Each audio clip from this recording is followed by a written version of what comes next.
Good morning, my friends, and happy Tuesday, reset day, March 10th, 2026, 9:27 a.m. guys. We're 3 minutes early today. Okay, daylight savings hype. Marie Geek, thanks for the prime. Spades, thanks for the tier 1. Kassar, offline sub with the Twitch prime. Thank you. Good morning. Vault day. Vault is not out until... It's not out yet. I don't actually know when the Vault comes out. Is it next? I feel like it's still not out because the raids aren't out yet. It's probably next week. Something like that. DST drop for everyone but Czar? Exactly. Next week? Yeah, I think it's next... Oh, Vault's the 24th. Okay. And can you build it up on the week of the 17th? Maybe? I don't know. Yo, Dekan, good morning. What's happening? Did you see the Zico clip of Gruel loot? Oh gosh, is there a loot drama? Loot drama hype? New painting. So this isn't a painting. Blizzard sent me a box and it's literally just like, it was the box. It looks like a painting. That's why I have it there. It looks kind of cool. But it's technically just a box. Yeah. Did Gruel on a 65 mage. Got DST and Magus Blade drop. Oh, wait, on a 65? That's crazy. Hey, Czar, have a look at this. What's this? Blizzard, is it past time to let PvP gear die? I mean, they already tried that. It didn't work at all. Say for moments like this, when a new expansion drops, people are out there doing world PvP. It seems to me that WoW PvP is played less and less. Midnight's been a blast. People are fighting. The issue, what's the problem? The problem is that the game should always feel like it does now. I still remember back in Legion when we had Principles of War. You would just log in and play the game. You could be a filthy casual, so fun. But these days, once the season starts, you have to do a stupid amount of grinding to be able to compete. Okay, I think I disagree. PvP had been lost to me for a long time. Last month, I tried joining a battleground in the pre-patch, and I got my butt kicked. People were too overgeared. I couldn't do anything. I wanted to test the no add-ons take, new classes, new specs. I couldn't. Everyone was capped out on conquest gear, and getting even a single new player on your team would usually mean you lose badly. So I gotta ask, why did Blizzard backtrack on Principles of War? I remember back in the day, Asmongold did a big rant over PvP gearing removed, and I never agreed to this take. PvP gearing is honestly just a system to let sweaty old PvPers treat casuals like a grinder. This guy's a complete moron. If you're late to the season, even honor is terrible to farm. If you have no gear, you'll lose more. The math is simple. Yeah, this guy should not be playing an MMO. Go play Fortnite, go play League, go play anything else. They already tried the whole get rid of PvP gear thing. It didn't work because it made it not feel like an MMO. Players hated it, right? We tried it in Legion. It was an absolute and utter failure because you couldn't customize your stats and your gear. It was just like templated. It sucked. So yeah, if you want something like that, just play a different game. Yeah, this guy, complete troll. Complete troll. Yeah. The experiment killed PGs for me. Dude, the experiment was brutal. So he wants sweaty PvE gear, but not PvP gear. Yeah, it's like, it doesn't make any sense. Why even have gear? In Legion, you could almost go in the arena naked, and it kind of worked, I think. I think you actually had to have, like, something on, but, like, pretty much naked. I'm addicted to WoW and Arc Raiders now. There it is, man. I'm curious what people think of this, though. The game is most fun at the start of the season. Expansion is true in a lot of WoW areas, though, not just PvP. Thank you. Blizzard has a huge issue while making their game sustainable and playable for returning players because they focus on the right now gameplay element of the newest thing they add. Yeah. Yeah, that makes sense. A small correction. There was a system like that once where every gear scale to the exact item level. Turns out most PvP players hated it. That they can't stomp on low-level guys. That's not why people hated it. They hated it because it made the game not feel like an MMO. But yes, this is right that people hated it. Personally, I was under the impression that everyone PvPs at the start of the expansion because it's a quick way to gear up before the season starts. Yeah. Okay, cool. I'm glad all the comments have, like, a level of intelligence here. Like, no one's agreeing with this guy, thankfully. Cool. Cool. That's good. Anyway. Let's just do that for a minute. What do I think about TBC resale? I think it's okay. I think it's okay. Twitch is going, but YouTube isn't running yet. We should be live on YouTube Wait. Yeah, we should be live on YouTube. Yo, YouTubers, type 1 in the chat if we're live. But if you're on Twitch, you won't see the ones. But I'll see the ones. We're waiting.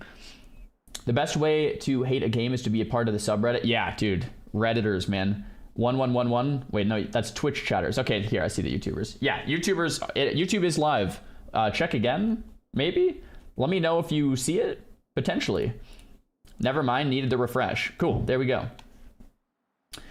Do people PvP at the start of season to get decent PvE gear fast? Not really. Maybe for like one piece, but the way the gear scaling works makes that not really like doable, because you'll get like a 217 item level gear right now that scales to 276. But the 217 item level in PvE is like worse than a world quest item. So yeah. Have you seen this about Classic Plus? I have not. 1K views, risky click. If Classic Plus doesn't get these 5 things, it's over. Huh. Okay, maybe we'll take a look. Maybe. Hot take, bring back some reseal, lol. I don't know.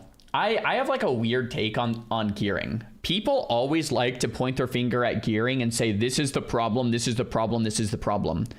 My take is a little different. My general take with PvP is, if the game was good enough, people would play. If PvP was really good, like really good and fun and balanced and exciting, and like, people would play. The problem isn't the gearing, it's the gameplay. To fix PvP, you have to fix the gameplay. But to fix the gameplay, you break Mythic Plus. So it's not worth to do it, to be clear. If you're Blizzard, you know what you're doing. You make Mythic Plus as good as it can be, because that's where most people are playing. And it kind of ruins PvP, but like, how many people are PvPing anyway, right? Like, Blizzard's making their choice, and I understand it. But like, if you want PvP to be great again, you have to make the gameplay great again. That's the problem. It's not the gearing, it's not this and that, it's the gameplay itself, right? Think about it from like Counter-Strike or League of Legends, right?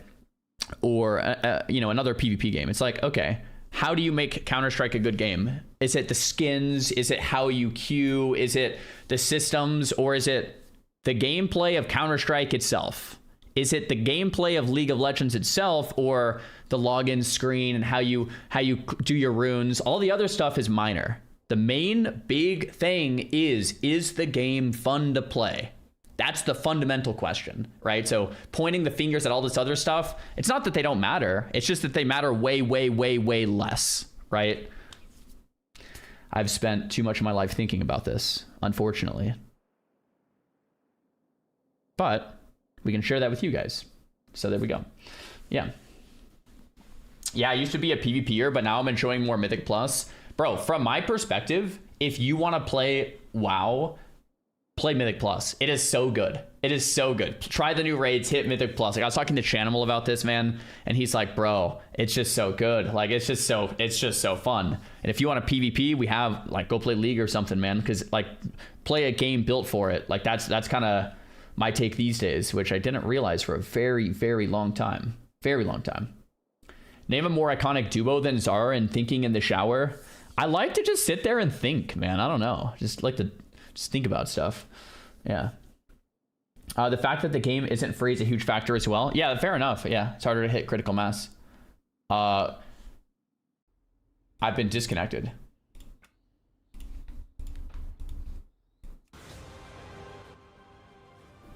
Okay. Nice. Nice. There we go. What retail realm is Zar playing on? I am on Moonguard. Moonguard's great. It's a 30-minute queue to log in. Shut up, really? Let me try. Instantly on. There we go. Yeah, Moonguard's fun because people actually talk to each other and stuff, you know?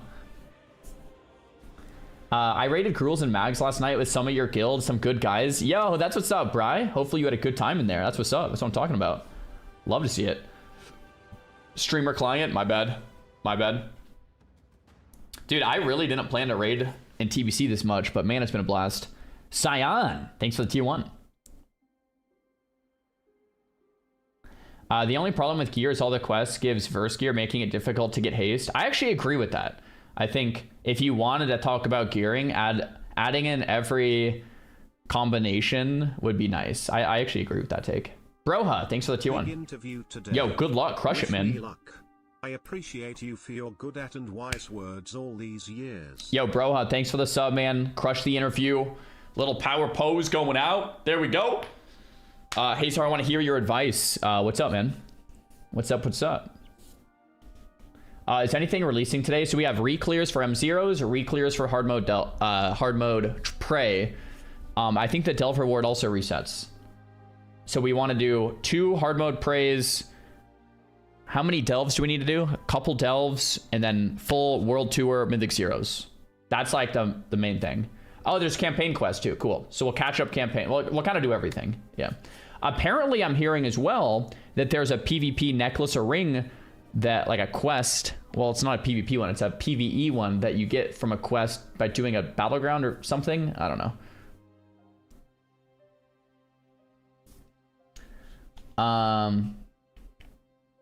It's like a hero item. Yeah, 3 peaches. So we're going to do that too. We're going to do that. Should I continue studying in university or should I do another thing? I feel like studying is not for me and I feel like doing another thing will work for me. I need way more information to give you advice there. I need way more information. Like, what are you studying? How long have you been studying it? Why don't you like it? What else do you think you'd be doing that would be better worth your time than that? Like, there is so many variables here. It's like hard to just be like, yeah, go do this. You know what I mean? Brandy, thanks for the tier 1 sub. Appreciate it.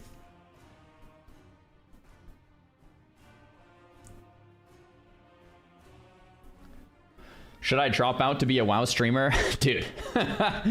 So I actually had to make that decision myself back in 2013. My stream started doing really well and I was, well, maybe not really well. My stream started doing like okay, like solid. And I was thinking like, should I drop out to just full-time stream or should I finish? I decided to finish and I think it was the right choice. I think it was. Peekaboo made the same choice as I did. I think he probably had a similar thought process. Like he decided to finish as well and just go through, finish, and then be done, kind of a thing. Yeah, like I said, I would need to know more about your situation.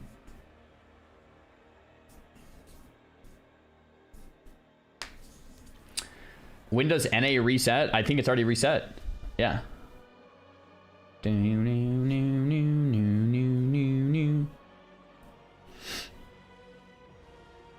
This song is kind of fire. I majored in business. Yo, Shins, thanks for the 2-1. Where did it go wrong for him? Peekaboo is like 7 years younger than me or something. When I was Peekaboo's age, I didn't have a wife either. Peekaboo is crushing it, man. He's doing great. He's doing his thing. Literally never seen a Q&B net. Yeah, it must be with the update. I had that same thing when I was trying to log in earlier. Yo, Wick, thanks for the prime. Your keyboard sounds so good. Can I link it? Sure. Yeah, it's a Keychron. I linked it for you, man. How old am I? I'm turning 33 this year. I'm 32 right now. When does M Plus come out? 2 weeks still, 24th.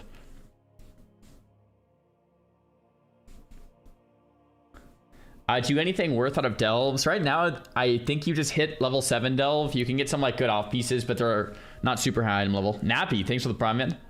How old is Pika? I don't know. Is Pika 27? I want to say he's 27. Mythic Plus is the 17th. I thought it was the 24th.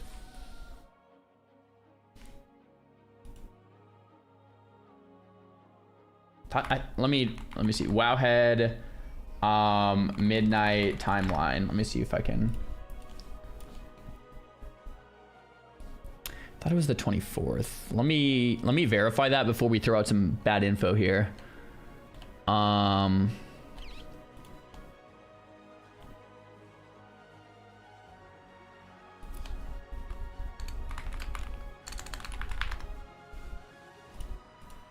Oh, here we go. So on the 17th, we get normal, heroic, and raid finder wing 1 for Void Spire and for Dream Rift. We get Delves tier 8 plus, heroic and mythic 0s on a daily reset. But the 24th, we get mythic plus. So I was right. It's the 24th. I was confused too, guys. I was confused too, but it's not till the 24th. Boo. Yeah, we have 2 weeks until things like actually happen. So, and then the final part of the mythic raid, which I would assume would be the hardest boss. Yo, do we have any PvEers in here? Is March of Quell Danas supposed to be like the hard end boss, or is Dream Rift, or is Void Spire? I would assume it's the last one that comes out is like the hardest final big boss. But I don't know if anyone knows. Maybe only Blizzard knows. Yes, March should be the end boss. March is the last one. I mean, it's the last one that comes out, so you would assume.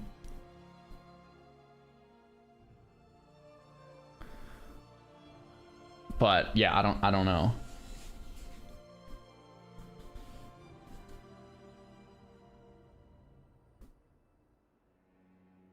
Liquid is expecting Midnight Falls to be the hardest.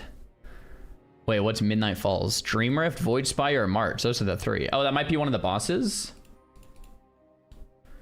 Yo, Militia, thanks for the prime. The last boss of March. I see. Midnight Falls is the last boss of March. Dude, does anyone else not like that we already know that, like... Dude, when I was playing Season of Discovery and we raided Scarlet Enclave, I thought it was so cool that we didn't even know, like, what boss would be next. Like, you go in blind. You're just like, I don't even know what we're gonna see. I don't even know the names of these guys. I don't even know how many bosses there are. You just kind of, like, run through and, like, pull stuff. I miss that. Bloom from Kingdom of Heaven. Thank you. Prodigy Hacker, thanks for the prime. Zuber, thanks for the prime. Kron, thanks for the prime. Anon, thanks for the 2 gifted. Militia, thanks for the prime. I don't want to know the names of all the bosses and fights and this and that, you know? Anyway, okay, so if the last raid is the hard one, presumably, maybe.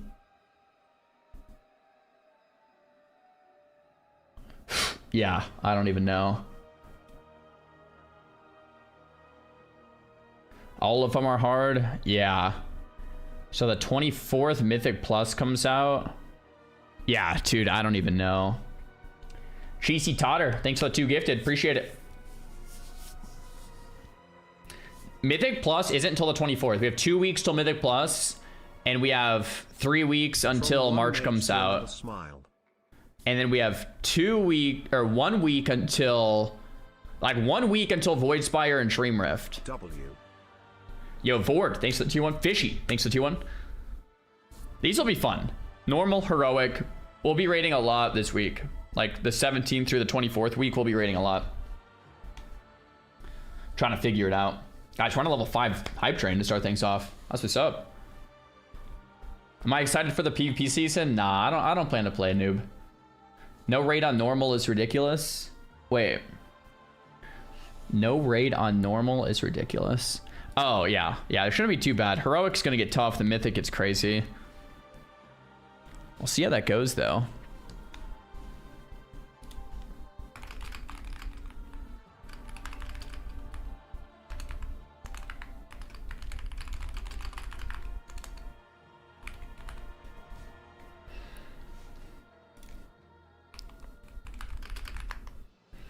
Cool.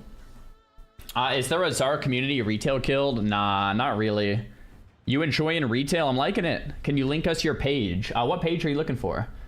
We have 2 raids before Mythic Pluses. Yeah, weird. Is this not the normal way they do it? I feel like it is more confusing this time, but I can't remember what they did last time. Maybe this is the way they normally do it, guys. You have normal, heroic week 1, and then week 2 is Mythic plus Mythic plus. I can't remember. I really do. It feels a little off to me too, but I don't remember, to be honest. It's been a while. This is pretty normal. The first raid of each X-Pack has a heroic week. Yeah, I feel like this is kind of normal. The only thing that's not normal is that we have a second raid, or I guess 3 raids versus just one big one, which I can't really tell if I like or dislike yet. I don't really know about this. Maybe it's sick, maybe it's not.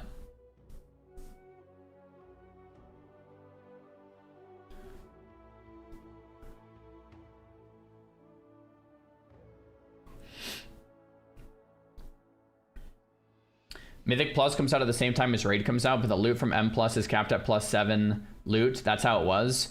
Oh. So this is different this time. Jisky, I think you're right. Normally Mythic Plus comes out the same time as the Raid, but the loot's capped. I remember that. So this time they're just doing it so the first full week you can't do M Plus at all.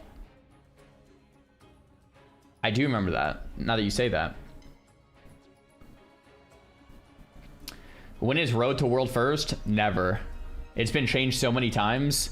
Maybe, I mean, this kind of makes sense. Instead of like capping the loot in like a weird way, you just delay Mythic Plus another week. Yeah, it'll be interesting. It's to stop overqueuing raids. Yeah, I mean, it kind of does make sense. It really does, yeah.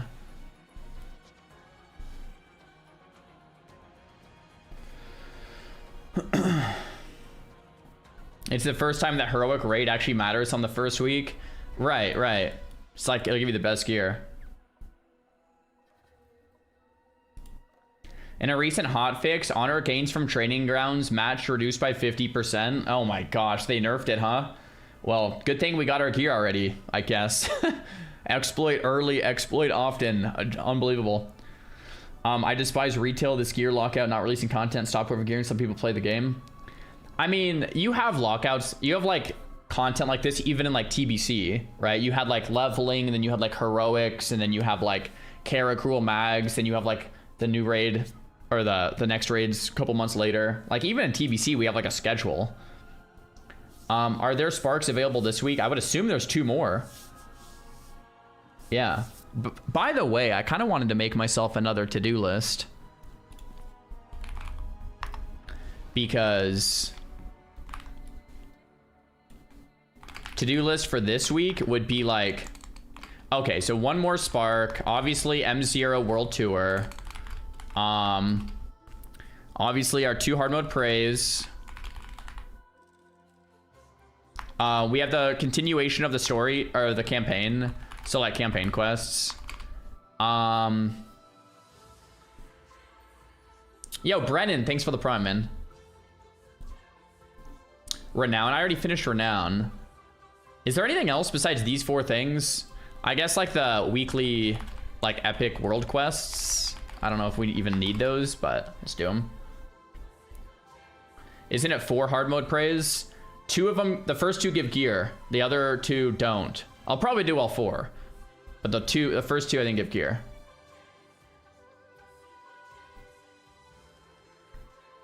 I think it's mainly this. Yo, Flaming, thanks for the prime, man. This will be like to-do list for this week.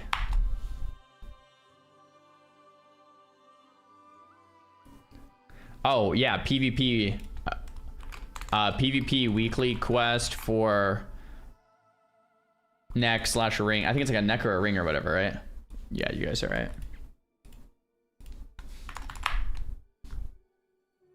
World boss. Yeah, that's like this one. Weekly epic world quest thing.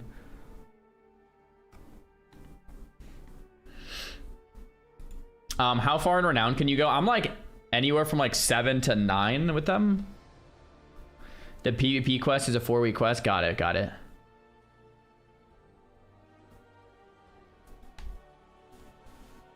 Do a Delve tier 8. Those aren't out till next week.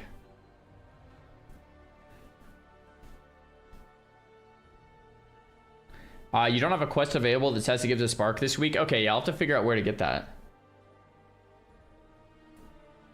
What is the best way to find a raiding guild in Midnight? I don't know. I'm just gonna pug my raids and try to figure it out.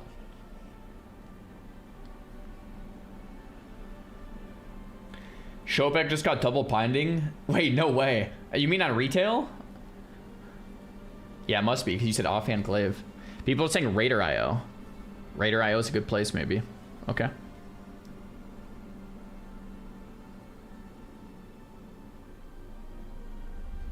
Raider IO is recruitment on the front page. Sick. Sure you've already shared this, but as a new 90, what should I focus on? I just uploaded a full video on YouTube answering that exact question. It's basically like how to get geared fast at 90 or whatever. It'll tell you exactly what to do. It's like our upload from yesterday, the day before, maybe 3 days ago.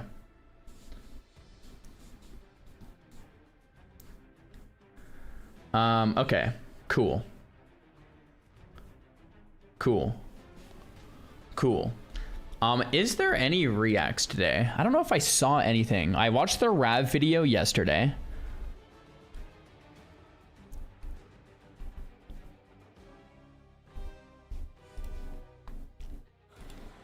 Oh, you know what? You know this G-Bay video that was really good? He had a video. Oh, this one's an hour though. I mean, it might be another good watch. This was from 3 months ago though, so it's not even midnight. It was War Within. I tried retail as a new player, and then why I tried retail and why I was wrong. I haven't seen this one. I've seen this one though. Dude, this starting music kind of gives me anxiety. It's like very interesting. Ampy wants to do a 10-man Kara with you, 9 prop pallies and 1 holy. Do you want to do that? Sounds fun. Yes, once we get geared. That sounds amazing. I already messaged him about it a few weeks ago. So let's lock it in.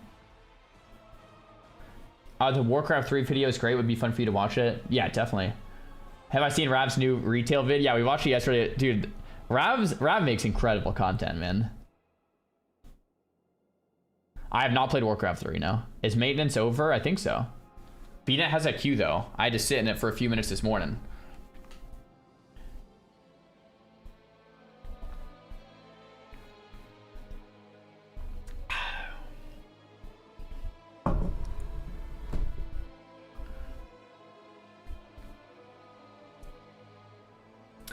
Can you make a PvE tier list for retail on your YouTube? Okay. There's 2 things. One, I don't know what's actually good, so I wouldn't be able to make a tier list because I haven't looked into the data. But 2, I'm not a big fan of tier list content for retail. Why? Well, because if I was to do research and then put out a PvE tier list video, it becomes a useless video in 2 weeks from now when they do tuning and everything changes, or maybe even 1 week from now. So I don't know. I've never really been a big fan of like tier lists per patch. Like, I just don't get it. It's like, okay, I'm gonna put out a video and like it'll be relevant for like a week or 2 until everything changes. Like, pick your class based on what you enjoy. And it's gonna get buffs, it's gonna get nerfs. You can always change your spec, but like if you're trying to just pick your class because one class is doing 4% more damage than another, like, I don't know what to tell you, man. Like, you're probably on the wrong road already. So I don't want to add to that fire, essentially. You know what I mean? Yo, Crazen, thanks for the super chat. He says, does crafting knowledge reset today? EXT. So I haven't crafted anything yet, which is a fair point. I should craft what I don't get. That's another thing I should do this week. I have 2 sparks. I think you can get a 3rd one this week. So I can craft some stuff. Crafting knowledge. I don't actually know what crafting knowledge is. Unless you just mean sparks. Which I would assume you could get 1 more spark this week. You can't find the spark quest? Maybe there is no spark quest. Yo, what up, Zar? Raise your vision. Yo, what's good? Thanks for the prime. Why can't I see you online on Twitch? I can assure you we are here. We are online on Twitch and YouTube.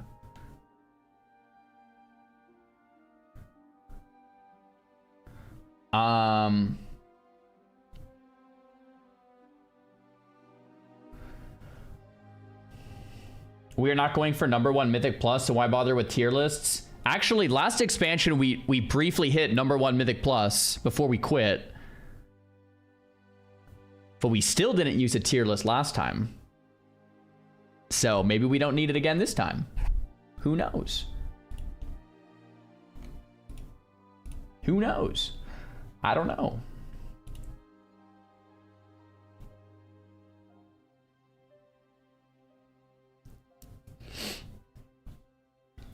Yo, Matto, thanks for the tier 1.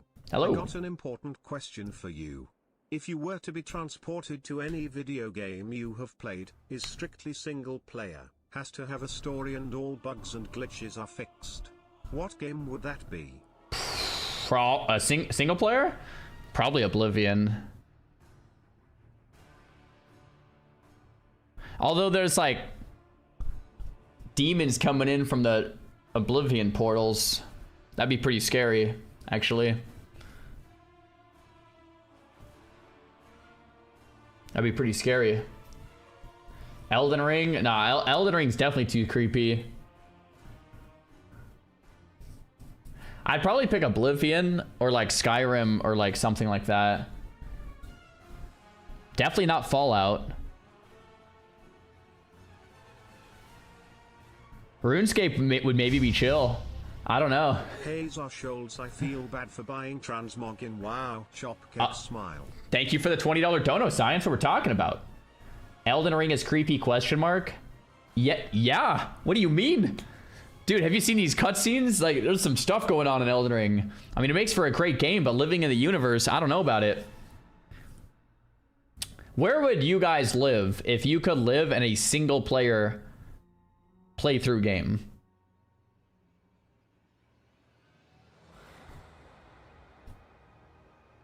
I guess RuneScape isn't a single player game, so I have to take that back. Stardew Valley? A lot of people are saying Stardew Valley. Elden Ring? Stardew Valley? Pokemon? Bro, what? You guys want to live in Pokemon? Okay. Yeah, you know, yeah, those are some ways to go about that, I guess, technically. Sure.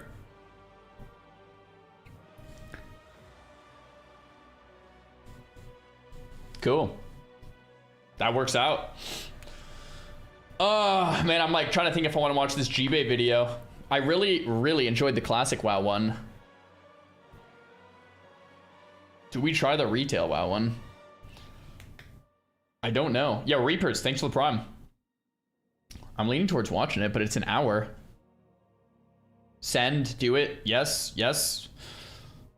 All right, maybe we'll give it like another minute. Stretch out first. I really liked the classic WoW upload he did. What's profession knowledge? I don't know what profession knowledge is. I don't know what he meant by that. Maybe Sparks is what he meant. I don't know.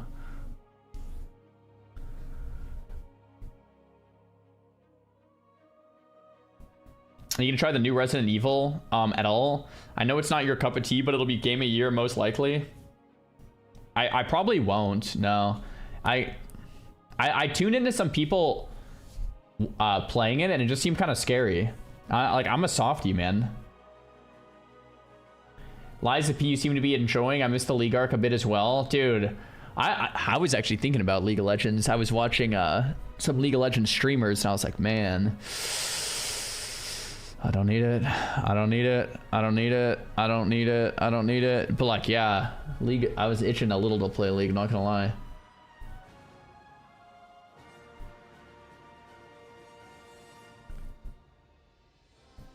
You're a softie, but would live in Oblivion. Oblivion's not scary though. It's not like scary looking. Have you tried Dota? No, never played. Deadlock, never played.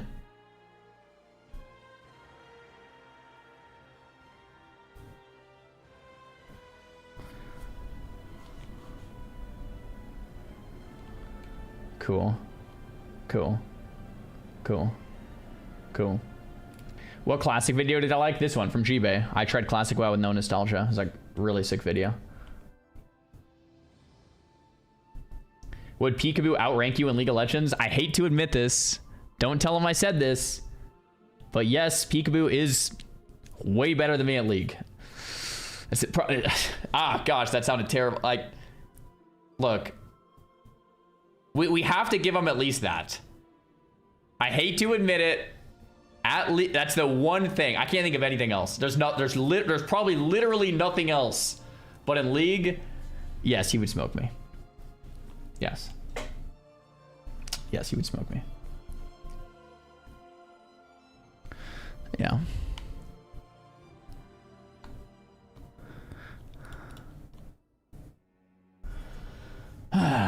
Yeah.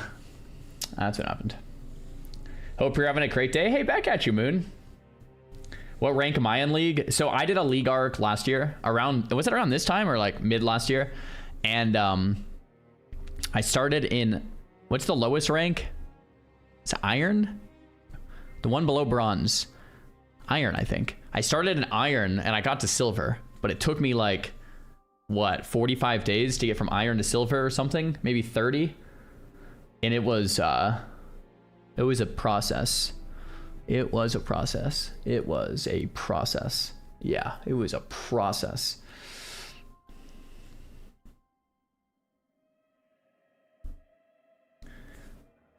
I'm a retail PvP indie, but because you're focusing on PvE, I'm gonna give it a go too. Yo, check it out with an open mind, especially Mythic Plus. I don't know if you're gonna like raiding as much. If you're a PvPer, you probably have like some type of like OCD, like go like fast go right? PvPers, you know what I'm talking about. That's how we are. Mythic Plus, same wavelength, right? Pulling, go timer, go. Raids different, right? Raiding is very different. It's a lot of just like sitting there and talking and thinking about the strat so no one messes up so you don't die and wipe.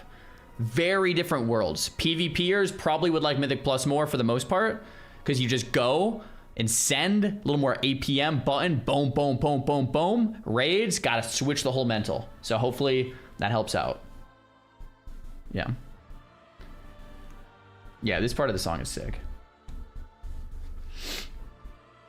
I said it before, but you would have picked the game up if you picked easier champs to learn the game with. You got decent with Diana, but she's definitely not a great character to start learning the game with. Yeah, like range stuff, huh? Yeah, we got a super chat saying, Chino, stop watching Star and get ready for Kara Nerd. Nice. Have a good Kara.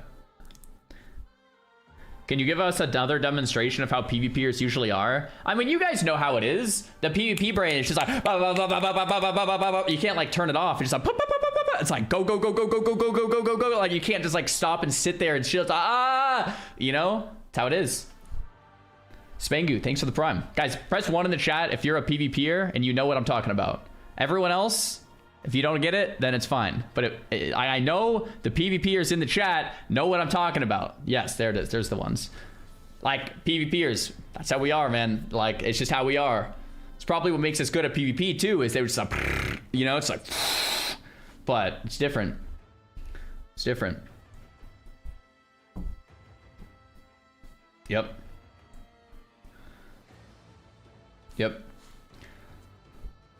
Constantly jumping, yeah, you can't turn it off. It's just like you're constantly like kind of. Have a good day, Broby. Yo, Pastry, thanks for the 2-1. Back at you.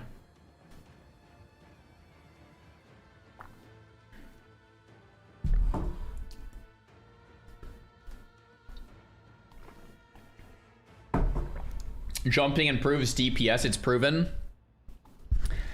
You're okay. I know you're kind of trolling. But I will stick to this, bro.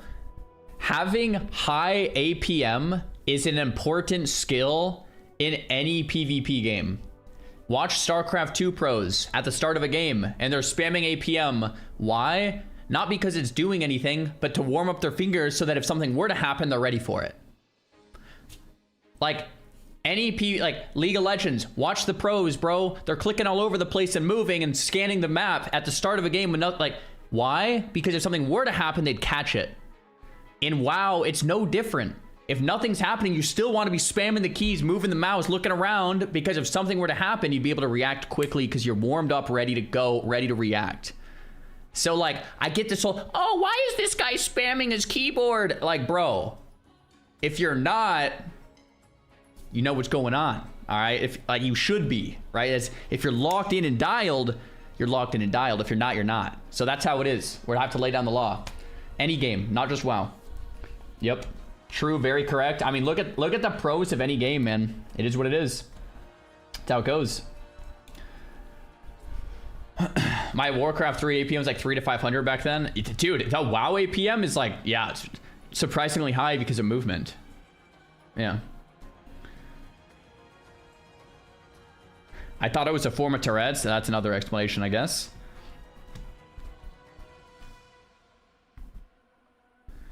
First time playing retail since Shadowlands. It feels so different. Oh, totally. We're in like WoW 3 now. It's a much different game. Very different.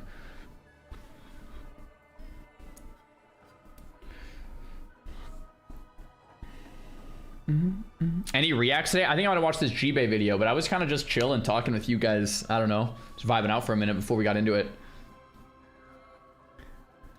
Any plans to attend BlizzCon this year? Yes. Yes. I will be at BlizzCon. I'm like 99% sure, unless like something crazy happens. Holy the Pally, thanks for the prime. So if you see me at BlizzCon, say hi. We are only like 6 months out. Nuts. Because it's in September this year. Yo, Tim, thanks for the prime. Any opinions on the OnlyFans 3 setup? Are you saying the sheet that you sent me, BWE, or just in general with like TBC? Anon, thanks for the 2 gifteds. Appreciate it.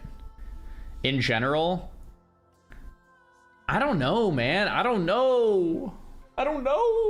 It's hard to say, man. How long until OnlyFans? OnlyFans will probably be in like 3 months, like mid-year-ish. Couple months. But I don't know, it's tough, man. I think TBC OnlyFans will be fun. I just don't know if it's gonna be as fun as classic OnlyFans.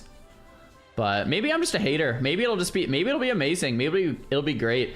Like, I have the perspective of a WoW player, of someone who's played classic and someone who's played TBC. I know both.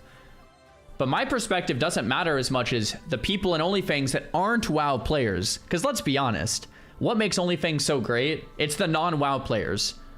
It's the noobs.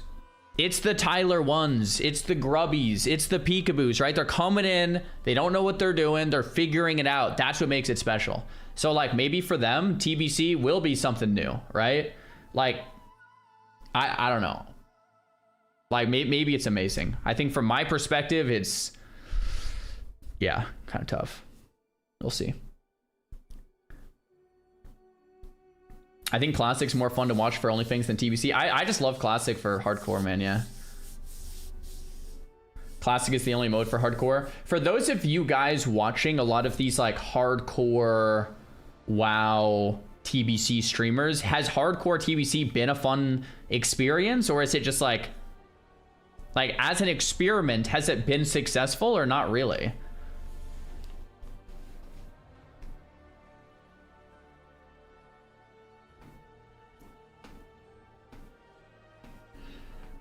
Yes, but there isn't enough people playing. I'm still loving hardcore. Like, yeah, classic hardcore. Yeah, no, eh. It's been gimmicky and it's only going to get worse in the next phase raids. It's definitely more sweaty. Kind of in the middle on it. Yeah, that, I mean, I have the same vibe as you guys. It's like, eh.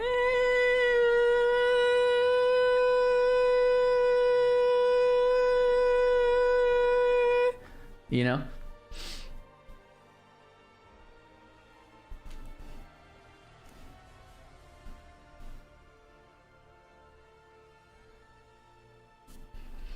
All right, is it time for some reacts?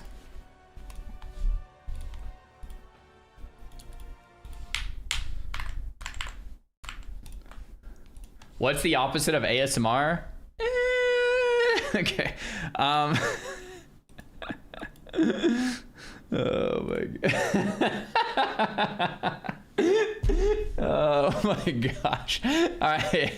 Anyway, I liked G-Bay's video so much the other day when we watched the classic WoW video. G-Bay also has a retail WoW video from 3 months ago that I've never seen. So he's a completely new player trying retail. I loved his take about Classic. I'm super curious on his take about retail.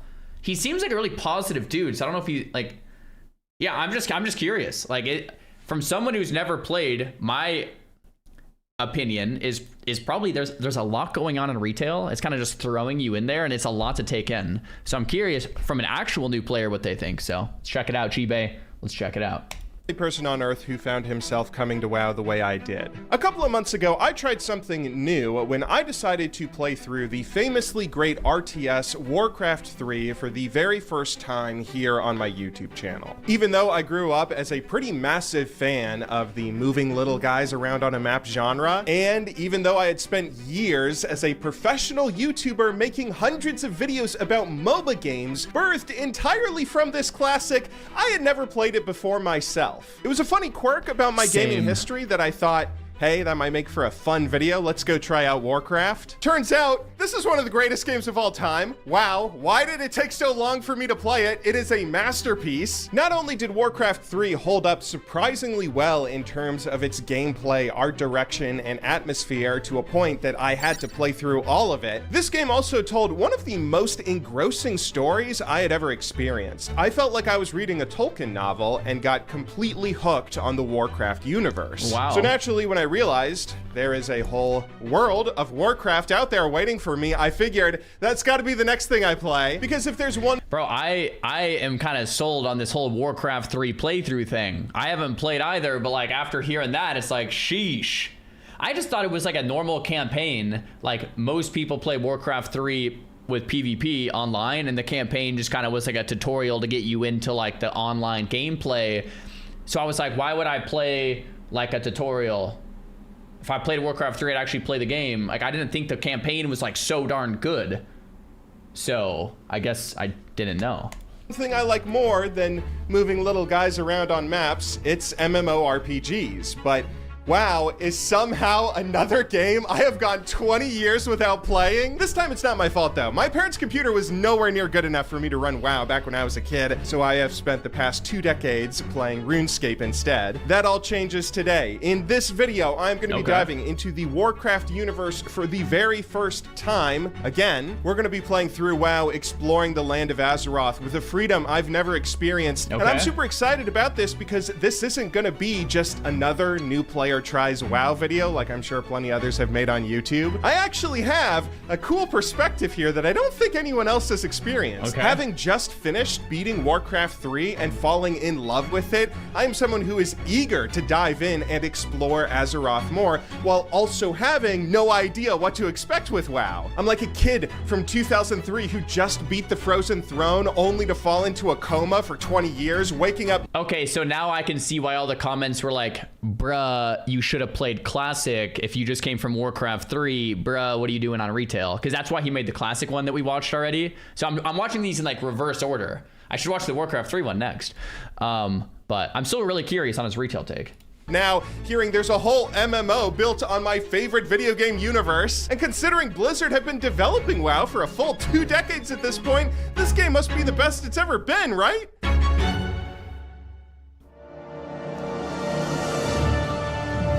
Upon launching WoW for the first time, I am met with a classically great Blizzard cinematic. A guy named Anduin, who looks so real I thought this was live action, stands on a sandy cliff, seemingly haunted by a troubled past. A friendly orc approaches, trying to calm him, which makes me glad to see the Horde and Alliance have kept their peace ever since the battle at Mount Hyjal 20 years ago. I then learn that this orc is Thrall, which makes me nerd out, recognizing an old favorite character I know, although I don't totally understand what they're so pensive about, or what this gigantic sword thing is revealed in the distance. This whole cinematic does a great job of hooking me the same way all those great Warcraft 3 cinematics did, and I am pumped to make my first character. The fire hose is fully inserted in my mouth. I'm blowing and going. It's then when I'm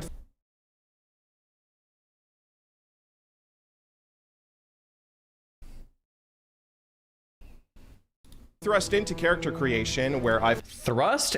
G-Bay, what are we...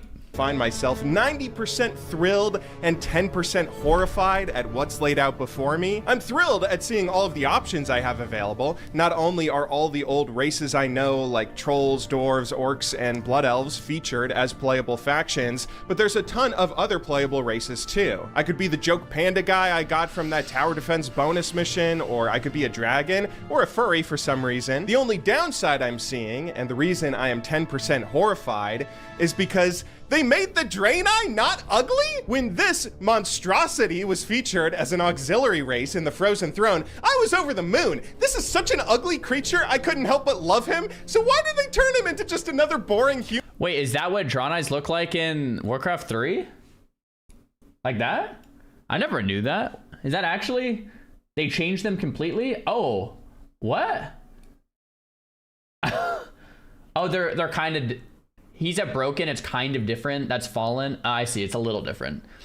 I couldn't help but love him, so why did they turn him into just another boring humanoid? This is ridiculous! Either way, I try to get over it and think hard on character selection before I settle on playing a human warrior. I'm sure this is a pretty boring choice, but I figured that I would do well as a warrior, considering I always liked playing bruisers and melee champions most in League of Legends. Makes sense, and I thought yeah. that picking the human race might allow me to most easily follow up on some of the characters and storylines I loved engaging with so much back in Warcraft 3. After naming my character, I am then thrust into WoW's version. He keeps saying thrust, and it's throwing me off.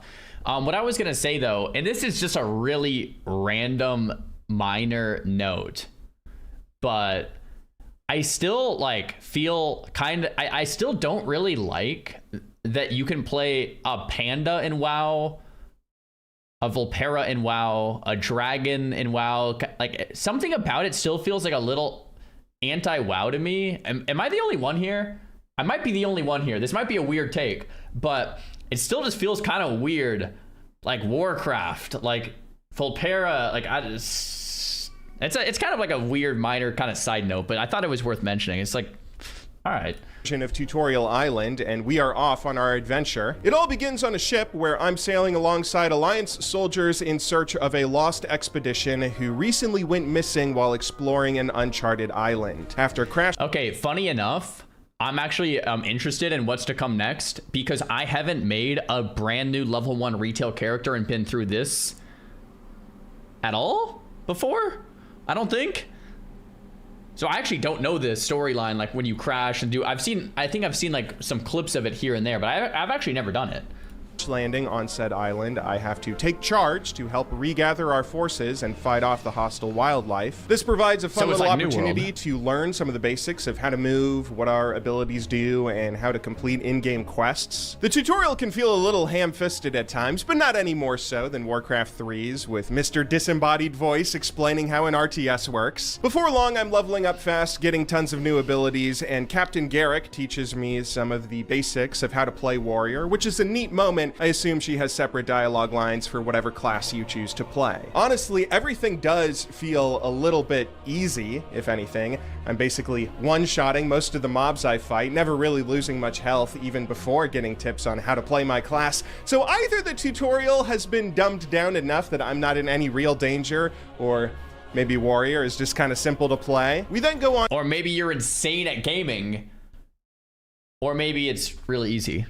To learn the lost expedition is led by Captain Garrick's son, hence her eagerness to rescue them. We eventually find her son captured by a tribe of ogres who we fight off, saving him. We're then rewarded with a cutscene where Garrick's son explains that the ogres are using necromancy to raise a dragon from the dead to wreak havoc. It's our job to stop them, so I go about power farming quests to begin leveling more, searching the island to see what's available. Eventually, I help my troop infiltrate the ogre encampment to unlock the pathway to their shaman boss performing said necromancy, which is where the tutorial leads to a big finale where we queue up for a dungeon to defeat him. Going into this instance, dude, that was just like so much, like wow, all right. With my NPC allies, I was feeling pretty confident since I had breezed through almost all of this tutorial without ever really feeling like I was in danger. Combat was easy enough that I just dove headfirst into the dungeon, guns a-blazing, ready to defeat the ogre boss. However, I got a little too overconfident, and upon reaching the final room, in the midst of my spamming, I got two-shot by some skill. I don't even know what it was. I guess I was supposed to dodge it. This then sends me back to the start of the dungeon, but by the time I return to the boss room, there is a big gate in the way, preventing me from rejoining my team. I don't know what's going on here. I tried to open this gate and figure out what I was supposed to do, but I couldn't find a solution, so I just waited for... I love the honesty here. Like, I just stood outside the gate, couldn't open it.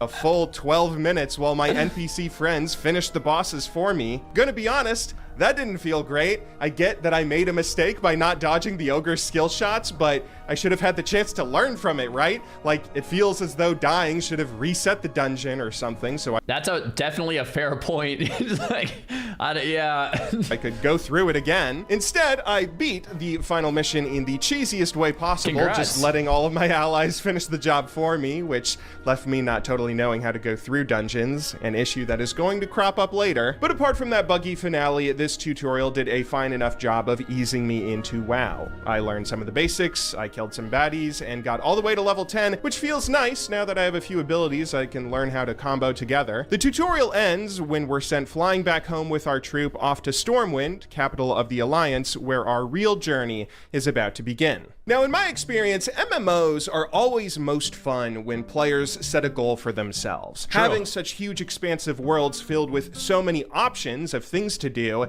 it can feel overwhelming or leave you lost if you don't have a goal you're striving for. True. And I had one goal I was trying to accomplish in playing WoW, something I set for this specific video. I wanted to get excited about another story in the world of Azeroth. I think I loved Warcraft 3 so much for many different reasons, but three big things really hooked me on the game: the story, the characters, and the setting. The story I got to experience felt like a genuinely great piece of fantasy writing. If J.R.R. Tolkien lived to see Warcraft 3, it would have blown his mind. The characters are what really made it special, though. I loved seeing Arthas's journey. The dynamic with the I've really gotta orcs play being this. the bad guys who get redeemed was fascinating. And Illidan Stormrage is the most cool and handsome person I've ever seen in a video game. To top it all off, the setting of the world itself was also incredible. Azeroth was one of the most original fantasy worlds I had seen in ages.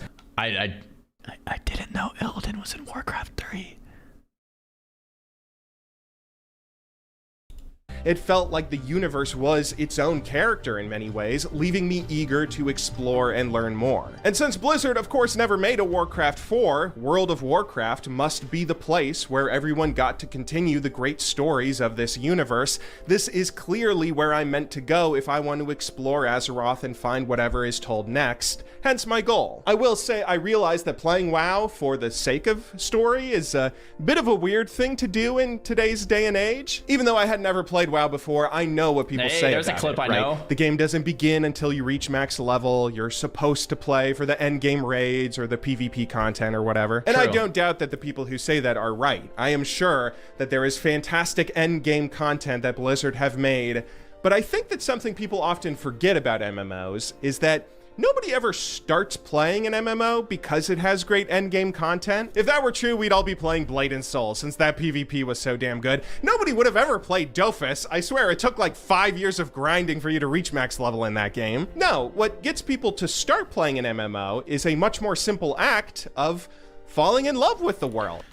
Very good point. Very good point. And I think that might be one of the things that retail struggles with. The end game is so good, but I think it's hard to just get into the game full natty bro and just like play and get into it. Maybe I'm off here, but from the experiences I've heard from someone like a Rav, Poke says he's trying retail soon. I'm really curious what Poke has to say, or someone that's just kind of like getting into retail. I think it is kind of just like get to the end game, right? But you know, maybe I'm a little off here, but I think that's one of the things that retail struggles with, despite like the end game being so darn good. Where Classic has kind of like the opposite problem, where like that journey is so darn good, it really gets you addicted and wanting to play more. You feel like you're getting stronger. You can feel, you know, the world develop, and it's slow and it's exciting, and then you hit end game and it's like, oh, it's over.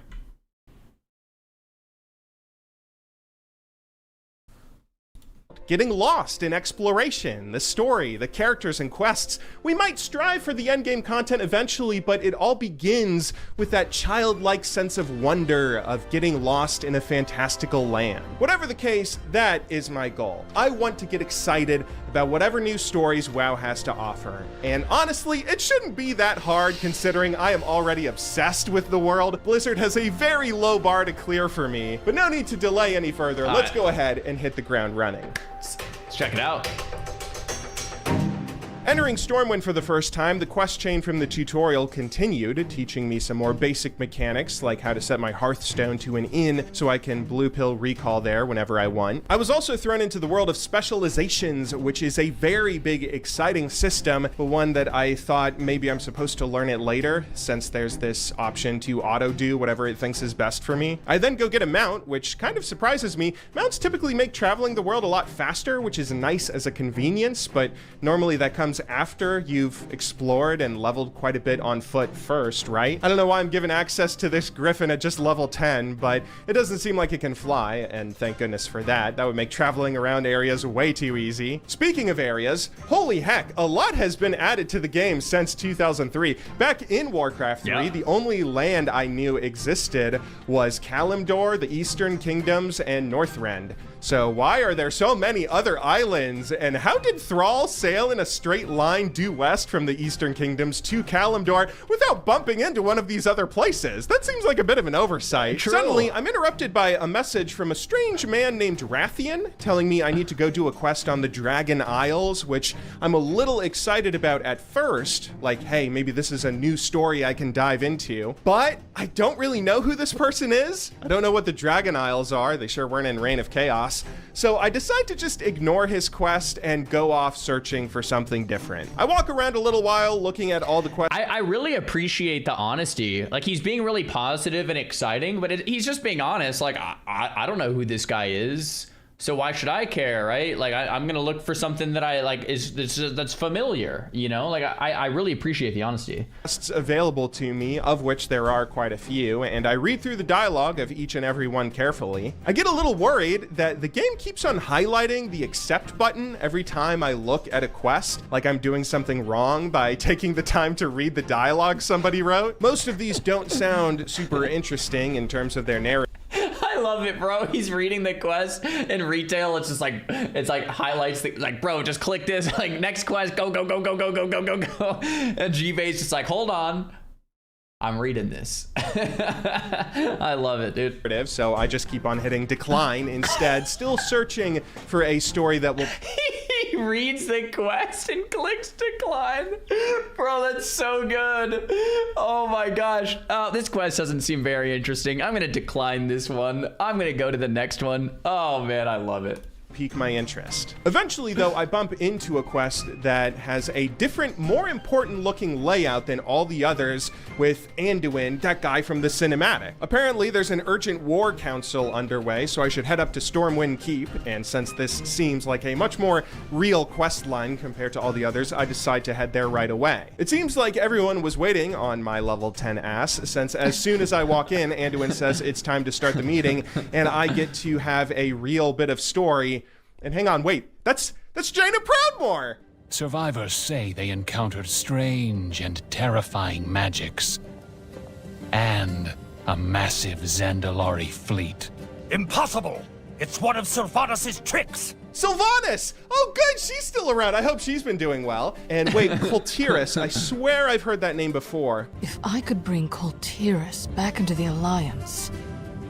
Jaina, you're the reason they left the Alliance. Oof, okay, that's a sick burn. And I think I know exactly what he's talking about. I talked to Anduin again to accept another quest. I'm to go with Jaina to Coltyrus to get them back into the Alliance because they left after Jaina's father was defeated at Theramore. And oh my god, I know exactly what he's talking about. This is a storyline picking up right where Warcraft 3 left off. One of the campaigns featured in the Frozen Throne was an episodic bonus campaign where you play as Rexar alongside the troll guy from the Dota Base Hunter song. Here, you're helping Thrall rebuild Ogrimmar, where you eventually run into a strange band of humans who keep on attacking the Horde. This is weird, since humanity and the Horde have had a truce ever since the battle at Mount Highjaw, so you confront Jaina about it, but she's just as confused as you are, when suddenly... Jaina, bless the stars, I've found you at last. When I heard that Lordaeron fell, I despaired. But I knew you'd find a way to escape. What is this?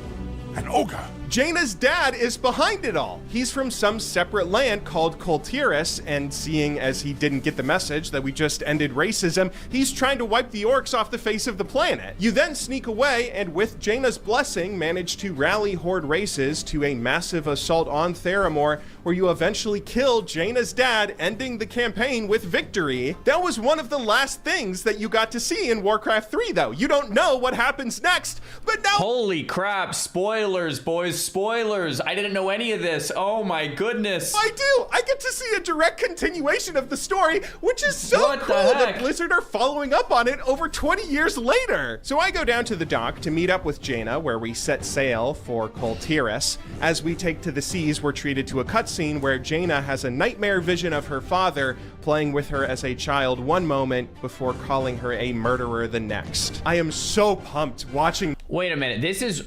What are the chances that he randomly is running around Stormwind and finds the exact quest where he left off?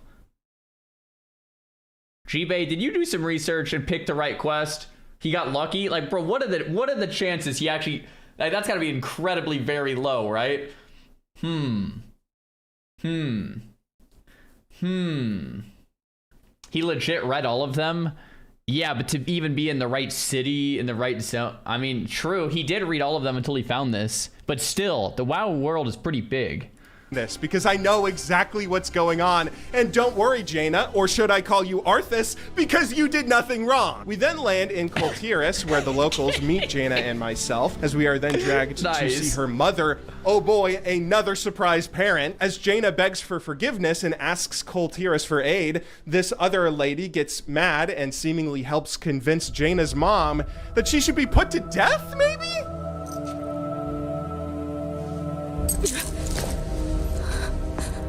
You are no daughter of mine.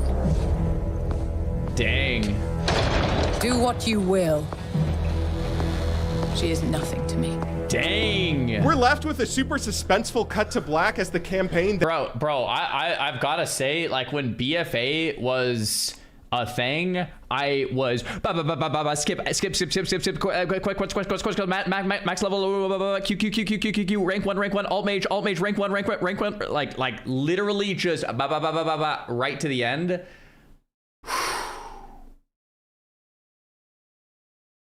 You were locked in. I was a different kind of locked in. I was PvP brained in BFA, queuing up and smoking the ladders. I was not paying attention to these cutscenes. All right, missed a great story. Yeah, definitely seems like it.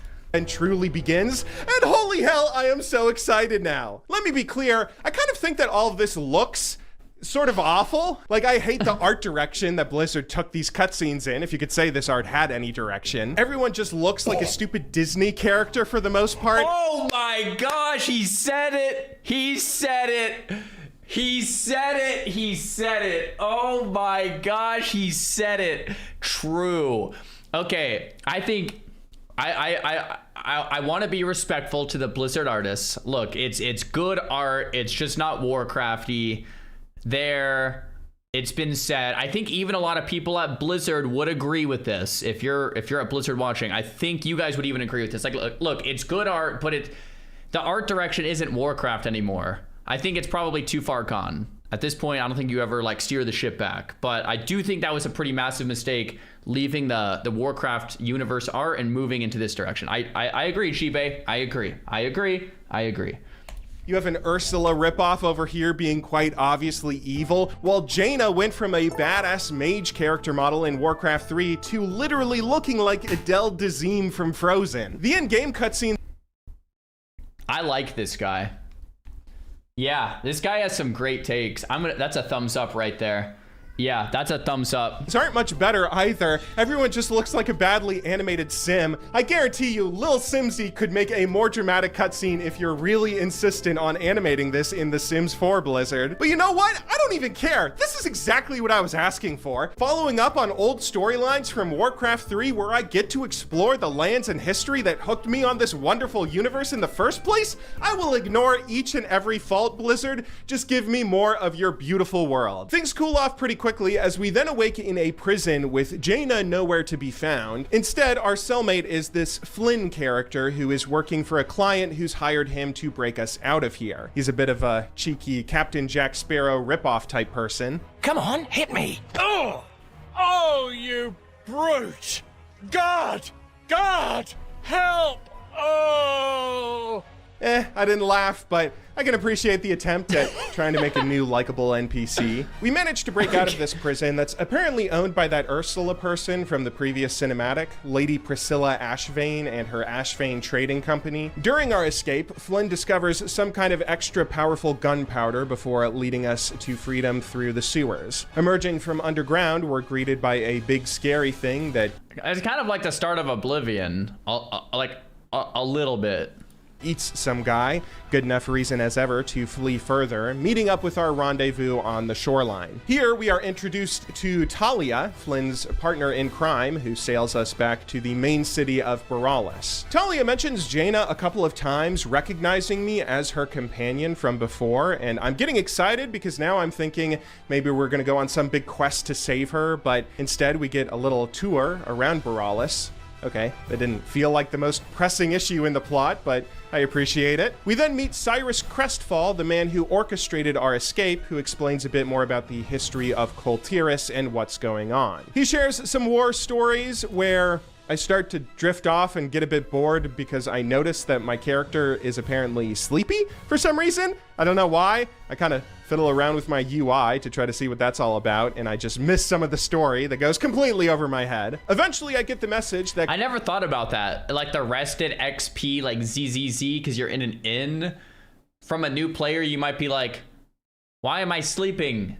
I didn't really think about that. Koltiris is ruled by a number of different major houses, which have splintered since we smorked Jaina's dad. Her mother, Catherine Proudmoore, was left to rule ever since, but has become a bit corrupted by certain advisors like Ashvane. It then falls on us to reunite each house so that Koltiris can stand proud once more and rejoin the Alliance. In other words, this is very similar to the Greater Corrind houses found in Zaya on RuneScape.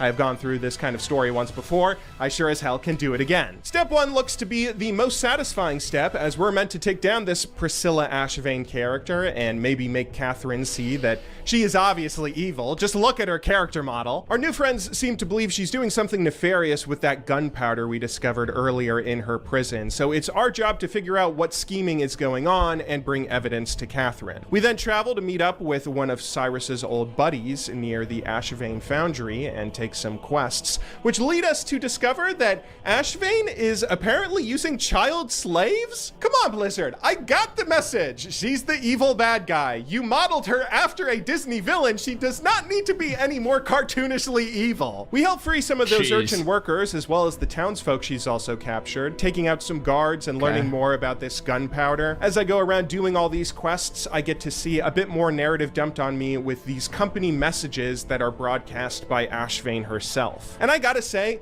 I really like this little dialogue system. Why is this not in the game more? One of the things that I think made Warcraft 3's story so compelling was that you had these little dialogue boxes with character portraits showcasing individual conversations as they ping-ponged back and forth. Especially when you have a game with limited graphical capabilities, a really great bit of writing can save everything and still pull players into the narrative, so why not let them experience the dialogue one sentence at a time like it's a real movie? That lets you fill all these story beats with little jokes or emotional moments. It brings you into the narrative like no other system and makes the conversations feel so real. And I'm also realizing that's the system RuneScape uses. I think that might be why I like the storytelling in RuneScape so much as well. Come on, Blizzard, if Jagex can do it, why can't you? Most of the conversations I've seen in these quests have been given to me through either the boring little speech bubbles or literal walls of text. This just diminishes your great stories and world building. Anyway, after a while, we take some more of that gun. I'm gonna be honest, I haven't been much of a story guy, so that's not something I've ever really thought about, but like I think that's a good point.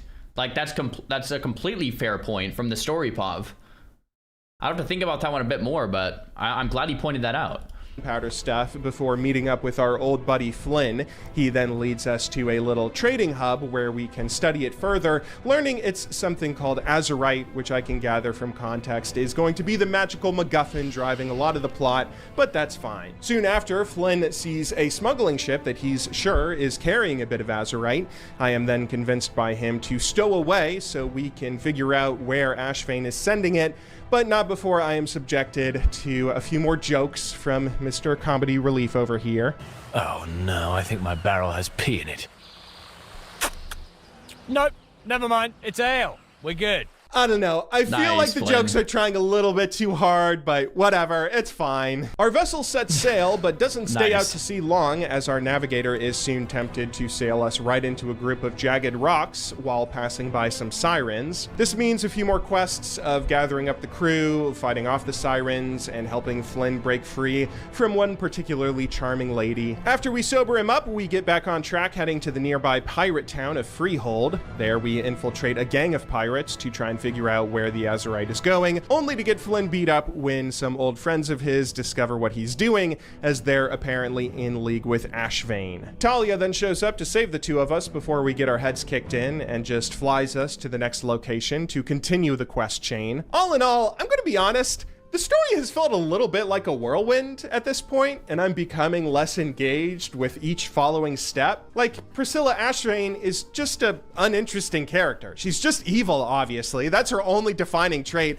and we are going through a million different steps to prove the most obvious fact in the world. I'd maybe like the narrative more if we learned a bit more about the backstory to her, or if we got to know Flynn and Talia better, but there isn't really much fleshing out any one of the characters. This is like a really interesting perspective. It's someone who is a lore buff. It's someone who came from Warcraft 3, wants to play WoW, and is specifically reading the quest and specifically wants to learn more about the lore and get into it. And he's still getting disinterested and lost. From someone who that's what their entire goal and purpose is, it's still boring and disinteresting and kind of losing them. That is a crazy thing, right? Crazy thing. Characters, it's just jumping from task to task with obstacles thrown in our way that normally aren't all that relevant to the plot. But I'm still having fun exploring this huge world, and I am eager to see how all of this leads up to us saving Jaina, so I continue pressing onward. Talia drops us off in some village where farmers are apparently being attacked by a gang of pirates. I kind of don't understand entirely how this relates to the plot, since I am now becoming a dirty casual who just clicks accept on every quest before reading it. I hate myself for doing this. Yeah, dude, he's becoming one of us. I mean, like, look how long that took. Like a couple hours max, and now he's accepting the quests. I mean, it happens. There it is. Yep, it happens to all of us, man. Oh God, what have I become? But so many of these quests aren't real quests. They're just busy work before the next big task, so I don't... Exactly. Well, that's why we don't read them. It's just like you just kind of get in the habit of like, all right, click, click, click, kill, kill, kill, turn in, click, click, click, kill, kill, kill. You know, it's just how it becomes. I don't feel like I'm missing much by skipping the dialogue that explains why I have to go slay 10 pirates. After helping recruit farmers to a militia to fight back against these pirates, it seems as though Ashvane has hired these invaders and supplied them with Azurite to go attack these friendly Kultiran towns. I don't really understand yet what her plan is or why she's being so obviously evil, but we're about to get there. We get a few fun set pieces as we fight the pirates off, eventually stealing some Azurite to drive them away for good, which I guess is also proof that Ashvane was working with them. And upon taking the Azurite back to Belarus, it's time for the reveal of Priscilla's motivations and a big confrontation A pirate fleet struck the gate with overwhelming force. Pirates? The Plague Wars can't even protect us from pirates anymore! For shame! Catherine Proudmoore has spent her life doing what's best for Kul Tiras. But it has not been enough. My dear friend Priscilla and I have discussed this. I believe that what is best for Kul Tiras is that I step down as Lord Admiral. I will shoulder this heavy burden. I can only hope I will be a worthy successor. Lady Ashvane has been my rock since those first dark days when we both lost our husbands. Now she will be the kingdom's rock. Now she is a liar! Spicy. So, this was your play all along. Despicable. What is the meaning of this, girl? Lady Priscilla Ashvane, you are under arrest for trafficking, conspiring with pirates, and high treason against the Admiralty of Kul Tiras. Dang, okay. And we have evidence. Your company made the weapons that destroyed Dalen's Gate, using this. It's called Azurite. Azurite. That's what we were And the collecting. Alliance All and right. Horde are already at It's making war sense. over it. You hired the pirate fleet, armed them to the teeth, and set them upon your own countrymen. And I almost... Priscilla, how could you betray the kingdom? How could you betray me? You're too weak to rule, Catherine. Your family has always been too weak. Dang, okay. The Proudmoore legacy of failure dies with you! Sheesh. Oh. Yeah, I never saw Suddenly, any of this. Ashvane throws out a few smoke bombs, but me and my amigos manage to communicate and take out all the distractions, as well as most of her guards. This is followed up with a big chase sequence through the city, as it looks like I am finally about to bring the bad guy to justice, when all of a sudden... It's over. There's nowhere left to run. Insolent brat! This is far from over. The classic. What? Are you serious? Come on, that's how the villain gets away? By yeeting herself off a bridge? There's no way she survived that. Why are we acting like that's the most normal thing in the world? Talia says she's gonna send a search party after Ashvane while we go back and see Catherine. Upon conversing with her for the first time since the intro, Catherine apologizes to me for how she greeted. Okay, so someone in the chat kind of said what I think a lot of us are thinking. You said, do people really play this game and expect to be wowed by the story? Like, yeah, let's be honest. How many of us got into WoW because, like, the story and the lore? I think Jibei might be kind of unique here. A lot of us were more compelled by the world and the friendships we made along the way, and like, oh, a lot of people did. Okay, so maybe I'm not the only one, or maybe Jibei's not the only one, rather. But what I was gonna say is, WoW is not a single-player playthrough game. It's not a story-based single-player playthrough game as much as it is an online persistent world. The story kind of, I suppose, is the backbone of that, but maybe we're being a little harsh on the criticisms, I guess is what I'm trying to say. It's not a Warcraft 3 campaign story mode. It's an MMO. They're different genres. So, like, I think it's a fair thing to point out. But, yeah, no, I do appreciate Jibei's criticisms here of, like, story's a little, you know. Our envoy's arrival into the city, and I'm ready for some big moment where we finally get to see Jaina's release and return to the main plot. But then... I can review the evidence against House Ashvane with you there. Certainly. And your name is? Talia, Mum. Talia, of course. Our young ward from across the sea. Has it already been so long? You've grown into a valiant young woman, Talia. Your father would be proud. That's it? Are you serious? So, is Jaina about to be executed or what? Okay, I gotta be honest, man. This quest line or chapter or whatever, it kind of feels frustrating. I was left a little bit disappointed by the end here. keep in mind, I've said this a few times, Jibei went in with the expectation of, this is a very low bar. I'm yearning for more of this story. I already love it. I'm interested in learning more. You don't have to impress me much. I'm in. That was the expectation going into this.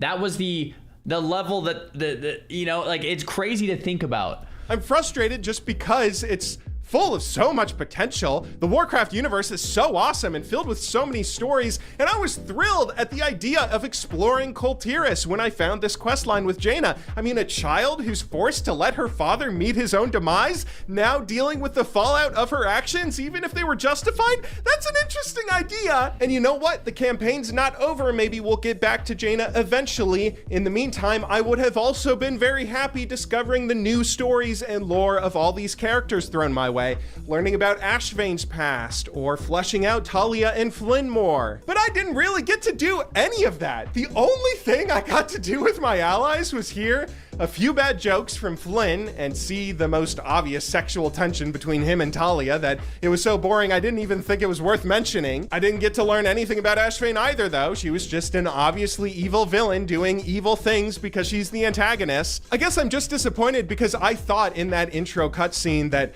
oh yeah, I'm gonna hit my goal of finding a new exciting story in Azeroth, no problem. But now, I don't know. I feel much more frustrated than excited at how little the plot has progressed. Not to mention, to top it all off, I have to go spam side quests if I even want to continue the campaign because it won't let me go further until I reach level 20. So I go back to Cyrus and accept the first quest that's there, only to find out I have to travel to this big island in the middle of nowhere. Wait, they can't expect me to swim there on my own, can they? But I'm not seeing any fast travel. Oh God, apparently if I swim out there on my own, I get fatigued and die? Okay, that's annoying. What if I run out there to my corpse though with my ghost and revive it though? That has to refill my fatigue and then I can keep on swimming. Oh no, apparently I'm also gonna get fatigued as a ghost. I don't know how that works. Luckily, I managed to revive my corpse and get a bit more energy so I can swim a little further. This and is then a hard all of a watch. sudden my fatigue meter refills, so I'm able to swim all the way to my quest goal, only to find out that it's another dungeon. I didn't read the quest. Oh God, and my first dungeon went so bad. You didn't read the quest? Come on, Jibei. Unbelievable, man. You gotta read the quest, dude. Like, what? Jeez. You can't just accept quests.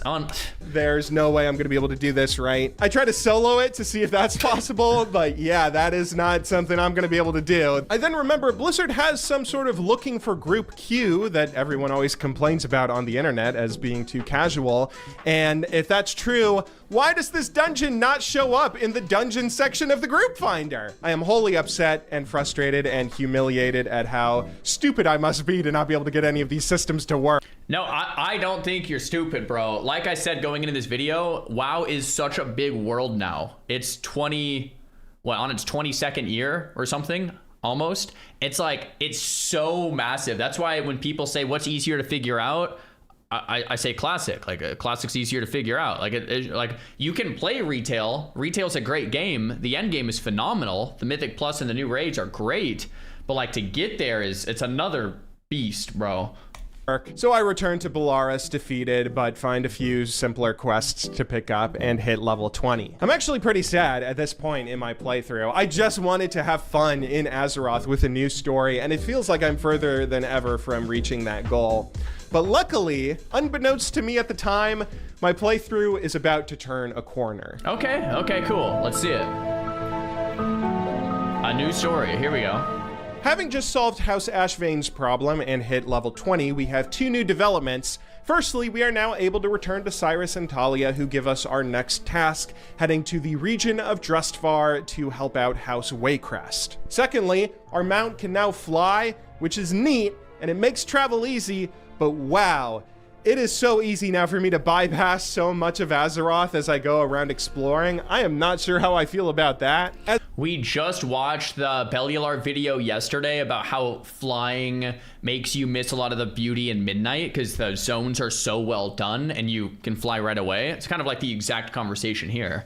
Like, flying is cool eventually. Oh, in my perfect world, I probably would have no flying in WoW at all. But, like, you know, for argument's sake, say, like, flying eventually is unlocked. It would probably be, like, after the campaign where it would make a lot of sense, where you have to, like, traverse on foot and kind of get a lay of the land, and then fly, right? Once you do it. As I'm sailing on a ferry to reach the Drustvar town of Fallhaven, I am told that the region I'm entering is one that's a little bit spooky. Apparently the people there are very superstitious, believing in curses and plagues, which has driven away many former inhabitants. And this immediately excites me because it is already more interesting than obviously evil antagonists doing child slavery. When we land at Drustvar, I use my flying mount to go ahead to the next quest marker, getting ready to hop into more fetch quests like I've seen, when all of a sudden I discover my next quest contact is apparently frozen. There's some big effigy thing in the center of town that's casting a spell freezing all of the townsfolk, and the main task for this little chapter of the story seems to be figuring out how to destroy it. Holy hell, I love this so much. This is hooking me hard. MMOs are one of my favorite genres in gaming for storytelling, in part because they are set up to give you such great environmental stories that appear almost naturally. You spend so much time traveling to so many towns and meeting so many people that the simple act of running into something out of the ordinary, that instantly piques my curiosity. I got so in a rhythm by the end of last chapter with all the characters shouting literal walls of text at me that I just started ignoring them, but now it suddenly feels really interesting having no dialogue whatsoever, just little things that my character has to intuit from the surroundings. It got me to stop and read the quests again. I deduced from a bulletin that the mayor posted before being frozen that strange things have been happening around this town lately. I go around investigating notes left by the townsfolk while getting to see more actual dialogue boxes. Oh hell yeah, give me more of these. Soon I learned that some strange woman... One of the things, and I already mentioned this when I was leveling in Midnight, which I think Midnight did really well with, is one of the things in Midnight is if you click accept on a quest and then fly away to like go do the quest, you'll have in your ear the dialogue between the two, like kind of maybe like quest NPCs or quest givers, and it'll kind of read it out to you, even if you fly away and you're not near them anymore. So you can kind of generally follow the story, even if you're not sitting there waiting for the dialogue, reading every line, you can still kind of tell what's going on. I think Midnight did really well with that. And I don't know if that was new in Midnight or new in War Within, but I feel like it was new in Midnight. In the woods is likely behind the curse afflicting this town, so I go off to confront her. At first, it looks like I've met just a typical innocent girl who says that she'll give me a bit of tea and then explain what's going on, only to reveal that she's actually the witch, and she freezes me in place too. She makes reference to some strange mother who has given her this town before running off and freeing me? Okay, that doesn't really make sense. Come on, Blizzard, you could have come up with a better reason why I'm freed from her curse in this story. That feels like a pretty big plot hole. I read her notes, which reveals that I need to go destroy some lesser effigies in the woods nearby before then confronting and slaying her, which isn't too hard, and then I can go take out the big effigy thing, releasing the townspeople. This ends up triggering some big, cool-looking boss fight who makes reference to another big bad guy behind the happenings here, but as he goes down, the curse is lifted, and I am able to get back to having real conversations with real people. Now, was this little quest arc perfect? No, obviously not. The whole story is kind of busted because the witch lady should have just been able to keep me frozen like everyone else, and that would have ended the entire narrative. But this was immediately so much more interesting to me than anything else I had seen in WoW up until this point. Things are then made even more interesting as I had to meet with the head of House Waycrest, the daughter Lucille Waycrest. When I meet her, she's apparently about to be hung for being a witch who has cursed another nearby town. She proclaims her innocence and asks me to find a way to convince the villagers she's not a witch. As I go around asking them how to prove she's not a witch, they give me old superstitions like a witch can't cry, a witch can't burn, tie her to a rock and throw her in the water. If she doesn't drown, she must be a witch. As I'm reading all this, I'm rolling my eyes thinking, oh brother, these silly, stupid townsfolk and their superstitions. This is like the old Salem witch trials, right?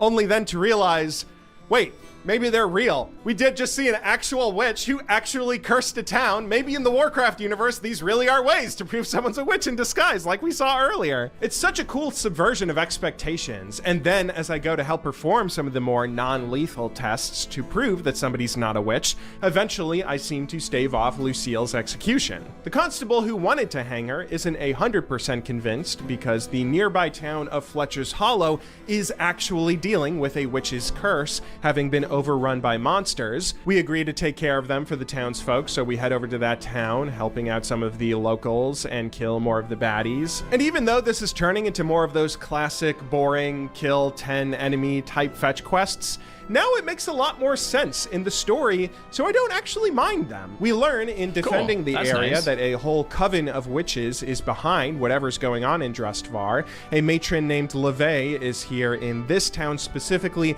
to explore some kind of mine that might be useful to the coven's rituals. I fight off members of the— Is it coven? I always said coven, and now I feel like an idiot because I've got to be saying this wrong. Coven? Really, coven? I've always said coven, like a cove.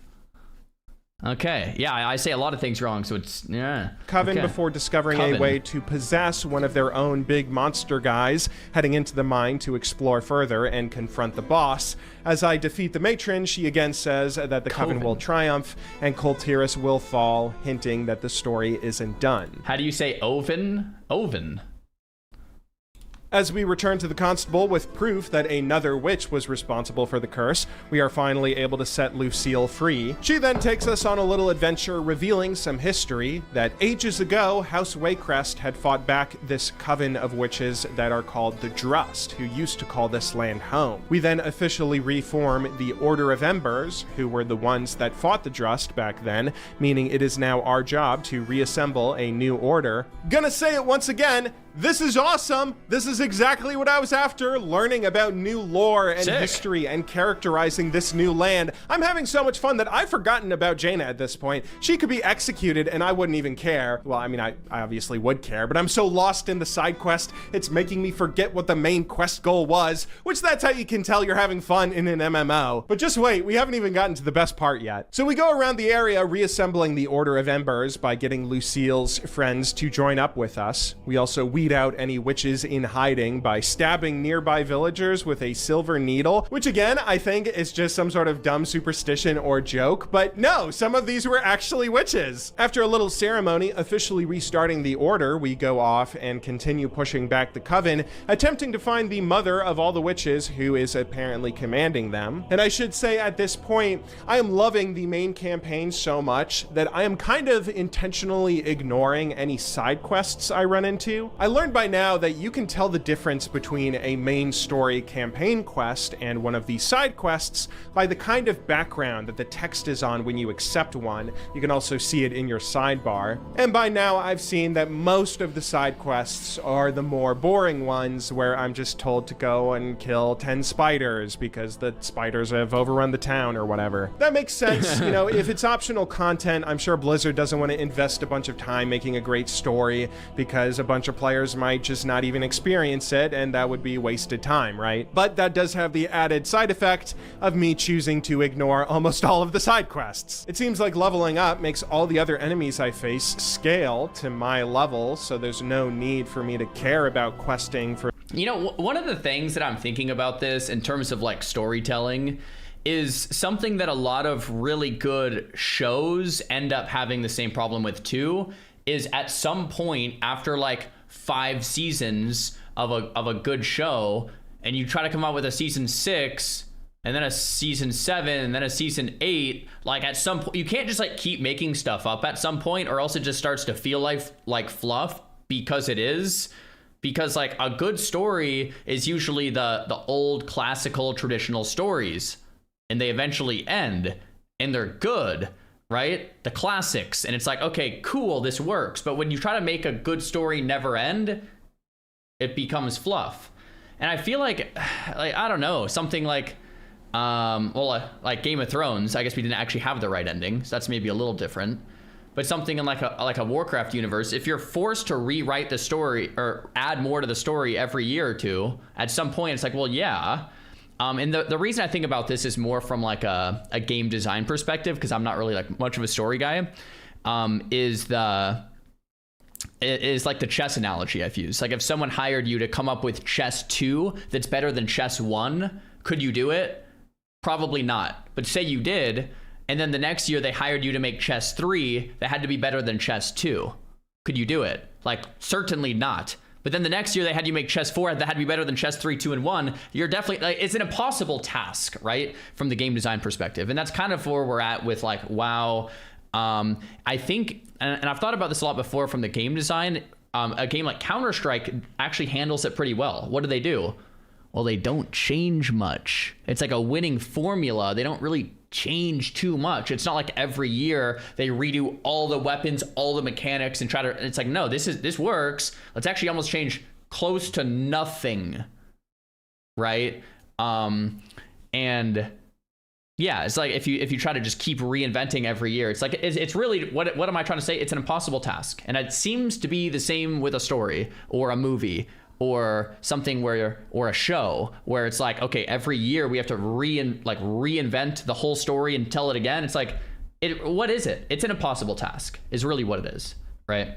For the experience, I would rather just stay focused on the main story and engaging with the campaign. That's been my favorite part. But then I accidentally picked up this one side quest from Lucille, which tells me to go and place flowers at a grave site. I hesitate on whether I should accept it or not because so many quests like this don't really turn into anything, but this one does sound more interesting, and I guess it is free experience, so I'll just fly there and do the quest if it's nearby my next campaign objective. My next big task is to go and kill a bunch of possessed people all around this town who keep on blathering on about their mother witch, and it looks like this might be nearby that grave site, but not really. It's still pretty far away. So I think, you know what? I'm gonna just continue with the campaign. It looks like we're laying siege to Waycrest Manor, which has been overrun by witches, and this might be the big finale of the chapter of the campaign, so I decide I'm gonna abandon Lucille's quest. But then when I talk to Lucille again, I feel kind of bad, and I say, you know what? I'm sure it'll be easy, so I accept the quest and head off, seeing what it has to offer. I leave the campaign to go and find the grave that she tells me to find, placing her flowers on the site,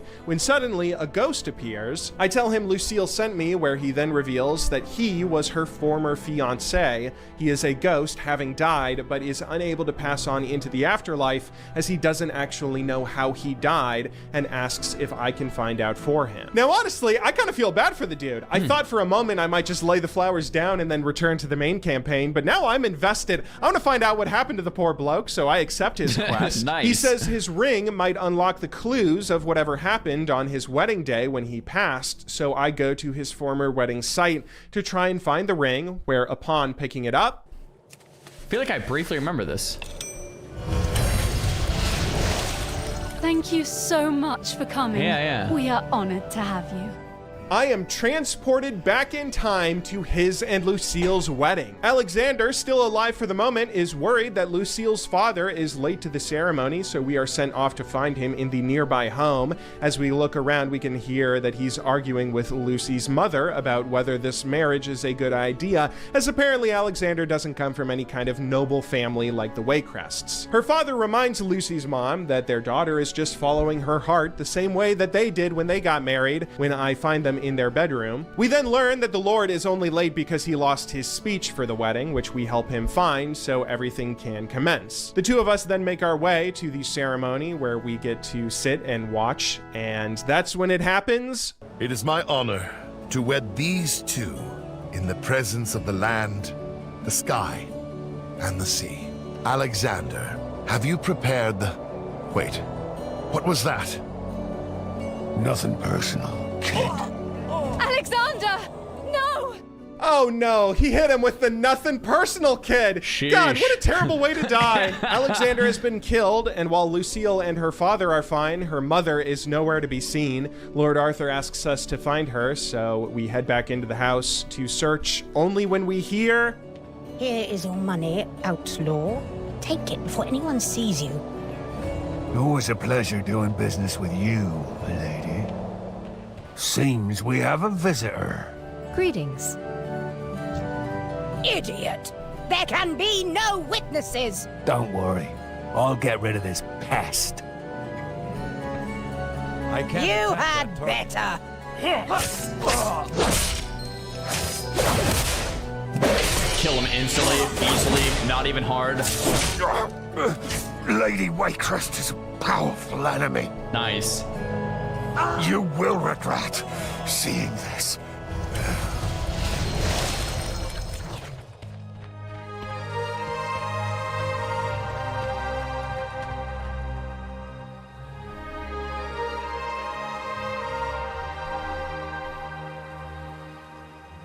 Now with the assassin's corpse in front of us, we are able to pick up his orders and bring them back to Alexander along with his ring. Upon showing him, he's certainly shocked, but grateful to know what has happened. Knowing the truth, he's finally free to move on into the afterlife, giving us one final task to return the ring to Lucy, begging we not tell her what occurred that day, as she has enough tragedy weighing down her heart. As we do, Lucy is shocked and thanks us for the gesture, as we are now left unable to tell her what her mother has done, giving us the burden of this knowledge. And wow, oh my god, this whole side quest was so good. I'm so glad I did it, and I'm so glad Blizzard still have it in them to tell a good story that yanks on your heartstrings. Everything Nice, about it was okay. perfect. The story, the gameplay, the way I actually got to flesh out the characters and backstory like I'm I glad wish you it did let the me do side in the quest. first chapter with everything else. Now I actually care a lot about Lucille and want to get vengeance on her mother. And the music is so good. I swear it made me tear up as I was playing. Cool, This is all right, exactly what I nice. wanted when I started playing WoW. This quest is so beautiful. The only thing that pains me is that we weren't able to bring Lady Waycrest to justice. But little do I know, that is what's coming right around the corner. As I continue the main campaign, we keep pressing back against the Coven of Witches, making our way to Waycrest Manor. And as we approach, we see... That's far enough. Mother? Is that you? I'm so glad you could join us, my dear.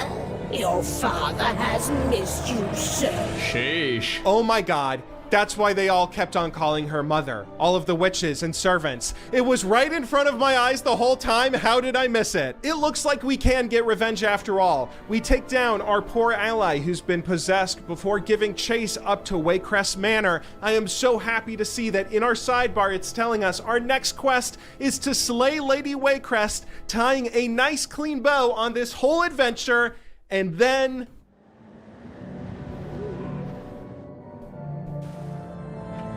It's a dungeon, yeah. Oh no, it's a dungeon!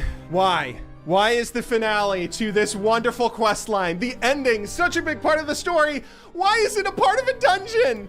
I mean, is that bad? Like, the finale of a lot of the stories are like raids, dungeons. It's an MMO. It's not a single player game. Is it that bad? I don't know.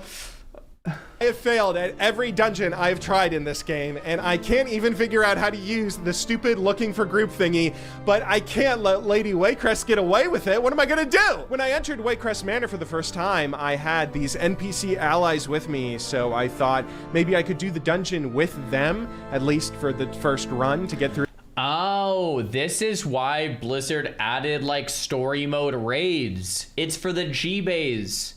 This is why Blizzard added follower dungeons. It's for the G-Bays. You could just do the story and listen to the story. Follower dungeon, keep going through the story. Story mode raid, keep going through the story. Boom. Okay.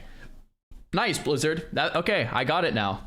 Makes the sense. Quest, and then everything after that would have to be with a group of other players. But no, they run off into the corner and despawn. They aren't actually gonna fight with me. But I don't even care. I tried to solo this at level 28 since I can't let Lady Waycrest win. Alexander must be avenged. My attempts at soloing the dungeon do not go as planned. I die basically every time I try to fight a mob, although sometimes I take one down with me first, and seeing as I respawn while they don't, for a little while I just try to run through the dungeon moving forward forward one mob and one death at a time. But then I realized that the final boss, Lady Waycrest, is not going to be something I can solo, even if I had the patience to keep going through this for hours on end. So I'm at a loss. What do? I gotta find a way to make it through this dungeon, because the story finally got me to care enough to a point that I'm gonna figure this out. In every other MMO I've played, I would have just chosen to grind some levels and get better so I could get more powerful and then come back to solo the dungeon for real.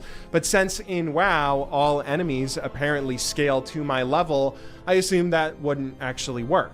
What's the point of leveling in this game again? I then think maybe I should sit outside the dungeon and just wait to see someone else about to go in and do it, and maybe a person would let me join their party. But I only ever see one other player sitting around in the area, and since I am a true gamer, I am way too nervous for the social interaction of speaking to them. This seems like my only option though, since Waycrest Manor is also not showing up on the dungeon group finder thing, but I am determined to beat this. Why is it not on the group finder for him? Like, what? Is it under what specific? He should be able to queue up for this, right? Because he's set to Dragonflight and Chromie time. It's because he has to choose BFA time walking. He's in the wrong timeline. Oh, that, to be fair, that is confusing. That is really confusing. I wouldn't necessarily put that on him. How would he know that as a new player? Right? How, like, if you've never played, it's like, what? You would never know. Up on the dungeon group finder thing, but I am determined to beat this. I refuse to give up. After a bit of Googling, I learned that other players have also had this problem and are also quite frustrated at having such an important story moment locked behind a group experience. Apparently there is a way to fix this. The reason the dungeon finder isn't showing the dungeons I'm running into is because it's only showing groups for the latest expansion. This whole quest line is from an older expansion, the Battle for Azeroth, and if I want to queue into the group finder for these dungeons, I have to go and change my timeline at someone called Chromie. Right. This seems kind of ridiculous to me. Like, why didn't I get automatically set into this timeline when I started this campaign? Or why was this campaign available if I was in the wrong timeline? This is the kind of stuff I think about when I have the discussion with chat, and it's like, oh, are new players gonna have an easier time picking up classic or retail? And for me, I'm like, obviously classic. Like, retail is really good in its own ways, but man, is it going to be tough to pick up. Like, how would you know any of this, right? So I mean, if you're Blizzard, I think, yeah, trying to figure out how to, I mean, the world is just so big. It's a hard task too, but like trying to get the new player onboarding experience just like playable, you know?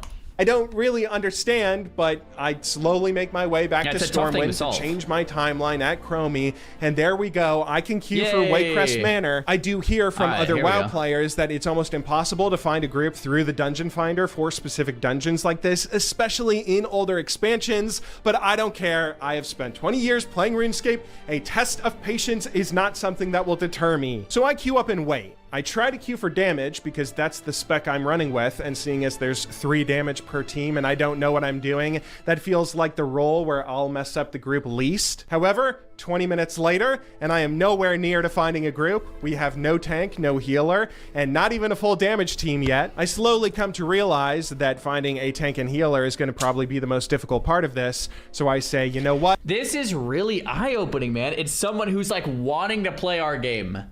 It's someone who's wanting to come in and play our game, and he can't. He's trying. Like, this is embarrassing. It's sad. It's like, oh gosh. Obviously, he's doing it, maybe you could say, in the wrong way, but he doesn't know he's doing it in the wrong way. He doesn't know there's a better alternative. He's just trying to play the game as an innocent new player, and he's like, I know it's old content. I know he's doing the wrong thing, but my point is he doesn't know he's doing the wrong thing. He doesn't know there's a way around. So it's easy for a new player to say, screw this, you know? I'm a warrior. I will respec to tank just so I can take down Lady Waycrest. Okay, nice. Because That's I am good. determined. He's a tank now. Except then I realized I sold the only shield I had earlier in the game, and shoot. half of the tank spec skills require you to wield a shield, but I've just been using a two-hander since. So I go off and I just choose to quest even more, leveling up, running errands through the campaign until I bump into a quest that finally gives me a shield as a reward, however many hours later. Then, finally, I queue up for the dungeon, and it still takes like 30 minutes until we get even close to filling out a full group. But I'm playing tank, we have enough damage, and then at last... There we go! There we go. It's time to take down Lady Waycrest. Let's go. I'll just quickly pause. Nowadays, can you just follower dungeon this quest? Do people know? I think you probably could. This was 3 months. Oh no, you still can't. It's only the new content stuff. It's only new content stuff, not old content. I wonder if like old content quests and stuff, you should be able to either follower dungeon or story mode it somehow. So it's only War Within and Beyond for follower dungeons. Got it. Yeah, I mean, like I said earlier, it's a hard problem to fix. Like I said earlier, with a story that you just trying to keep adding another chapter on, and then another chapter on, and another chapter on, or a game where you're trying to reinvent and make it better and better and better. At some point after 20 years, it's like you have so many dungeons, you have so many stories. It is just a hard thing to solve, right? To give Blizzard a bit of grace. It is. All MMOs have this problem. Well, so like in RuneScape, you can, like, it's mainly a solo game in the sense you can like do all the bosses and raids and stuff, and PVM they call it solo, so it's a little different. But yeah, I mean, it's a tough problem to solve because it's just a 20-year-old game too, right? I'm then teleported to the start of Waycrest Manor, and we begin making our way through the dungeon. Thankfully, I'm not the only noob in our group, and although maybe that doesn't spell anything good for our chances of finishing this, I feel a bit of camaraderie. I have no clue what I'm doing, so I follow the party leader and just mash my ability bar, trying to keep aggro from everything since I'm the tank. This guy seems to know what he's doing, so we just follow him, do whatever he says, and he seems to be making a beeline for one of the bosses. Somebody tells us that we have to get this boss to stand in the fire for extra damage. A pretty simple mechanic, and seeing as I'm the tank, I work to do exactly that. We take him down. Nice. And then... oh no, our party leader left, and he was the healer. Oh gosh, maybe he was just trying to get some drop from that boss, and now we're down to 4 players. Now I'm really nervous. I don't want to wait another hour to find a new group. I want to finish this out and defeat Lady Waycrest. So I do the only thing I know how to do as a warrior. I go forward, and I mash my ability bar. No healer. Let's go. Nice. I'm making it work.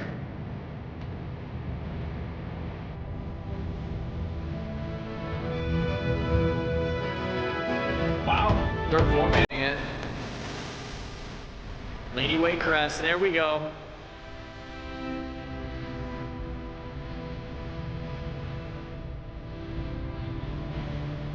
This place is a maze, by the way, kinda. Okay, here we go.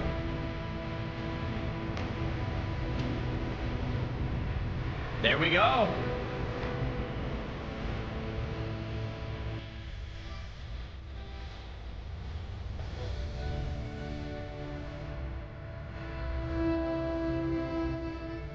Four-man, by the way. Can they do this? He hit the Hellstone. It's so epic.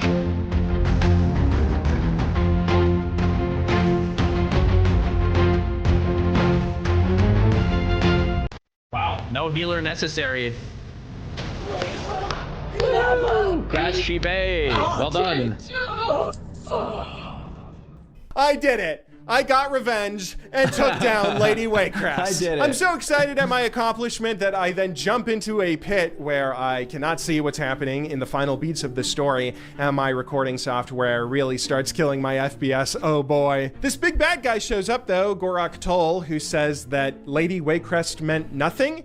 He's apparently the big baddie, and by killing Lady Waycrest, we set him free. So we then go into the basement to take him down and finally finish the dungeon. I don't know, nice. I kind of hated this. Why wasn't Lady Waycrest just the final boss? She was a pretty bad person in life. She could have been the evil boss we defeat in death. The whole setup almost seems to absolve her of any wrongdoing, like she was just a vessel for this dude. True, and then when we defeat Gorak Toll, he says, oh no, actually, I wasn't defeated. I was just a vessel too. Buddy, you can't keep saying that everyone we defeat is just a vessel, actually, when we beat you. Lucille thanks us, though, and that's the end of the storyline. I finally did it. I completed my first WoW dungeon, taking out an evil villain who I actually hated and wanted to avenge my friend's former lover.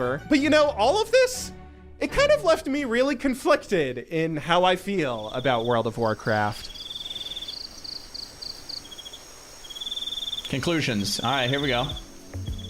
I might go so far as to say World of Warcraft is the most frustrating game I've ever played, but frustrating in a good way. Because this game is great in so many areas. I came in with the goal of trying to find a new story in the world of Azeroth to care about, the way I cared about Warcraft 3, and to my surprise, WoW met those expectations with flying colors. I was immediately hooked at the continuation of Jaina's story with Kul Tiras. I still want to continue playing that out to see what happens, and it has me curious about what happened to all my other friends too. Maybe I should make new characters so I can go and see what Arthas and Kael'thas and Illidan and Sylvanas have all been up to. I hope they've been well. It wasn't just nostalgia though. Blizzard proved to me that Azeroth also has new stories with new characters that they could flesh out, leaving me genuinely invested and caring about people that I had never known before playing. I genuinely think that Drustvar, Lucille, Lady Waycrest, and Alexander are all a part of a quest line that I will never forget as long as I live. But WoW is clearly not perfect the way that Warcraft 3 was, which is why I say WoW is so frustrating, because for all the good the game has, it almost feels like there's a disconnect between its best moments and the rest of the gameplay. Like, why does this great single-player campaign chapter end with a group-only dungeon? The way that this played out, it felt like a cacophony of skills and actions that... I don't know if I, like, understand his criticism there. Like, that's kind of how WoW has done it. Like, the raids are the final conclusion to the story, or the dungeons for, like, these mini stories. It's an MMO. I wonder why he has such a problem with that. Like, since then they've added like story mode and follower, but I don't really see that as an issue. You know, it's an MMO. Yeah, I don't know. I'm kind of confused there. In RuneScape, it's different. Yeah, it's also it's an MMO and you can play single player. So maybe that's why. He's played RuneScape for 20 years.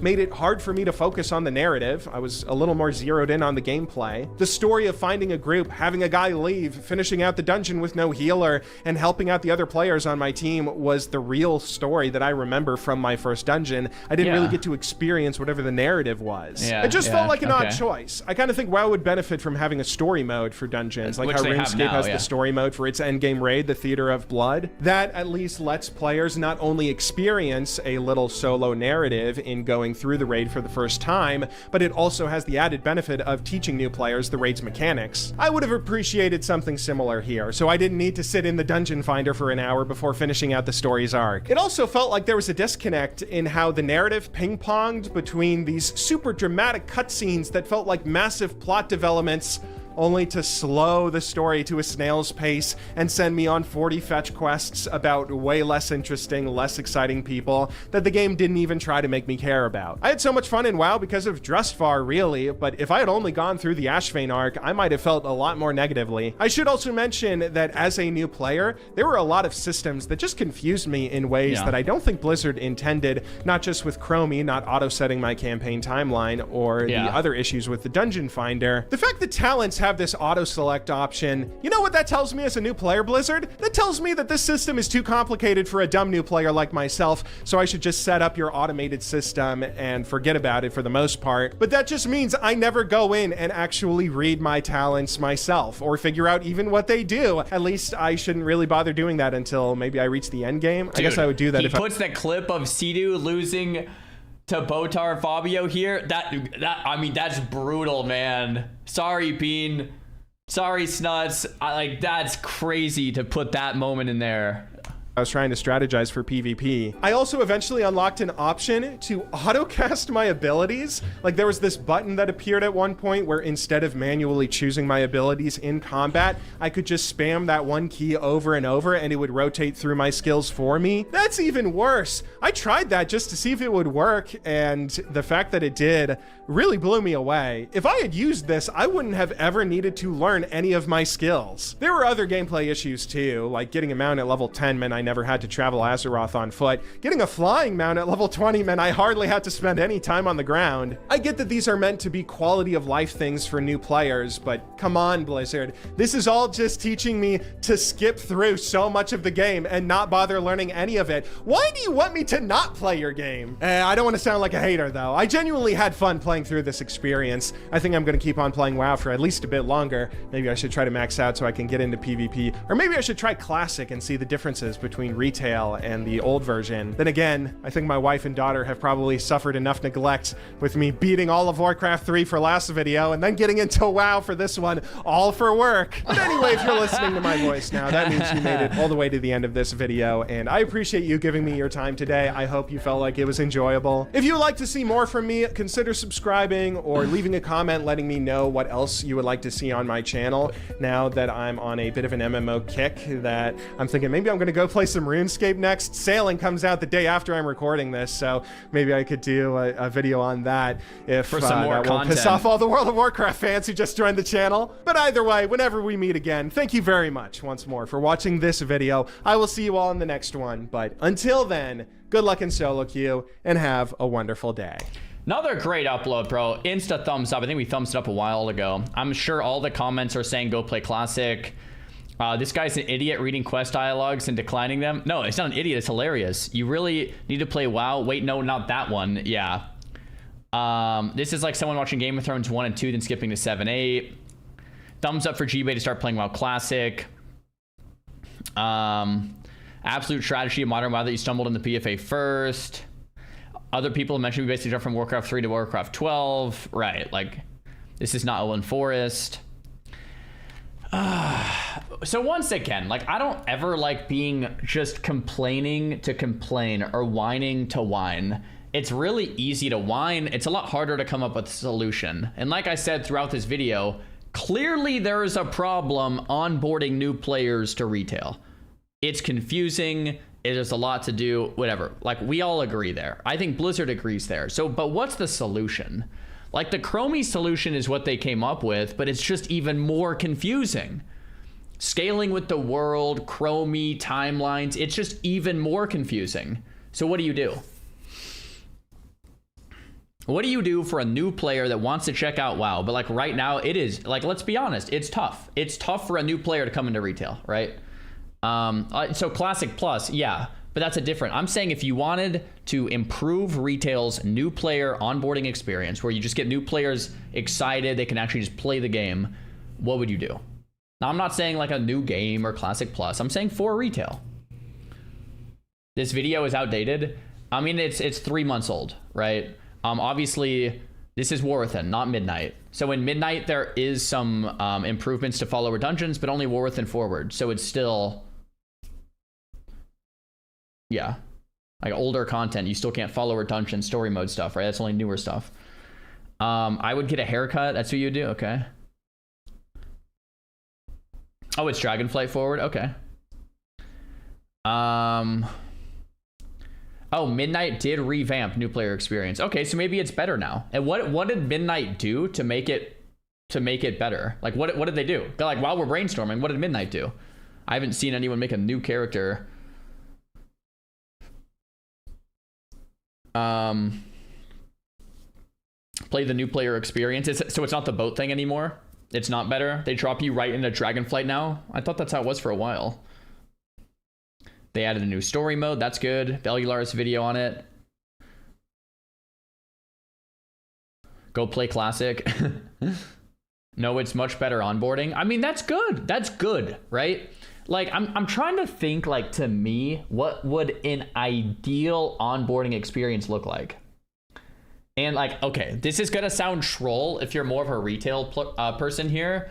But, like, for me, an ideal onboarding process is like, you kind of do have to level slower and see the world a bit more. Like the whole speeding you through the leveling process to get to the end game, I don't know how good that is, right? If you're a retail player, you probably already have like 50 alts. So like if you want to level again and it's slow, like what probably matters more is the new player experience. So I don't know, the whole idea of you get a bunch of things really fast and it kind of zooms you through it, like that's got to be a mistake, I think, right?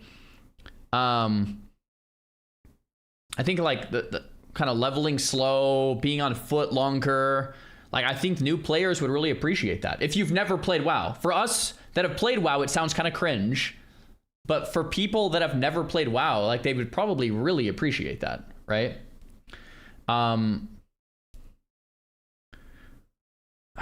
I would, I don't know, is it a boomer thing for me to think a brand new player who's making a human should spawn in Elwyn Forest? I mean, I guess you still can choose. Actually, let's look. Can you still choose? I think you can.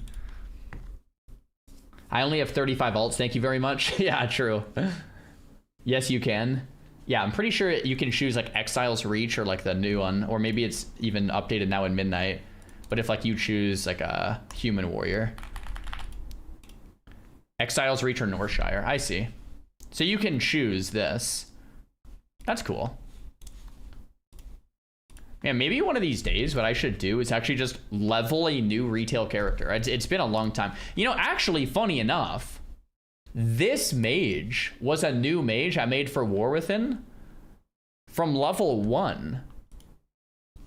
I forgot about that. But I didn't do Exile's Reach. I started as a gnome in the gnome starting zone. Remember? I guess I did this experiment like a year ago or a year and a half ago. I started a new character in Gnomeregan, leveled 1 to max. Yeah. Could do another new playthrough. I don't know, maybe, potentially. We have a lot to get into for today, but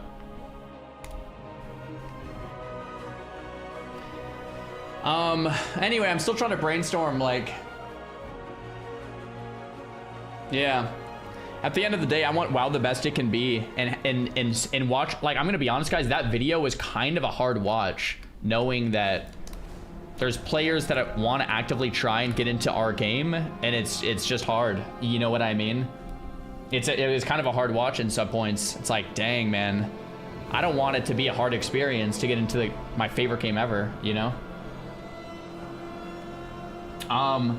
Holy moly, subs, guys. Thank you for the support. We got Ordinary Hero, Mr. Twisted, Ludovin, Monquery, Tatted Viking, Clicking Boomer, Ulas Defender, Preferably Mode, Arlo, Boss, Hydro. Thanks for the tier 1s, the primes, Dino, Elements, Nikki, Kylol, Trelick, Dark Wing, Promad, Steakman, Adam. Guys, if I missed your sub, thank you very much. I really appreciate the support. That's what we're talking about. We have a lot to get into today. We're gonna do a full Mythic Zero Cloth World Tour. To start, we're gonna do hard mode delves, or not hard mode delves, hard mode prey, and kind of get into it. But first, I'm gonna go to the restroom because I've been holding it for an hour. Okay, we're back, 1 sec.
All right, let's hit it. Let's hit it. Let's hit it. Let's hit it. Let's hit it. Let's hit it. Let's hit it. Let's hit it.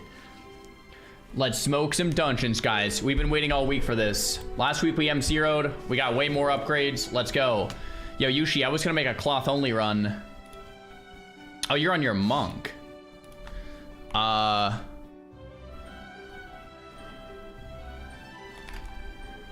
Yushi's tanking. I mean, that the tank can't be cloth, but if we do rest cloth. All right, so we have a M0 World Tour. Let's do cloth only, guys. Under Zaryu. Windrunner Spire. Are we under the wrong thing here? I don't know. Hi, Girthquake. Thanks for the prime. What's good? Give me Inzar. I'm 235. Yeah, just sign up. Sign up. We'll grab some people. I don't know if we're into the wrong thing here. Can we not get more sparks this week? You're like the 50th person to ask that, so maybe not. Let's see. I haven't logged. This is the first time I've logged in this week. 240 item level mage cloth. Yeah, the higher item level, the better, since we can loot share. So we need a priest, it looks like. I offer you my aid. I haven't done any of my upgrades yet. I'm waiting to upgrade till later. Let's see, the War Beyond the Roots? Is that what it is? You can get a spark from the Void World PvP quest.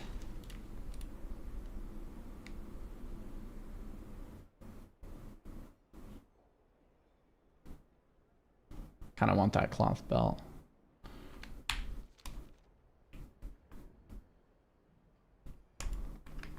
Yeah, I don't know where the spark is at. I'll kind of look around. This is under Windrunner Spire Mythic Cloth Run. We still need a healer. Higher item level, the better. Let's do cloth only so we can loot share. It's the new blue circle.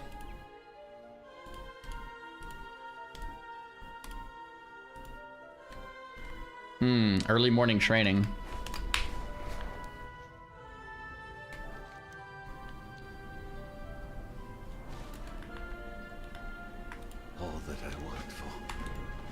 Complete 3 battlegrounds. I see. Oh, and you guys are saying for the Voidstorm one, it's PvP, but it's not there until you actually fly there. I see.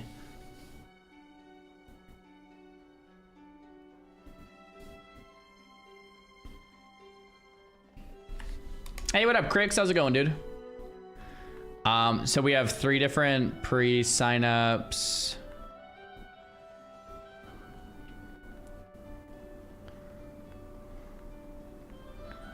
I mean, yeah, there we go. That's fine. Assuming everyone's not going to stay for all the dungeons, we'll get new people in as we go, too.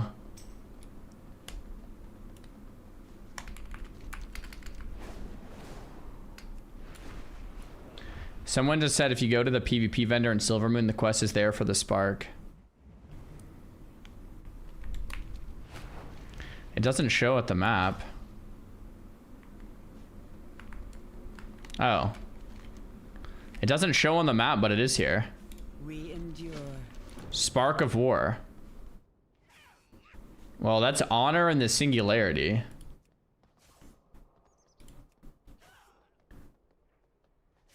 Complete 3 world quests. Is that... I don't know if that's it either. Well, we'll do that later. Oh, I'm getting a whisper that says this quest gives a spark, but it doesn't show. So the Sparks of War quest gives you a spark of radiance, but it doesn't show? Apparently, yes. Yes. That's the one. It's this week, yes. So it's just bugged. It does give you one. Nice. Okay. Cool. NA beta testing. Yep, that's right.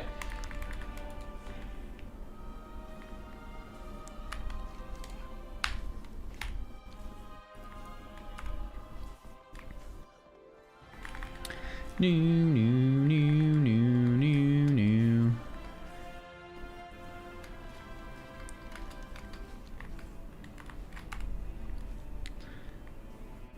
I like this song. New.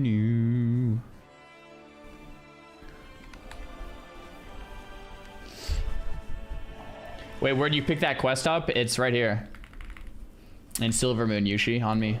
Next to the PvP vendor.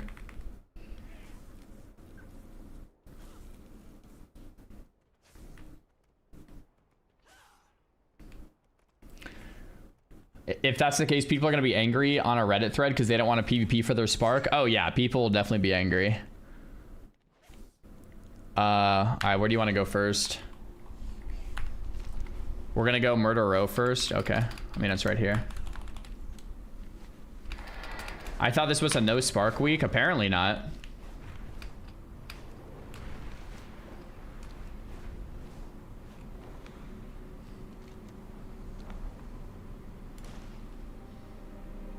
Gotta say the Prey thing's really fun. Yeah, Prey is sick. We're gonna do hard mode Preys later today. Busier than usual in here. We need to act fast. Flask up. I don't know if I have any food buffs. Doesn't look like it.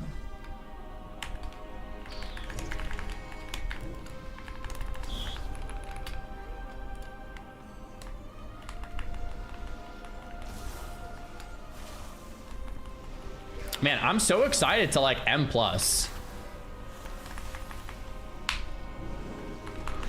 Like, it's just like, I feel like I love retail for just like slapping mobs. You know what I mean? Like, I can't wait.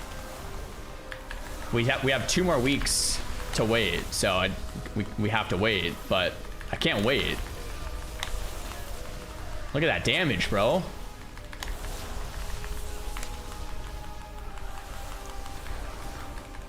Two more? Yeah, it's the 24th for M+. I thought it was the 17th until I looked into it, and it's definitely not. Okay. I just ate that. Health pot and shield then.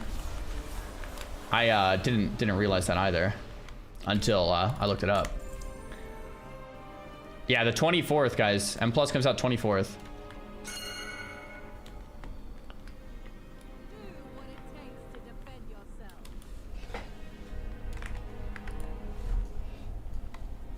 Mythic zeros are weekly, but next week they'll be is it daily next week or no reset? I think it might be daily next week. Don't quote me on that. Yes, daily. Okay.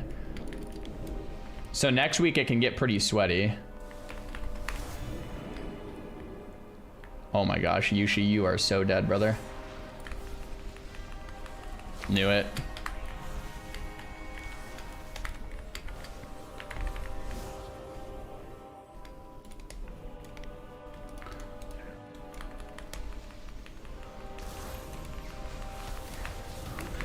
Okay.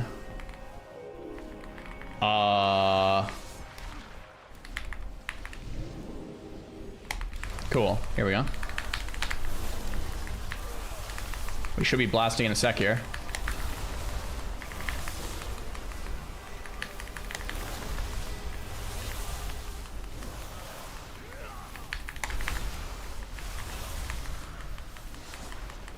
Nice. The charm is brutal, huh?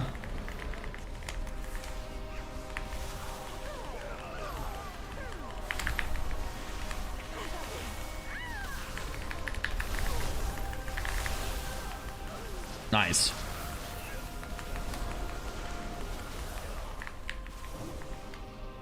Woot woot. Looking into a Dyson purifier slash fan. I like the one I have. I would just call it more of a fan. I don't know how much purifying it does. Maybe it does, and I don't notice it, but it's solid. Frost or Arcane? I'm gonna play Arcane. Hey, Sarl, you said last time you're gonna change your race. I'm sticking to Gnome for now. Oh, I didn't know we were doing another poll here.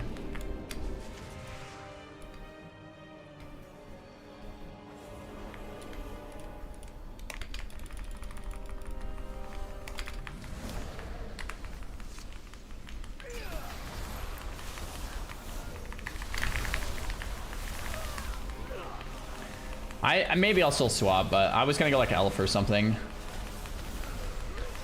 Night elf or void elf or some type of elf. How many subs to make an Ellie Shaman alt? Dude, I don't know if I want a retail alt, man. I don't know if I want a retail alt right now, dude. I'm gonna be honest. Never say never. I might make one.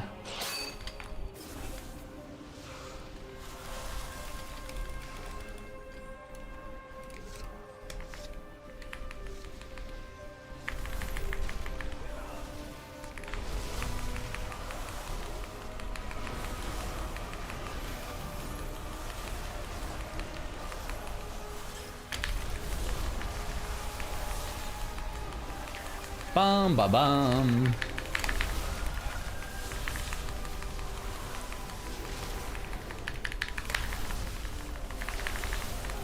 Dude, gear in WoW is just like crazy. Do you think it's more beginner friendly now? Is the rotation actually simpler? Oh, totally, yeah. The rotations are a lot simpler. I would say it is a lot easier, but it's just a lot to get into WoW, I think. Like, it's still a level of research, like, far past just, like, logging in and playing, you know? Let's make an example of you. I won't have cooldowns for when this phases. Maybe for the second one I will.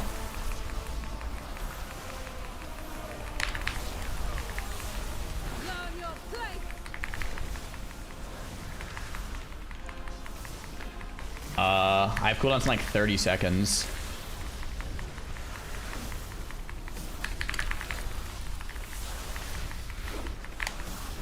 Is that not true for most games? Like, you would be confused jumping into like League or Fortnite or League or something? I would say it just depends on like the degree of like how confused you actually would be, right? I guess I just pop cooldowns on this pet again. Give mother a taste.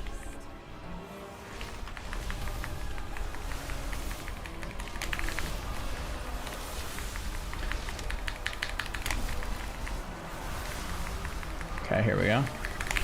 I pop cooldowns on nibbles, which is probably like really stupid. But whatever. Naughty little nibbles. Naughty little nibbles. Nice. Okay, let's see. Nibbling armbands. 240 armbands. Darth, do you need the... Oh, yep, okay. We are all cloth, so we can loot share if things drop. It's massive. Whoops. Oh, yeah. This is probably my least favorite dungeon, just because, like, I don't like this, like, cleanup part. I hope they remove this in, Mythic Plus, but I don't think they will.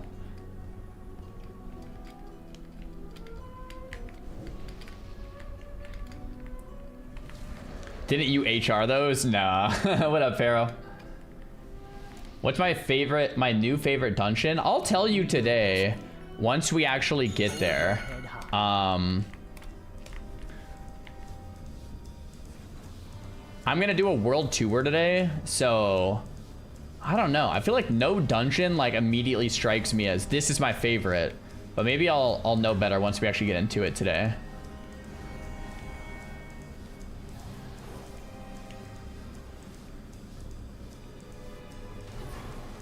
Rank them. I think so far Murder Row is my least favorite just because of this part.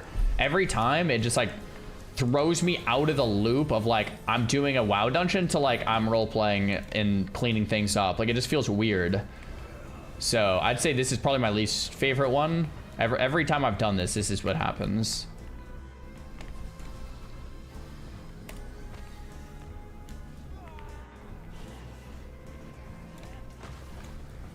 Whoops, I kicked him in the wrong way.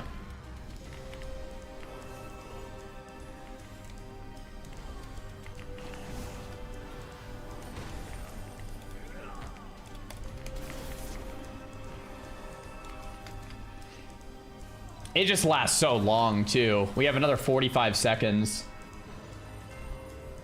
It's fun exactly one time. Yeah, like I said, I hope they remove this part for M+. I don't know if they would or... Probably not, but like that would be really cool if they did.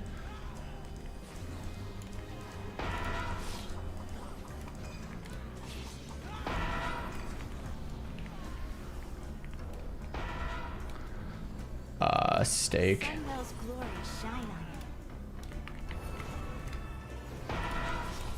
Cheese. you. May the eternal sun guide you. Cheese. Glory to the Sindor. I don't know. Definitely not my idea of a good time in a dungeon. Shift over. There we go. Perfection. Hey, you're getting excellent exposure from this. Oh, do you go this way?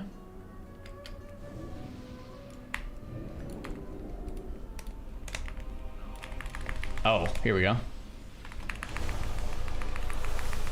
I was a little late to this pull.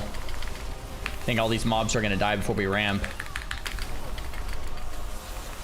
Looks like it's about the case. Whoops. Who are you? Who gave you access? Oh, should have saved my cooldowns for the boss. I have to do everything. I like Blinding Veil, okay. The game should be slower, adds a slower mechanic. I hate the slower mechanic. Yeah, like for like Mythic dungeons, I don't think it makes sense. So like I said, to remove that from Mythic Plus, I think would make a lot of sense. But like for the leveling experience, it should be slow. So I think you have that about right, yeah. Czar doing a retail tank would be very fun to see. A lot of people have been saying that. Well, main tank Pav, huh?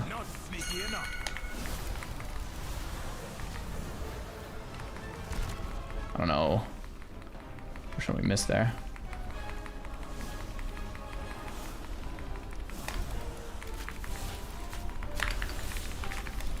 Did I code break time? Get those crates down. No one wants to see tank streams. Stop lying. Dude, the tank streams on Classic WoW were like have been a lot of fun. Like the main tank Pav stuff, I've really enjoyed it. So I have cooldowns now. It's a little awkward. I think I just don't use them. Come on, epic. Ooh! Hands! Yo! There we go! Guys, we got 3 items all of last week. Second boss, we already get a hand upgrade. So we're talking.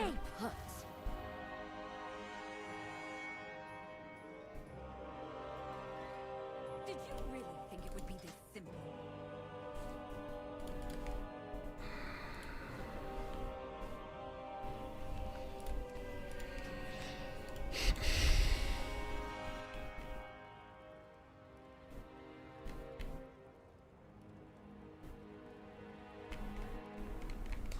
It's fine. That's completely fine.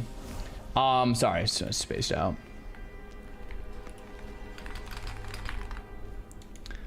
Huge. All right, let's keep moving. It's like doing 220 item. I was thinking I was doing a lot of damage too. Were you guys thinking that? Like, bro, I was doing like 120k DPS on like most of these pulls or a lot of these pulls, and I'm in my full PvP gear. That would have been like a 200 pluser. Happy Monday? Yeah, I guess so.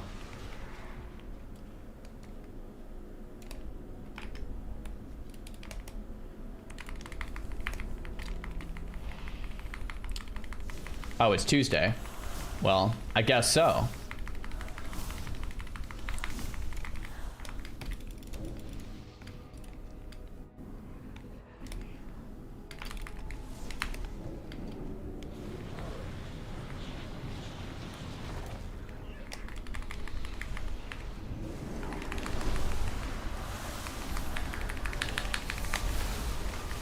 Let's stack him up on the big dude.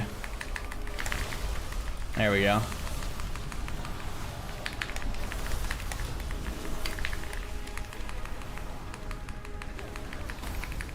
Yeah, here we go. That wasn't even a very good pull, and we're doing 150k DPS. And we didn't even like stack the mobs either. Okay, yeah, we have the right gear on now. Huge. Huge, huge, huge. Yo, Fins, thanks for the prime, man.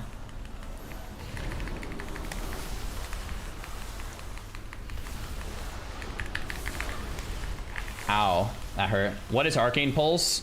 So it replaces Arcane Explosion. It's kind of like a ranged casted Arcane Explosion-ish.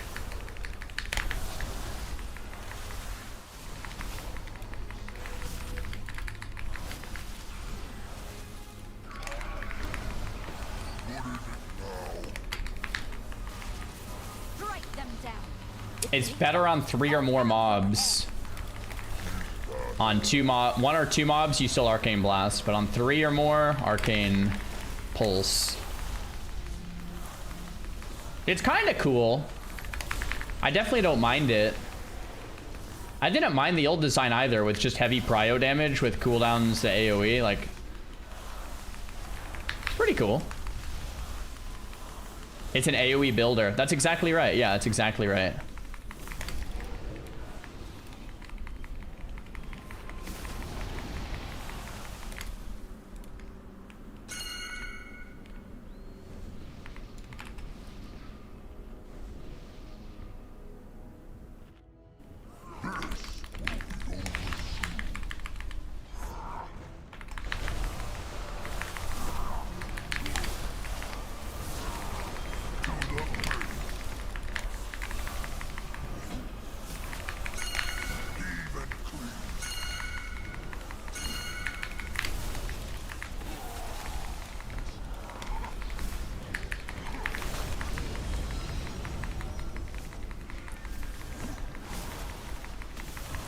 The gear is definitely feeling much better than not having the gear, huh?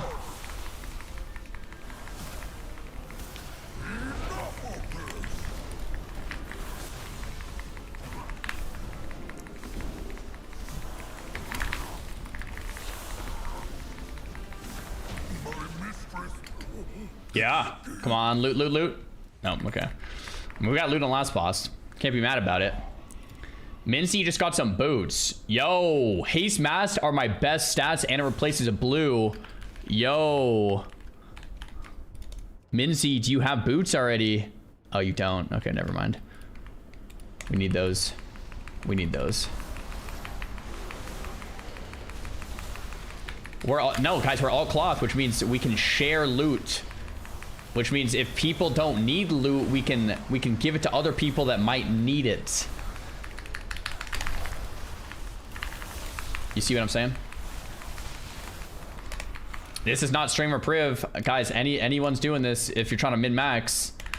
All right. Just how it is.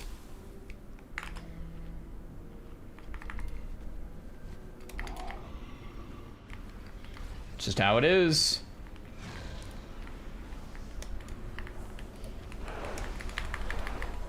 No, no, kick that, guys, kick it. Okay, here we go. Okay, let's stack them all up with the big one, the big 2 million life mob. Yeah, here we go.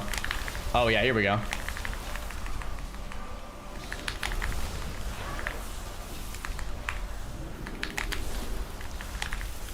Fellfire Orb, I wonder what that is.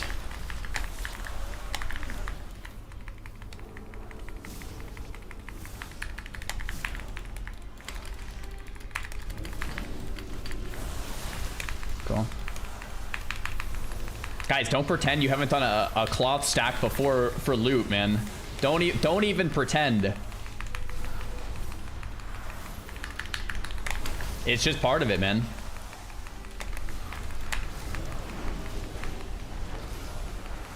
Literally everyone does it. Yeah, yeah. Very, very standard, normal, non-streamer stuff here. Nothing to see. Nothing to see at all.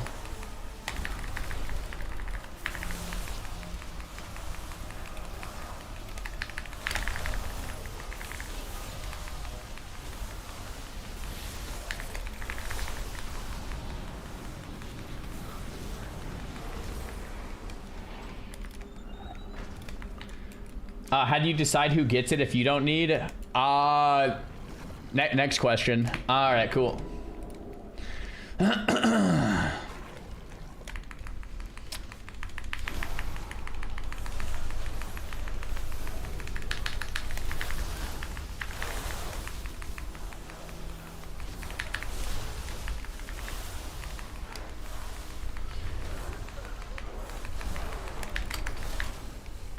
Cool. Lithial. Hello there, Lithial. As long as Silvermoon has need of it, I'll give them the fell they desire. I forgot which one we're supposed to kill. Oh yeah, it's just Lithiel until then there's a bunch of ads that come out. I guess this boss is kind of cool. I do like this boss.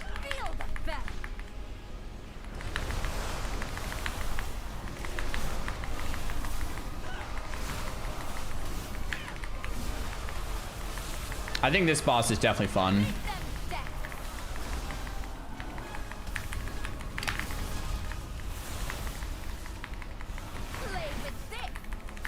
Especially this part. There's like a bunch of ads. Kill all the ads. This is kind of cool. And you take the gateway through. If you're a mage, I think you just blink it too.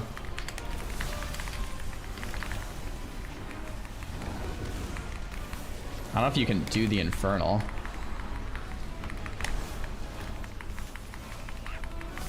Yeah, fun boss here, man.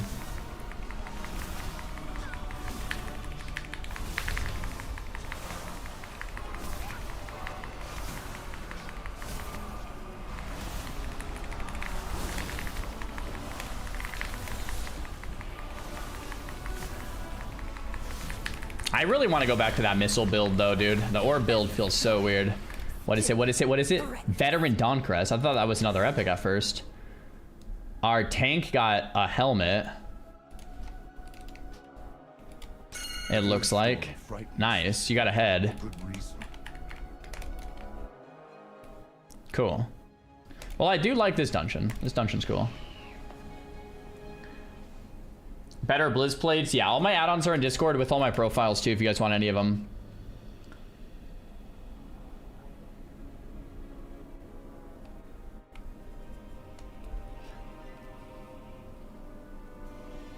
You need a cast cancel macro for orb. I don't think you're supposed to cancel your cast to cast an arcane orb. That's not in the rotation, at least, Shyfold. I've been in the mage Discord kind of peeping around, seeing what people are doing. I don't think it's ever worth canceling your cast. You're just gonna sometimes overstack a bit. As far as I know.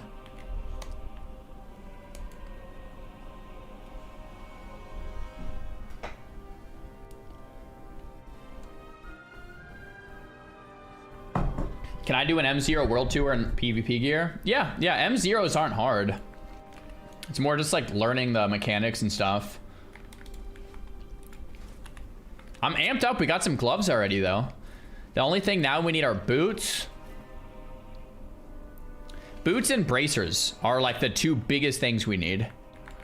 Boots and bracers.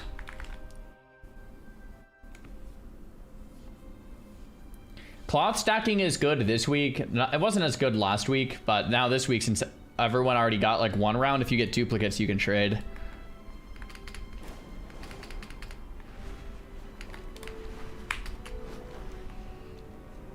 Main tank POV win. We played yesterday. We also might play tomorrow or the next day.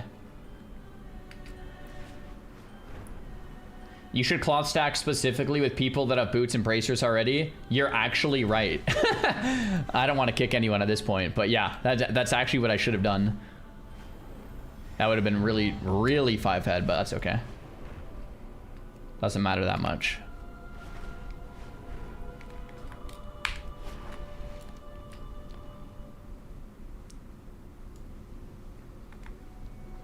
Hey Zar, would you mind doing a quick rotation guide if you already did one, please? I can't manage proper DPS. The rotation is really easy as Arcane. If you're on 1 or 2 targets, you're Arcane Blasting as a builder. If you're on 3 or more, you're Arcane Pulsing as a builder. At 20 stacks of Arcane Salvo, you're using Arcane Barrage. And then Arcane Orb. You will never use Arcane Missiles. And for cooldowns, you want to use Arcane Surge into Touch of the Magi. And rinse repeat is normal. That's literally it.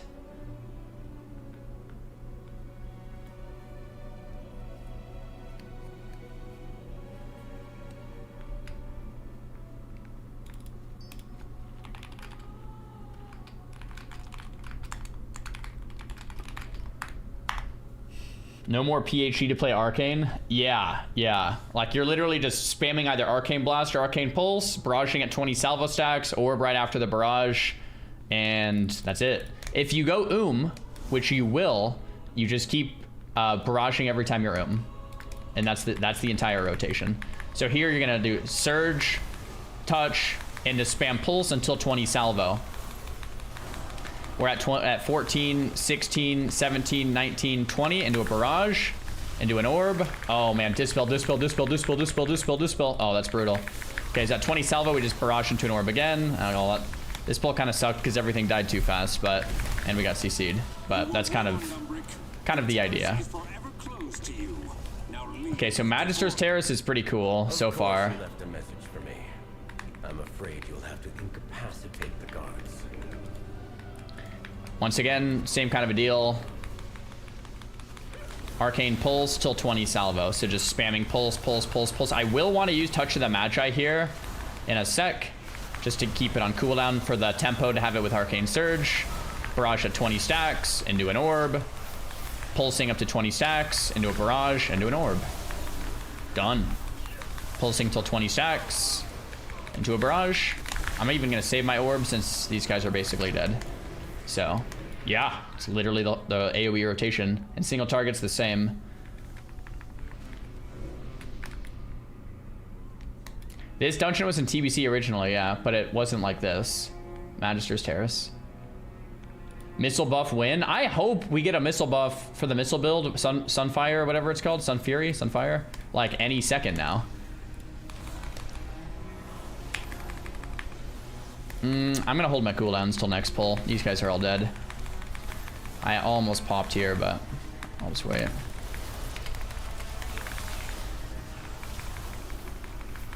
AoE missiles is peak arcane. It's still built that way with Sunfury, by the way. You still have Aether attunement. It's a little different now. So I'm hoping for a buff to the missile build because it's so much more fun. And every mage I know is also hoping for a buff. It's kind of funny. So hopefully Blizzard gets the picture. This orb build is just really sucky to play compared to the missile one. Mage rocks.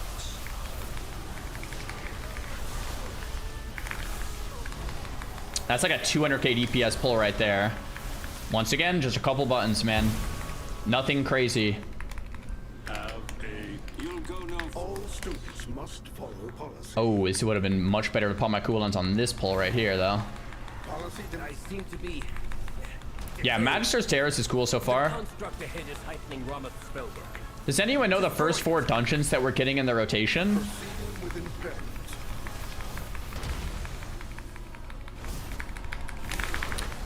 Just to be clear, I don't want a mage buff in terms of mage damage buff. Just to be clear, I want the mage... I guess I want a mage nerf to the orb build so that the missile build is better. Just for people that are like, mages don't need buffs, man. Come on, mages are always OP, dude.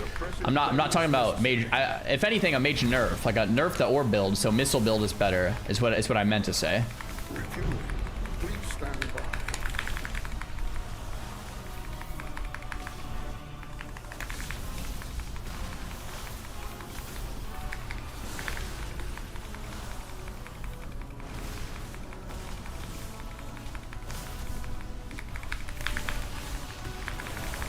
So I have cooldowns now. I think I'll just save them.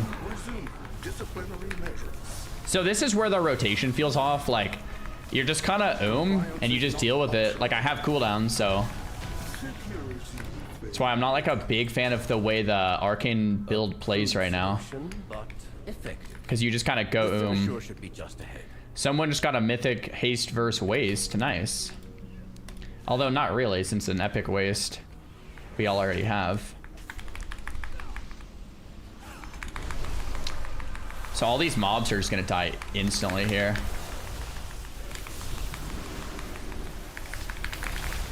Oh, I never surged. Whoops.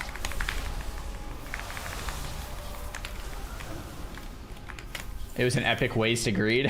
True.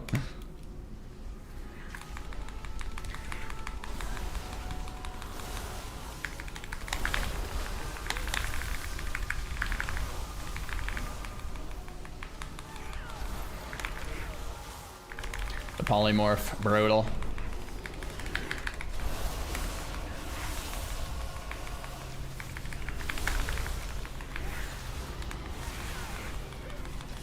Looks like Brewmaster can pump. Yeah, definitely.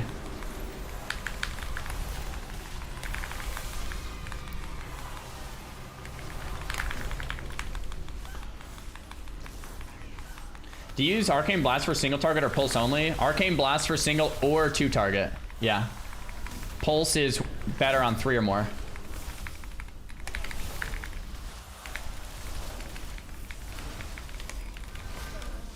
Zaranel, stand down. I have permission from Lorthamar himself. Liar! None shall lay hands on the Cynosure. The Cynosure remains here.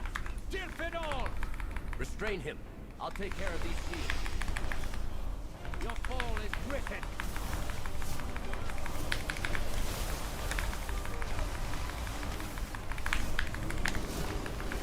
Dude. Speak no more. We're actually kind of slamming. I don't know what this boss fight does. So suppression room. So if you have the arrow, you dip in and then out to get it unsuppressed, I guess. What's this? Attack speed increased by 100%. I wonder if I should auto attack. Your fall is written.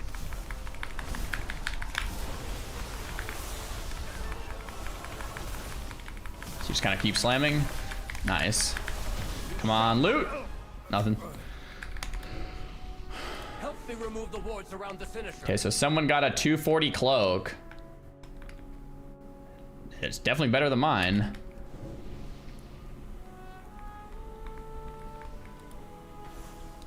Not sure if you already have a 240 cloak. Oh, okay. Do you need that cloak? Let's see. Did I get anything? Yeah, I got gloves already, so I can't be mad.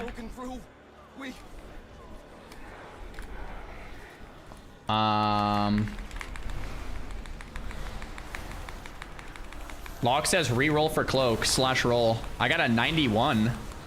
Okay. I'm kind of using cooldowns pretty late on this pull. Probably a mistake. Yeah, almost surely a mistake there, but it's whatever. Bam, bam, bam, bam.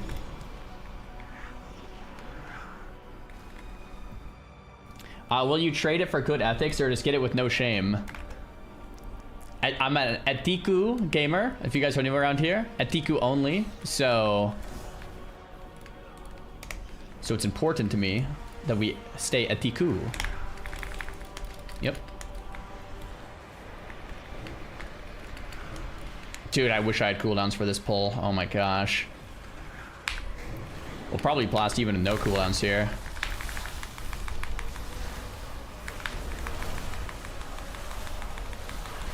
Oh, dude, imagine cooldowns on that.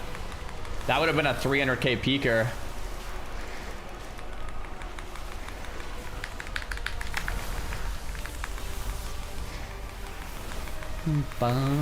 I love the music in here, man. Oh my gosh.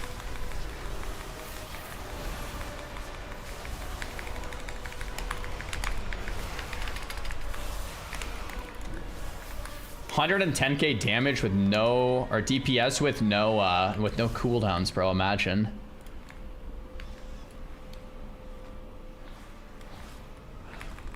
I guess I'll pop cooldowns on this pull.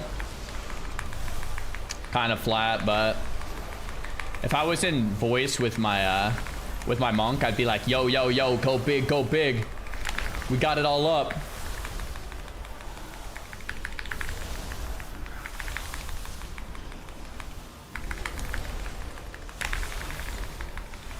Bam, bam, bam, bam.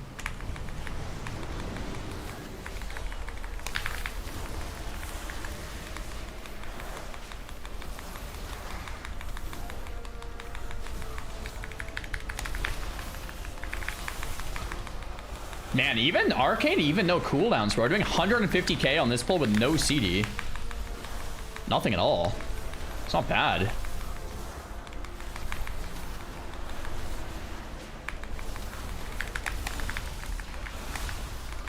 Okay, we have CD up for next. We're playing Atiku. I mean, yeah, pretty much.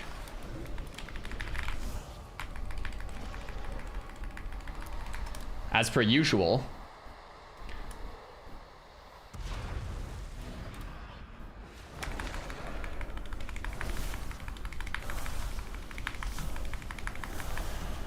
I don't know how to do this fight. I don't know if you... There's like 3 of them that split.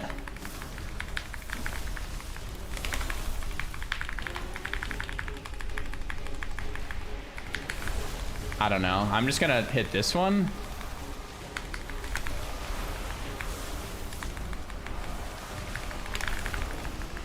Okay, now there's 4 of them.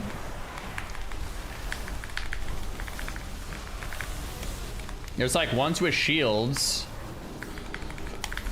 and the ones without them. I don't know if you just... I don't get it either. Yeah. I don't... Maybe they all share life. Maybe it doesn't matter that much.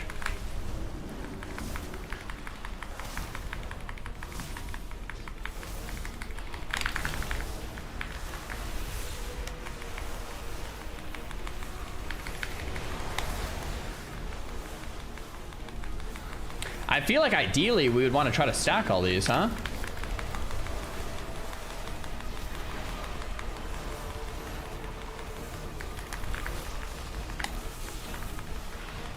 I feel like stacking would probably be good.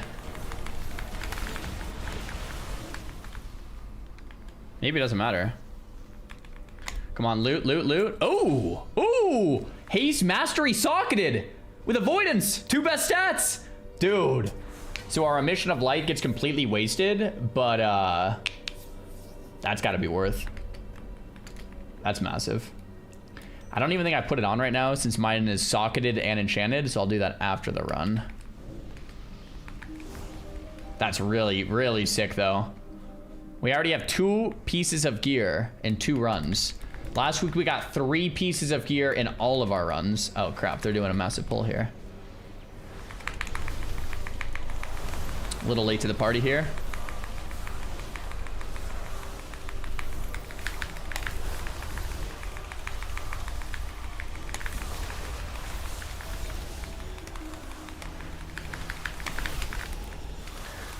Okay, didn't really get to ramp before they all died, but that works.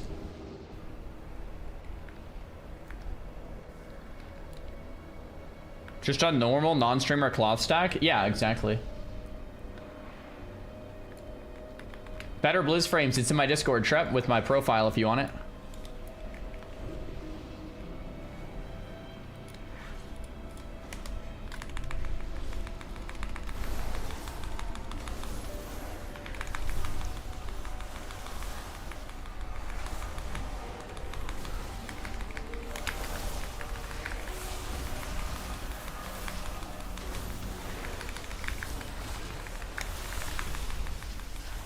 Prey system's dope. Yeah, I'm gonna do more hard mode Prey today. I'm pretty amped about it. Should be a good time. Exclamation point retail. Yeah, it's a good watch if you're interested in whether or not you should play retail.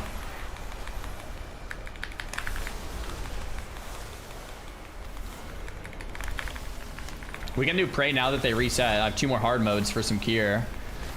Although it's only 233 items, so I don't know how much of it I'll actually need or use, but hey, I'll grab it anyway.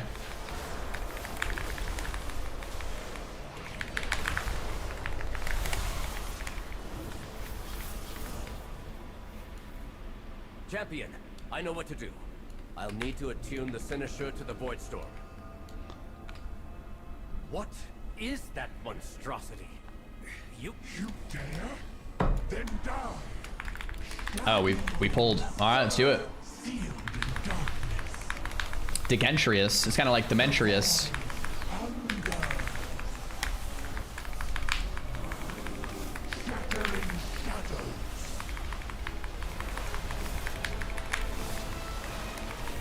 Do do do.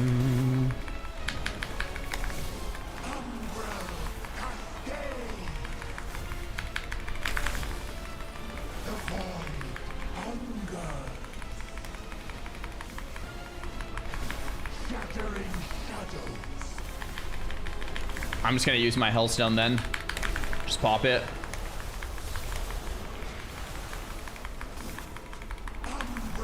Ow. I just eat that. NBD. Just send a block then.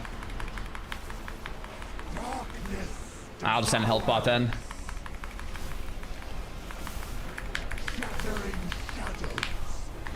Okay. There we go. It is done. Let's do that then. We have our way into the Void Storm. Let us inform. Haste Mask? Oh, it's for Yushi. Zero soaks? Guys, I don't know what you're talking about soaks. I was looking at the damage meters. We're doing 40.4 thousand DPS. Healer ends up dying. I don't know. Not too sure about any of that. Oh crap, I need a res. What happens if I release? Do I go to the start of the dungeon?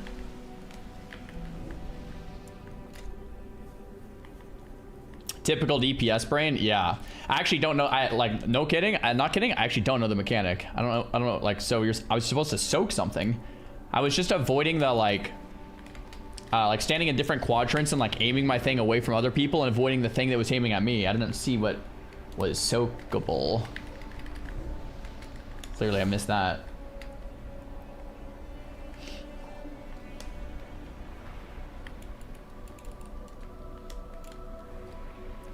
Maybe we get some loot. Maybe we get some loot.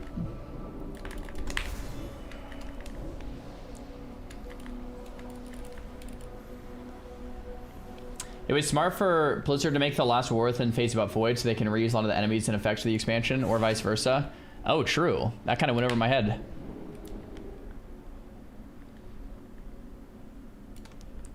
It's like a four-way volleyball game. That's kind of what I was doing. The four quadrants, kind of stand away. No way. We got the mount. How rare is that? Lucent Hawkstrider. Nice.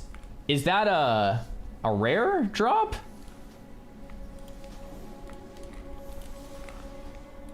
Or is that... Oh yeah, there we go.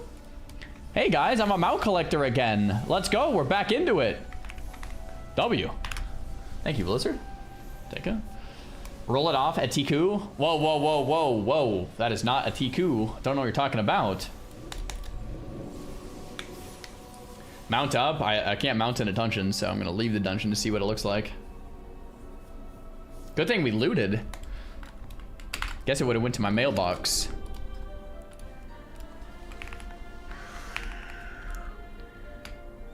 I mean, that's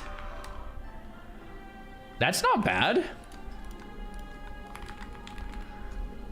I have the old one from back in the day. This is a recolor.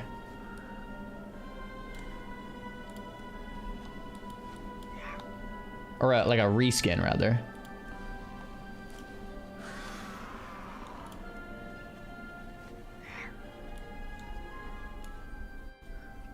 Yeah, it's nice. It's kind of nice. Cool. Let's keep moving. Where are we going now? Windrunner Spire? Oh, I might need to summon to this. I'm a little late to the game. I was looking at the swag. Oh, speaking of, yeah, definitely need a 1, 2, 3-er because I need to go on this, go here, buy a Flawless Quick Amethyst, and then also buy a Zul'jin's Mastery.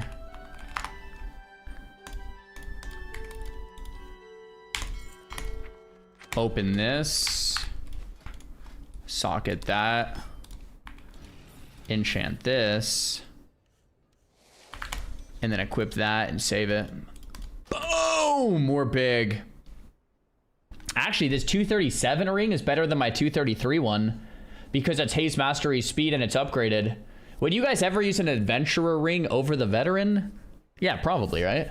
Because I'm not going to use my veteran on this ring anyway. My veteran upgrade tokens. Probably should. Yeah, I think we do use that anyway. Even though it's blue. 238. Cool. Upgrade the ring for free. Upgrade the veteran for free. Oh, can you? What can I upgrade it to for free? Oh, to 237. I don't know if I would even use it though, because it's worse stats. I'd rather have Haste Mastery than Crit Mastery.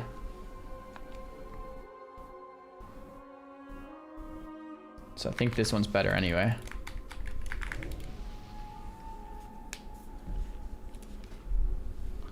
Cool. 238 item level, guys. We still haven't crafted. This is looking good.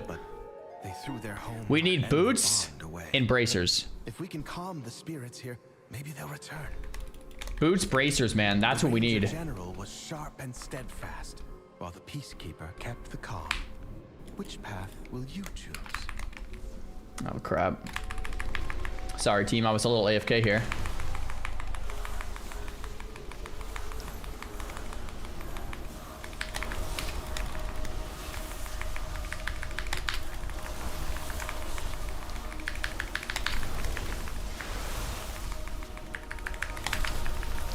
Okay.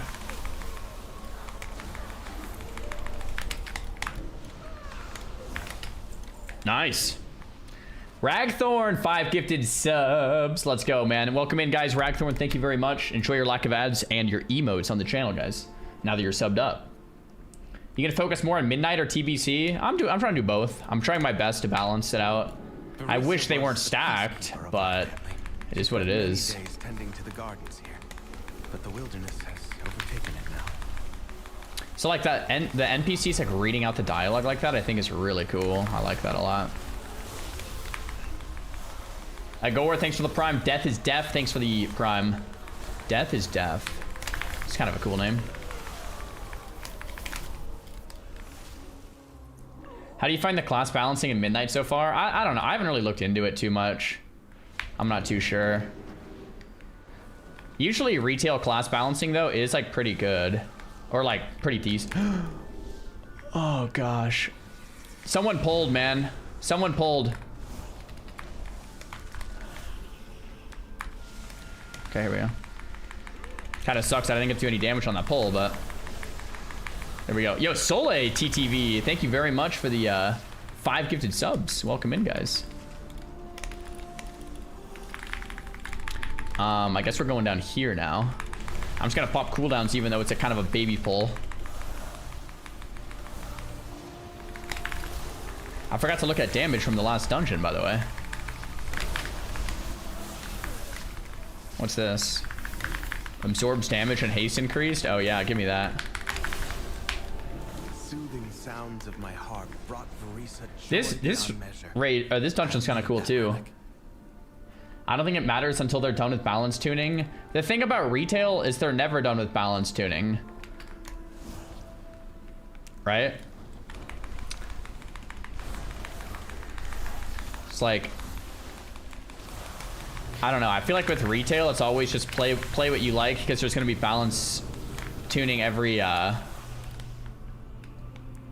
few weeks or every few months. So, I mean, you could technically play Fodom, I guess, and just re-roll every few weeks, but that's like super troll.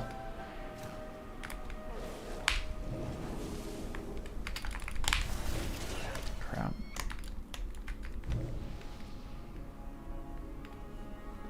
Hey, Zara, which PC setup do you use to play WoW Midnight? I use my Starforge PC. If you're on YouTube, I believe it's in the description. If you're on Twitch, it's down below.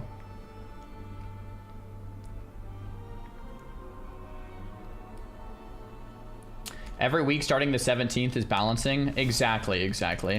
So it's like you say you roll a mage, right? Or say like what's the best DPS class in the game right now? I don't even know. A Devourer, Demon Hunter, I think. So say you roll a Devourer because they're top, and then on the 17th, things change. And now it's like, it's Demo Lock. Okay, so say you roll a Demo Lock because they're the best. And but you actually like don't really like it that much, and then it just gets nerfed anyway in a few weeks. Like, what's the point?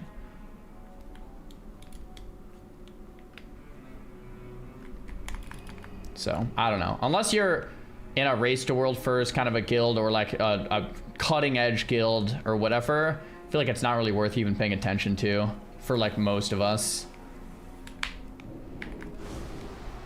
Instead, you could play your class and swap around specs, you know, but I don't know. That's just my take.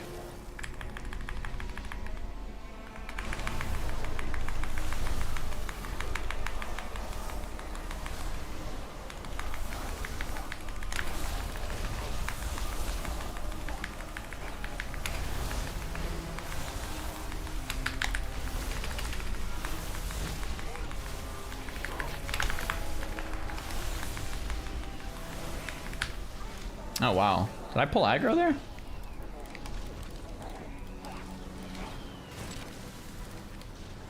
Maybe it was the bloated lashers, fungal bolts.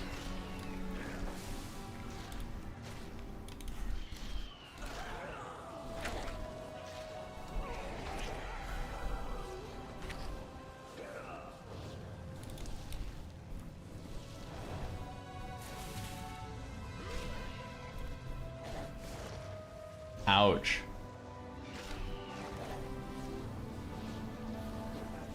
Even cutting edge, it doesn't really matter. Only time it really matters is for like world first. Yeah, exactly. So I don't know, man. That's my general take. Like if you're an average player not going for world first, like literally world first, or maybe like a NA first or like super sweaty cutting edge guild, I really wouldn't look at like, oh, let's try to re-roll based on what's performing well this week and then re-roll again based on what's performing like next week. It's like, I think you're just doing yourself a disservice, if anything. Unless, hey man, if that's how you enjoy playing the game, I guess go for it, but it sounds kind of miserable.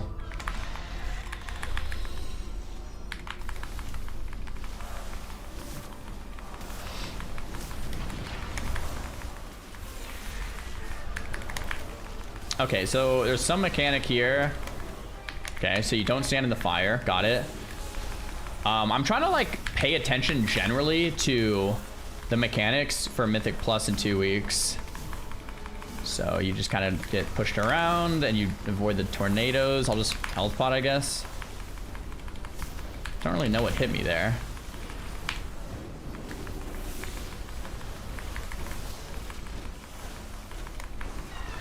Okay, just like NATOs. Beautiful. She reminds me of Arisa. My sister was also ferocity itself if her family What's this? Crit mass neck. Or head, rather. Let's find the next relic. 1 week? It's in 2 weeks, man. 2 weeks till M+.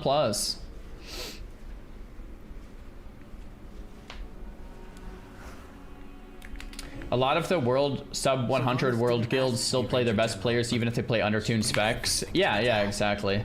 So it's really more of like a race to world first thing.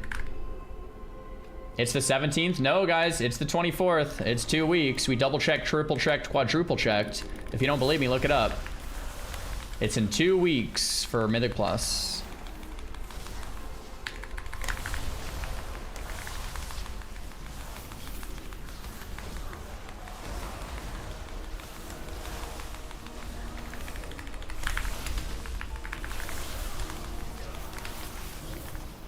The 17th is the raid, yeah. Normal and heroic raid on the 17th, Mythic Plus, and the Mythic raid on the 24th. Okay, so we should blast this pull.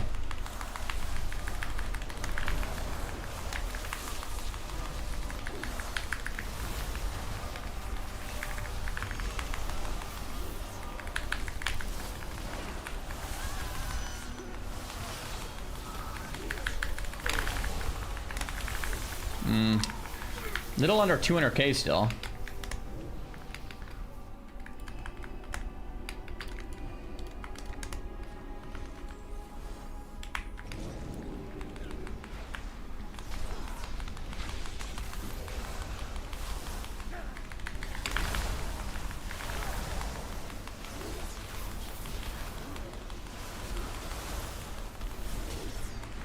You know the nice thing about orbs is they don't spawn on Arcane Blast or Arcane Pulse anymore. It's only on Barrage, so at least you don't get random procs that screw you over and pull a bunch of random stuff like last expansion.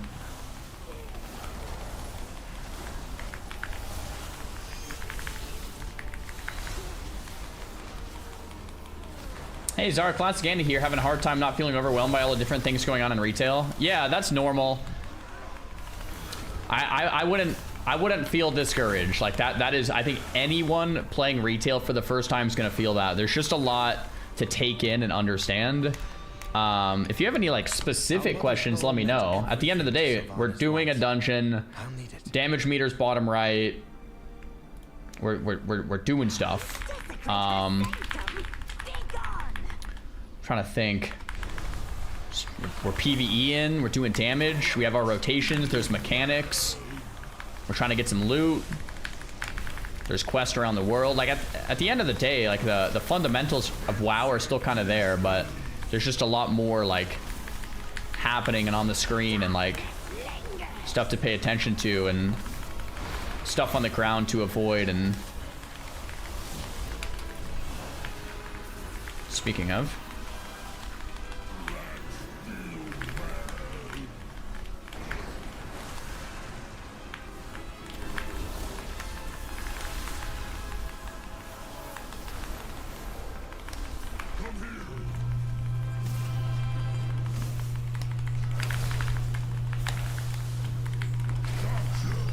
don't stand in the fire. Good comms. How do you fix your mana problems as Arcane? You just have mana problems as Arcane. That's why I don't really like how the spec plays right now. I think Arcane is really due for a redesign.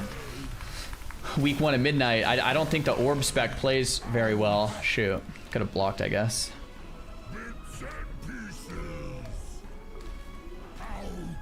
Oh no. I think this will be our first wipe on a boss, an M0. Unless the mage clutches up. Woo! Clutch. W. W, W, W. Sylvanas was sometimes vain and loved to be admired, but she never wanted. They did redesign it. The War Within Arcane minted, I will say. We have one. Okay, let's get some fat loot here. Loot? No, okay, no loot.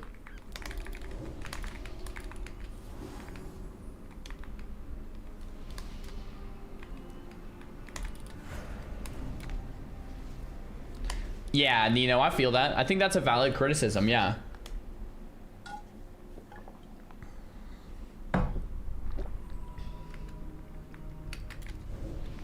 People are doing 75k overall DPS as orb spec. Yeah, it's kind of what we're doing, dude. It's OP, it's nice, it's strong, but I'm not talking about...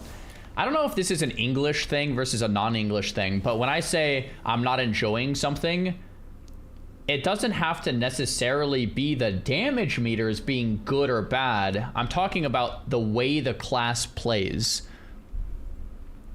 Once again, I don't know if this is like a native English speaker thing versus a non-native thing, but or if it's just a semantic thing, but yeah, I know Arcane's good, but that's not what I'm talking about.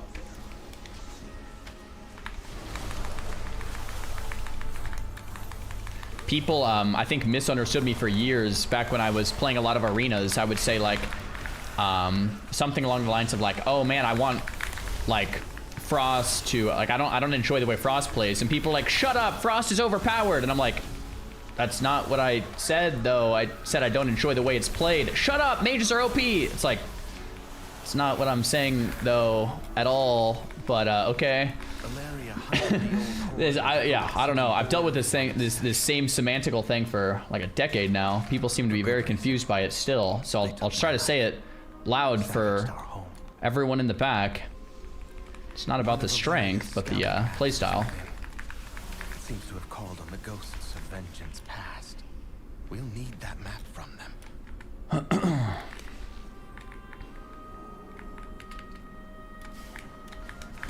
Oh, here we go.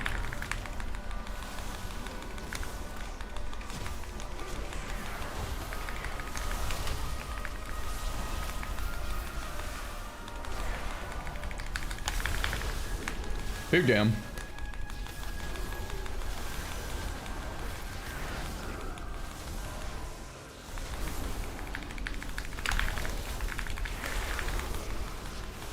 So Arcane Blast single target or 2 targets? Arcane Pulse on 3 or more.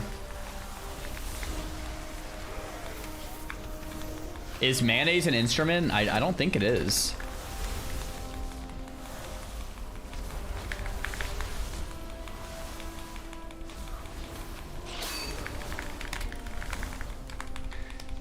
But there is no mana issues if you know exactly when to use Barrage all the time. Well, I guess that's a technicality. If you allow yourself to not go by using Barrage when you're then there's no mana problems. Sure. But I guess my point is, there's like an RP diary on the bookshelf. That you have to like barrage when it doesn't feel good to barrage. I guess that makes sense. You have to barrage when you don't want to barrage, just to allow yourself to not go Like, it was never like that in past Arcane iterations. Yo, Corny, thanks for the prime. Or I guess in OG once it was, like back in like TBC or something. Or Wrath maybe.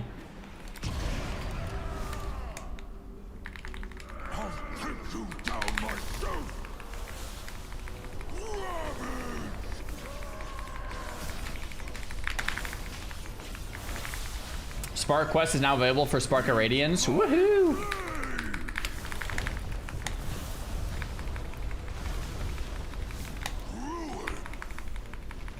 This boss is kind of interesting. Oh, so you stack on that, huh? I was trying to like run away from my teammates, but maybe I was trolling them. So someone just got one shot there, it looked like. Blade Storm. I tried to invis it. The invis did not work, but just testing the tech anyway. Looks like he's back on our tank now. Okay, so you just standard like kite mechanic, it looks like.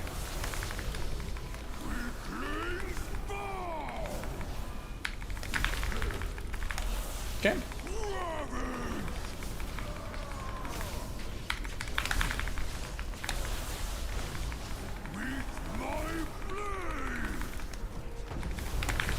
Okay, dodge this. I wonder if I should... Okay, so we want to stack on this, it looks like. Nice. Oh, that's kind of a cool mechanic. I kind of like that mechanic. That's a fun one. Rallying below. Blade Storm. If we can, like, stack up all these mobs on the Blade Storm, it's, like, crazy good value. Doesn't look like we really can, though.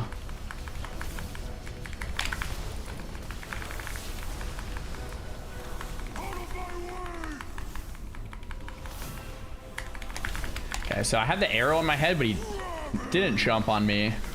Not sure why. That happened twice, actually.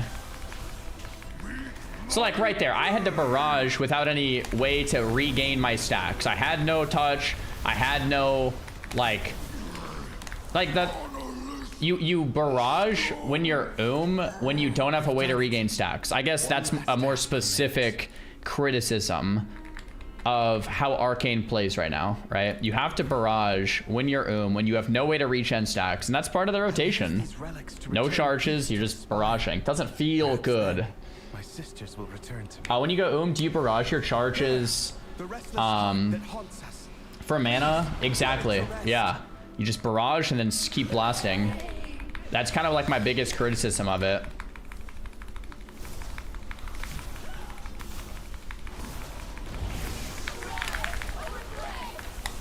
Okay, so we don't stand in the blue stuff.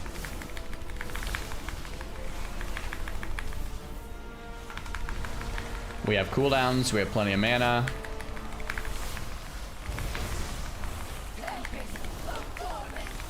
Wind Blast, I don't know what this does. I'll just block it just in case. I'm a mage, lol. Was I supposed... Oh, you're supposed to hop over that, huh? I think I blocked it anyway, but you're supposed to, like... If you run into this, does it hop you up, or... I don't know. I think you can, like, hop over it. Oh, is it these arrows that make you hop? Okay, it's the arrows that make you hop. Okay, so I'll know for next time.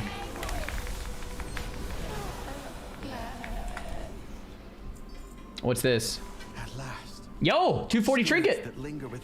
Your spells and abilities have a chance to awaken the heart of wind. Gives you haste.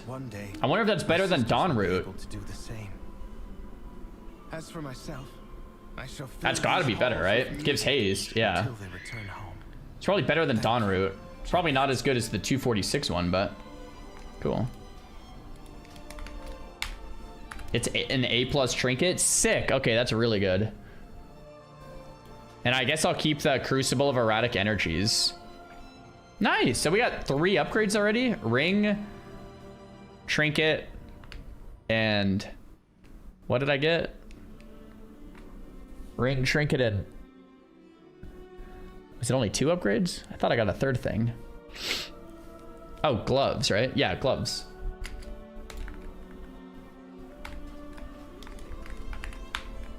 Cool. Good runs today. Huge runs. What up, Vic? Blood mallets available. Yeah, I was taking a peep the other week. Taking a little look. And a mount. Oh, yeah, and the mount, too. No better boots than your 217ers? Bro, we're stuck with the 217ers all day, man. Today, we want to get new boots, new bracers, if possible. There could potentially even be like a world quest or something random. Yeah, but my boots are 217. They're kind of troll.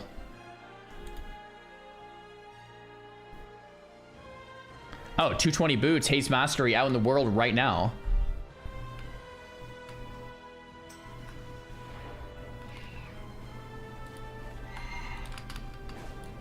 Minzy says he has to go, so we need a new healer on the cloth stack. Sounds good, man. Thanks for running.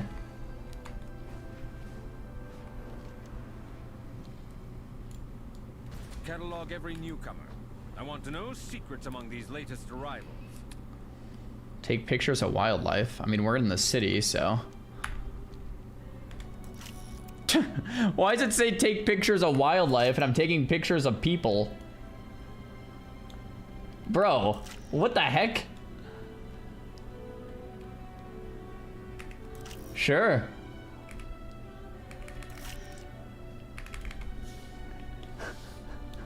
He's calling the people animals? Maybe.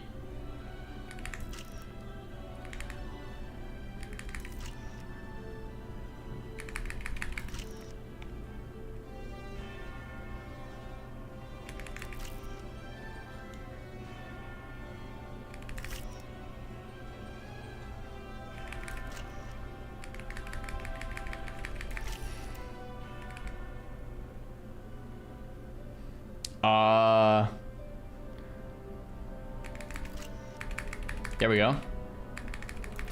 There we go. 220 boots now, boys. Upgrade.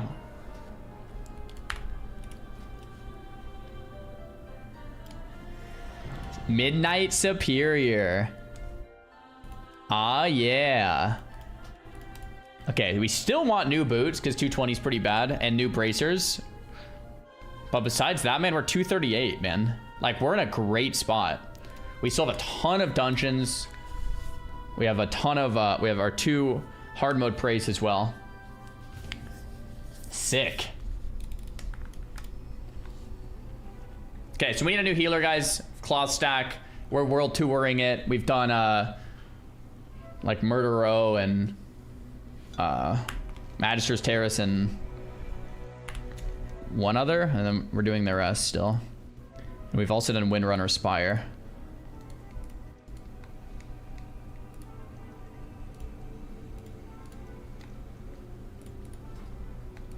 Oh, we got a priest.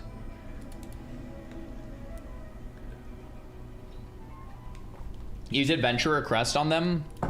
Yeah, I will. Like, after I'm done with these M0s, I'll spend my Adventurer's Crests and maybe even my Veteran ones.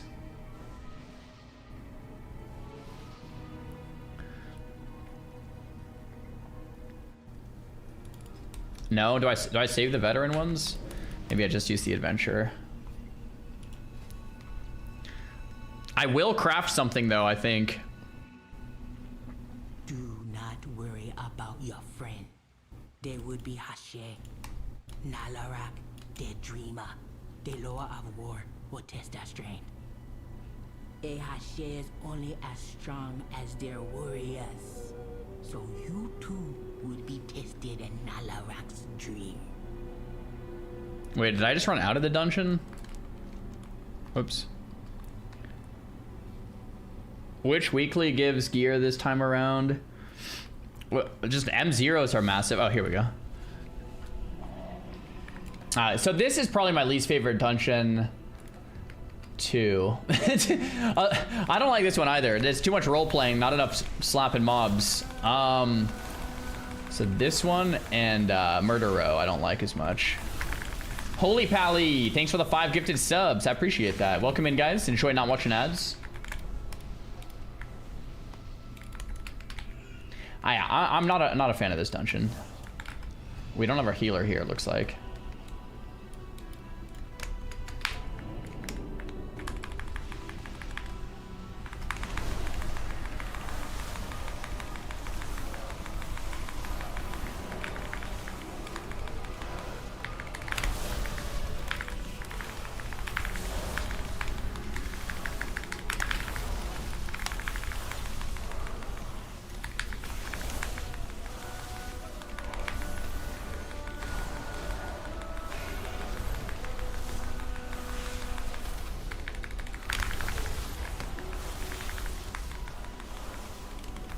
I think I might have pulled that with my orb. I'm not sure though.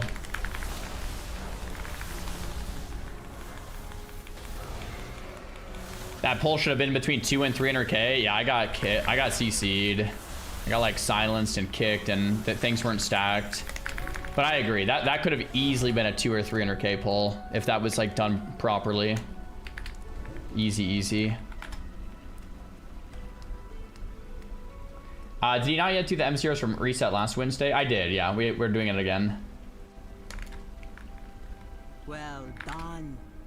M Plus isn't out for 2 weeks.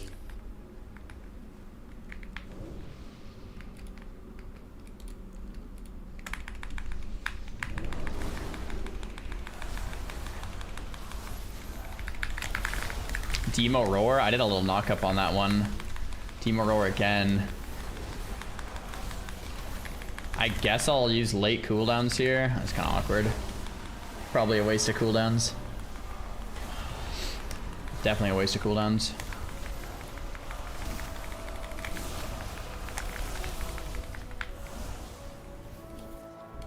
Yeah. This dungeon, not it, man.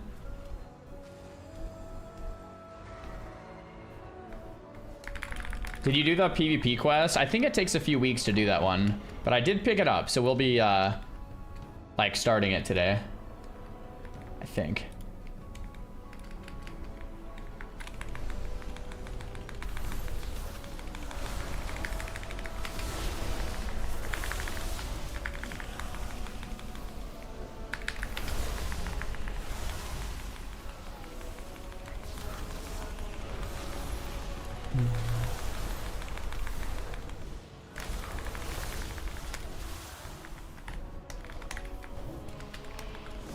In the winter, there were those like the Hordmonger, whose greed burdened others. Alright, I'm trying to remember this fight. I want to like mentally take note of a lot of these fights, since I just don't know. Okay, so you place a bunch of offerings. I think this is pretty tank and spanky from memory. The 259 neck is crazy. I don't think you get it for like 4 weeks, right?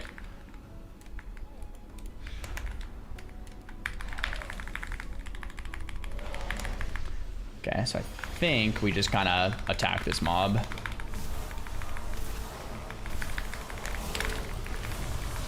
So frontal, don't stand in it. Man, I really, really miss Arcane and War Within. I've got to say it. Like, I miss using missiles.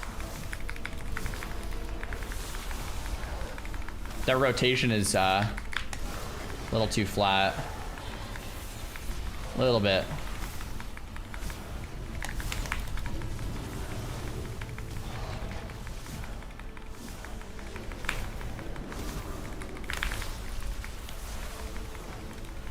I don't miss needing a weak aura to perform well with it. Yeah, no, I agree. I like overall the expansion's great, and I enjoy like the less add-on thing, and the screen just looking clean and no clutter is amazing. But I'm just talking specifically about the rotation. The tribe survive for now. Someone's got a 240 chest, so we're tough. And it doesn't look like he needs it, because he has a 243 chest. Upgrade for me. Technically, it's 3 item levels, but it's worse stats, but it is veteran track as well. And mine's already 6 out of 6. Okay, it looks like 3 of us need it, so we just roll on it. Oh, man, that silence is brutal.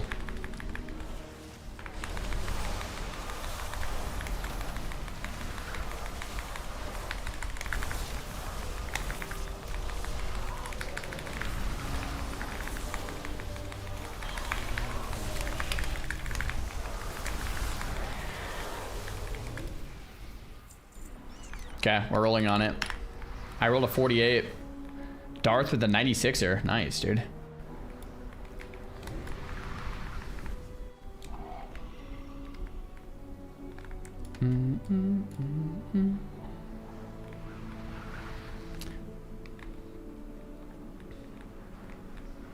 Let's keep moving. Let's keep moving.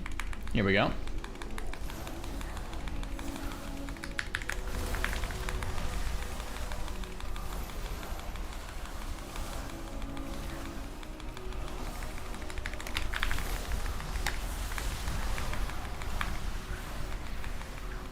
I mean, I think another thing it's hard to really gauge DPS when everything in M0 dies so fast. Like, I think if that pull was longer, that probably would have been like a 150k DPS pull, but since everything just dies, it's hard to really do that.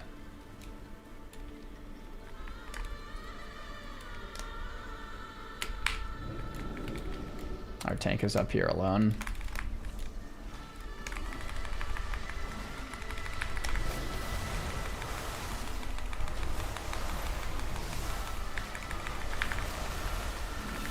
But that'll all be fixed when M+ comes out. Obviously.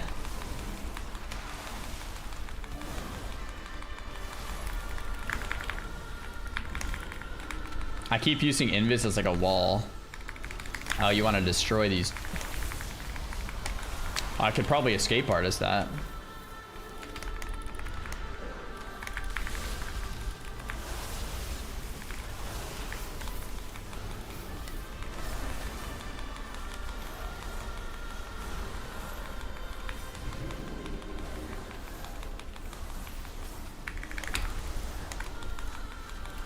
Probably get used to using my knock-up like a bit more.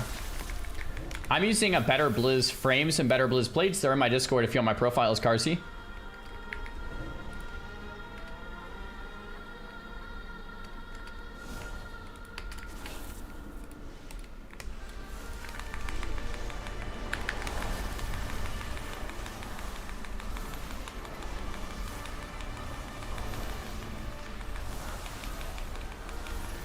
See if escape artist works.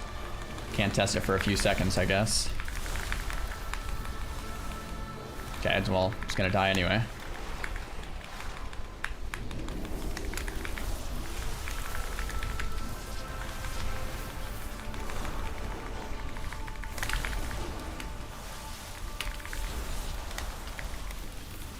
Two weeks till M+ is insane.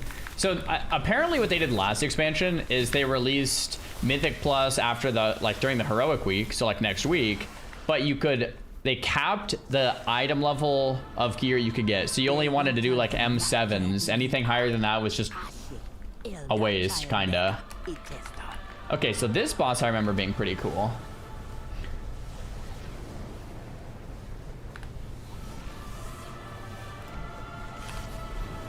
Oh, I just realized I don't have like weapon oil or anything on. Guess doesn't really matter.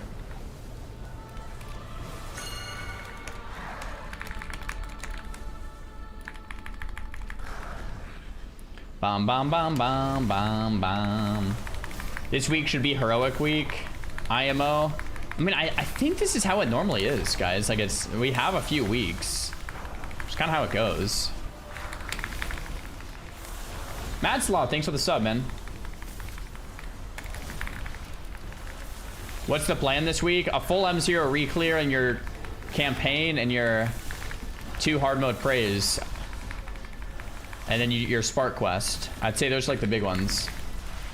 How is MN Hunter? I haven't looked into it. Let's see, don't stand in this stuff. Eternal Winter. I think it's just like a healing mechanic, and then you break the, I guess DPS mechanic too. You gotta break the shield, huh?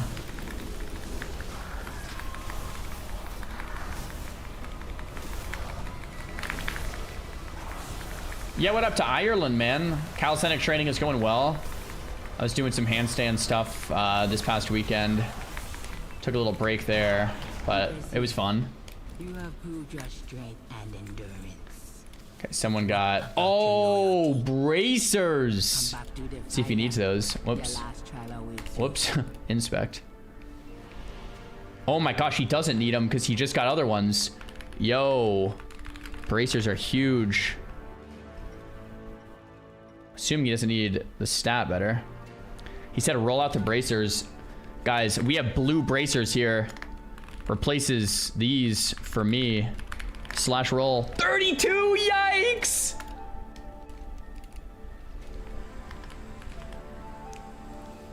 I might be the only one that needs them though. No one else is rolling.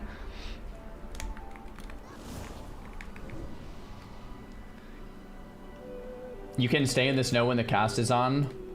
Oh, is there like a sticky patch of snow that you could go in. Didn't know that.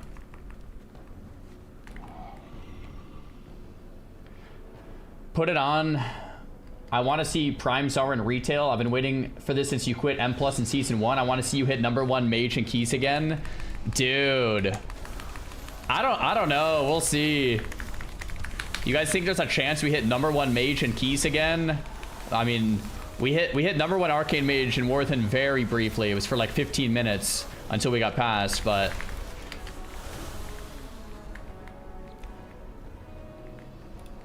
I don't know.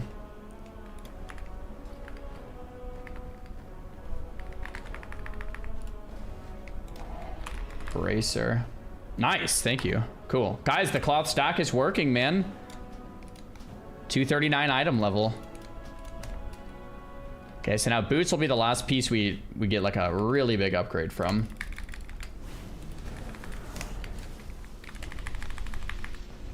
I don't know, man. We'll see. We'll see this time around. We'll see how Midnight feels. I really hope we get a new rotation real soon, man. I'm not the only mage. I thought I was the only mage complaining about it, and then I went into the mage Discord, and it seems like all the mages agree with me that this rotation needs to go. It's a bad one. It's like we need a new rotation ASAP. So I'm hoping for the best. So Kane, thanks for the prime, dude. I play Frost for that reason, not gonna lie. Yeah, I feel that. I guess I could just play Frost or Fire. I just like Arcane, I don't know. Delor will not fight me without you. Hold. Before you face Delor, you must face and kill me. Leadership requires sacrifice, even of the Oh, thanks, babe. Leadership requires sacrifice. True. Very true.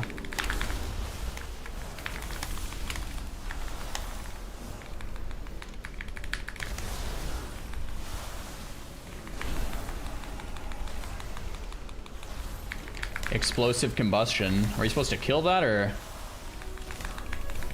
what? Guess I probably shouldn't have orbed there. Don't know if we're supposed to kill this or not. I think we probably want to. Oh, that's right. You want to kill them, but one at a time, so you don't, like, creep the healer.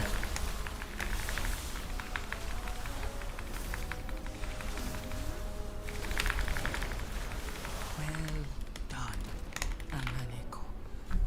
You have passed the trial. Take the bird. I just can't with mages being concerned about your rotation while other classes are so undertuned they can't even get into M0 pugs. Is that even true? What classes are so undertuned you can't run an M0? Is that even true? No, it's not true. Yeah, that is just some cope, man. I don't know what to tell you. There's no way that's even. What are we talking about? I'm gonna be honest. I haven't looked in too closely into the Sims because everything's gonna change when they do tuning. So I don't really care. It doesn't really matter. But I feel like that's got to be some giant cope, man. There's no way.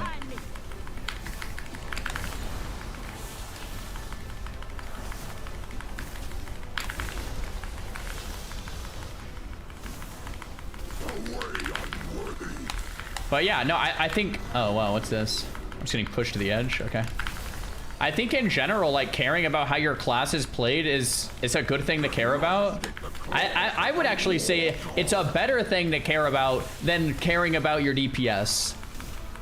I would say it's a better thing to care about how the class is played, not looking just at the meters and how viable things are, right? Oh, we got legs. You deserve good things, brother. Okay, so mastery is my best stat, but verse is my worst. Haste is my second to best. Crit is my third to best.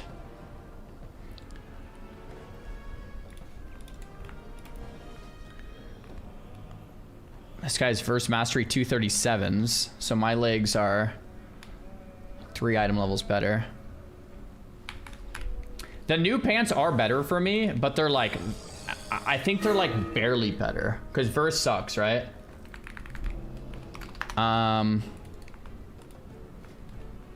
Ooh, our priest has green legs.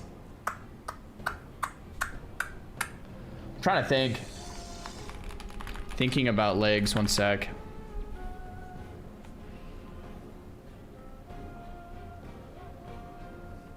I think we might just...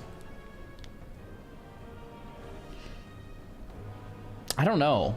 Versatility is my worst stat, and these are... The ones I have are verse heavy.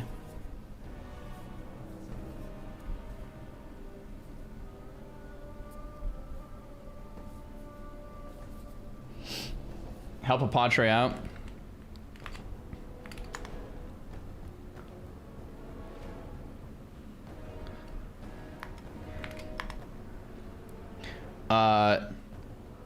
Link your legs.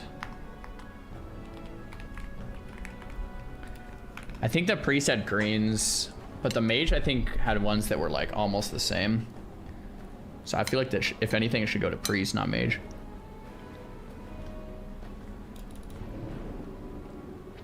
Those are Biss stats. Biss is haste masked.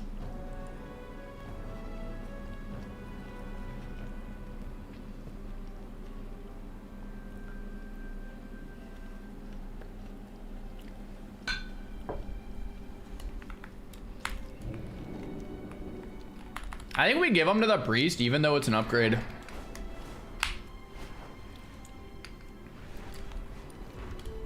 feel like that's the vibe.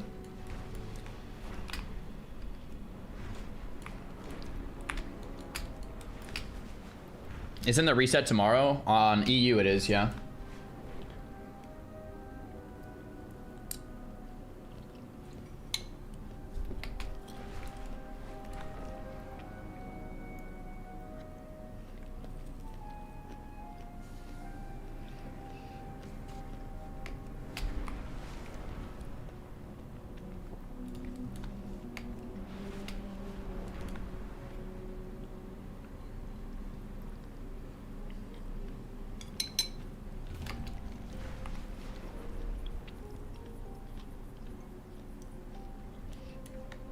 We need one more DPS player. We're signed up for Masera Caverns. If you guys want to sign up, we're doing a cloth loot share kind of a thing. So anyone with some banger cloth gear and want to join, get some viewers up in here.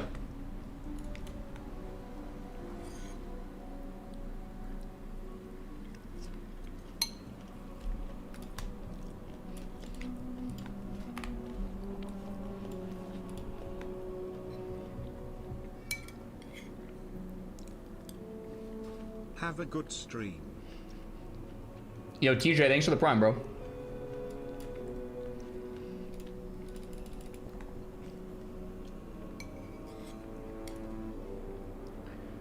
I just got removed from a Mythic 0 for a mage, and I'm a DPS warrior. Are DPS warriors that bad, or is there just like a learning curve, or what's going on?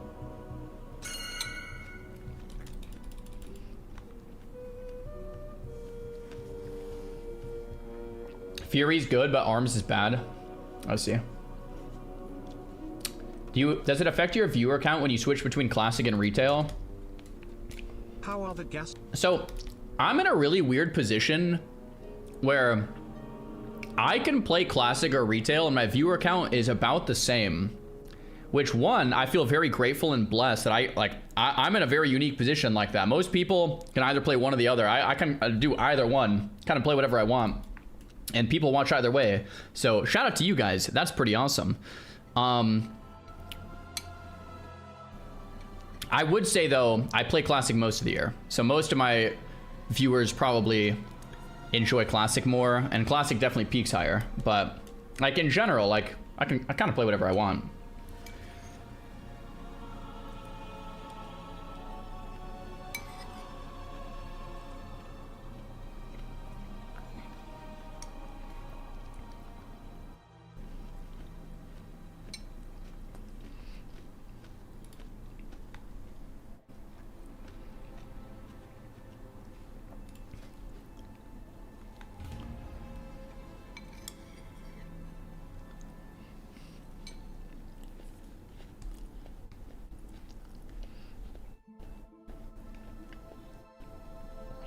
So the only item I really need is boots.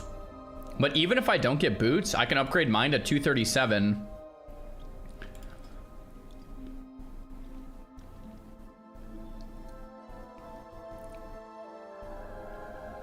I mean, we're in a pretty good spot. Like, we don't really need anything. Obviously, more drops the merrier, but we're in a pretty good spot. We're at 239 before upgrading our boots. So after upgrading boots, we'll be 240, probably.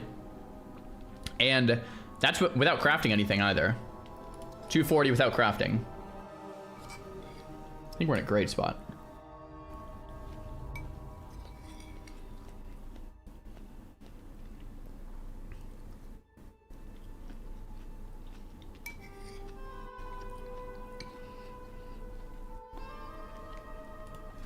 We still need one more cloth DPS for this one.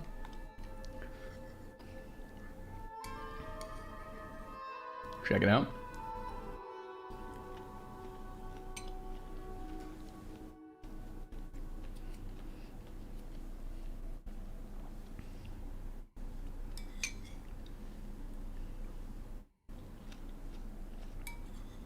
Am I gonna make a second tune? Probably not, but we'll see.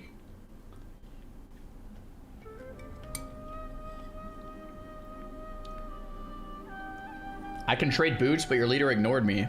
Oh no.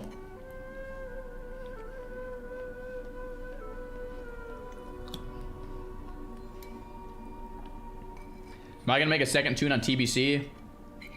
Who knows? I don't know. Yeah, we'll see.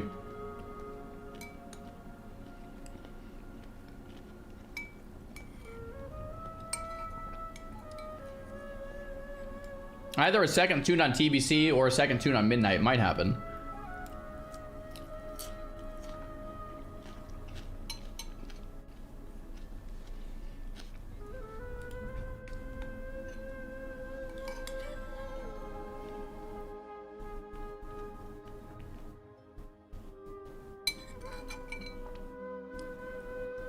Ashraf, I don't know why. I just don't like playing alts that much these days.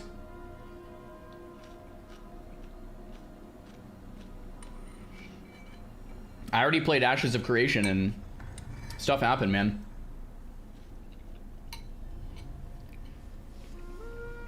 Have I recently experienced leveling from 0 on retail? This character I leveled from 1 on retail in Warthen. Leveled all the way from 1 to max. This is a brand new tune.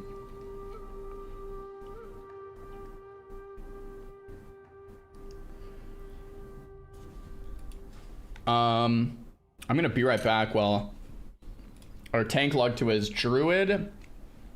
I think he's gonna fill BRB while fill. We still need one more, but it looks like he's gonna re-sign us up here in a sec. Yeah, there we go. All right, I'll be right back 1 sec.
All right, guys, we're back. We're back. We're back. We're back.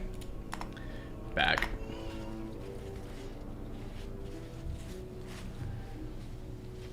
I'm excited. You want to hold it? What do you want to hold? This one?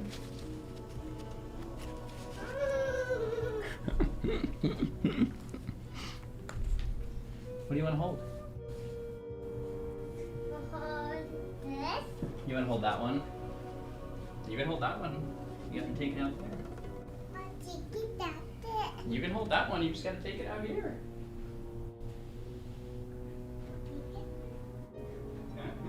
You just open the door and then...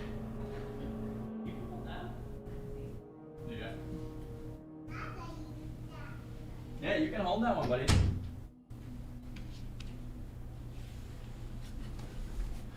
Ah, that cute little man. That cute little man. Yeah, he's all grown up now. It's nuts, dude. No way he grew that fast? Yeah, he grew that fast.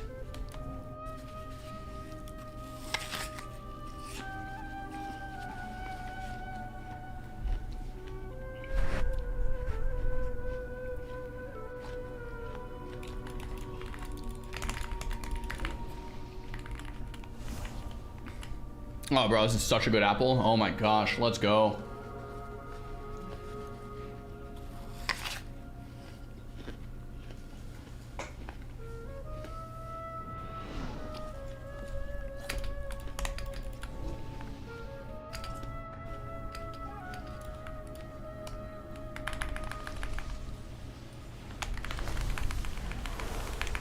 Okay, so this pull should be fat.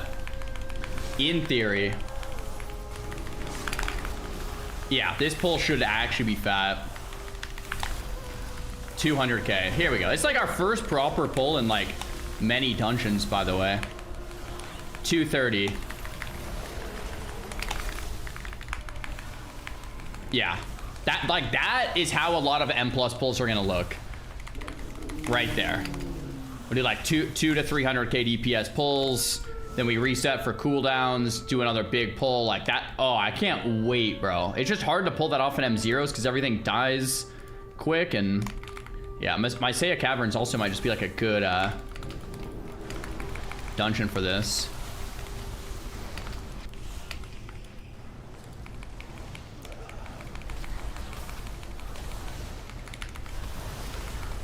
Oh, our tank died. Well, that was actually a sick pull too. I liked that pull. Yo, Trip Stack, thanks for that T1.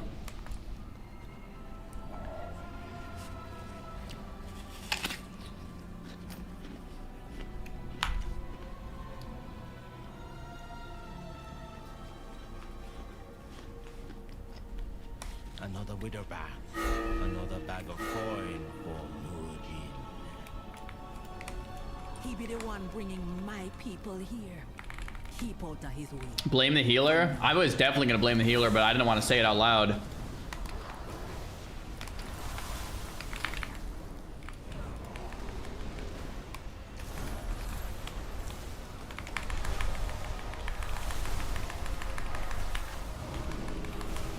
This might be my favorite dungeon yet, because we actually have some like massive pulls, you know? Dude. We died in the same way as last pull. Dang. That was still a nice pull. I like that pull a lot, but we're not doing it.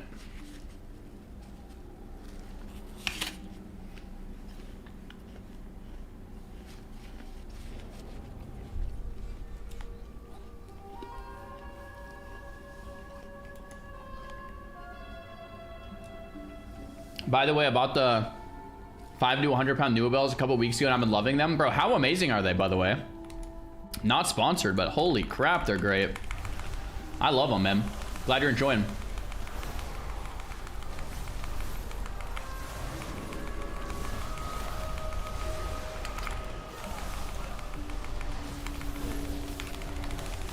Oh, it's a great apple, man. It's a nice, juicy apple. It's very nice.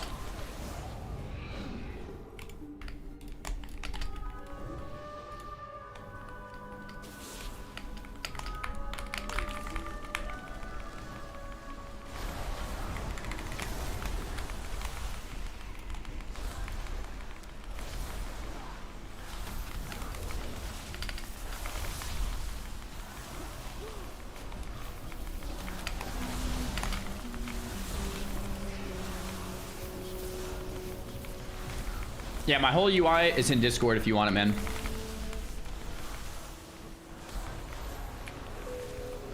Yeah, I guess I'll pop cooldowns here. So awkward. They've been up forever.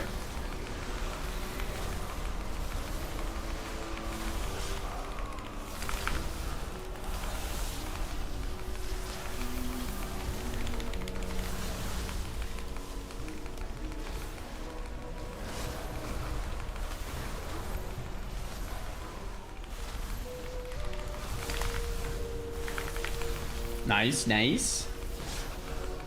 I'm mainly gonna stick to the PvE side of things in Midnight, like just like I did in Warthin. Who be stealing my kill? Who be letting Alazi's little kittens go?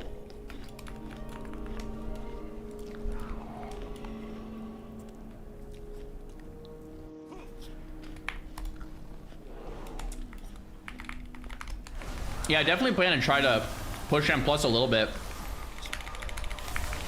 The extent of how sweaty I get is going to depend on how much fun I'm having and how much fun you guys are having, transparently. Last expansion, I got a little sweatier than I wanted to. We'll see if that same thing happens this time or if I go a little softer. Who knows? Only time will tell. I think just join your plates look clean. Yeah, if you want the plates, bro, they're in Discord. Yeah, I like them a lot. We spent some time just trying to min-max and tile in all the small details, and here we are. We kind of sent it.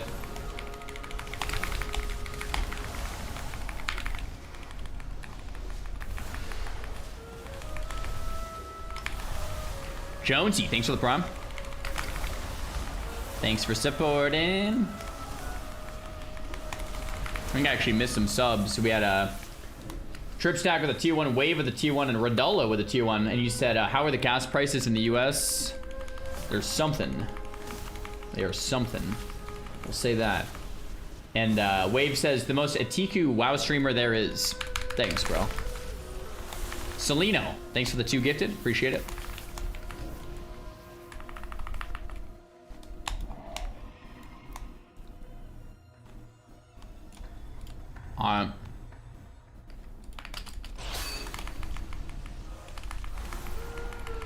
I like how it gives you credit for like kicking now, or like your group can see who kicked, you know. Kind of a cool thing. I have to say the Midnight UI updates are just really good. Like the baseline UI just looks so much better, and since I never really used many add-ons before, it just feels amazing. It's like I can actually just see stuff now. I never was like a plater. I never used like plater or any of like the boss alert stuff. So now I'm just like, oh my gosh, this is OP. That was in plater for a long time. I just never used plater. So now it's like in Midnight, unironically for me, it feels like I'm using way more add-ons because I never used plater and stuff. So now I'm like, holy crap, this is what everyone else was experiencing. This is amazing. An interloper, but you won't take my prey from me.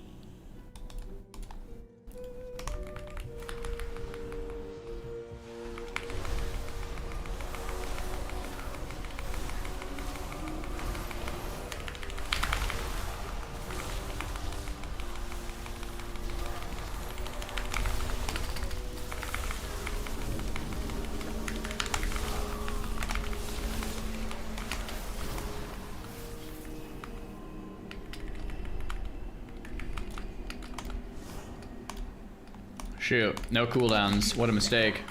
Fresh prey. Where the blood flow. These plates look better though. I actually agree. Yeah.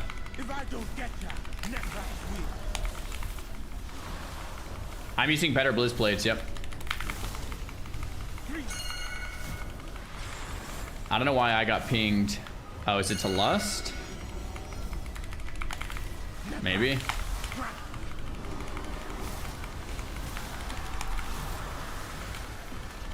Don't stand in the fire. Don't stand in the conal. Swoop. Just gonna invis that. I would assume that would work. It doesn't.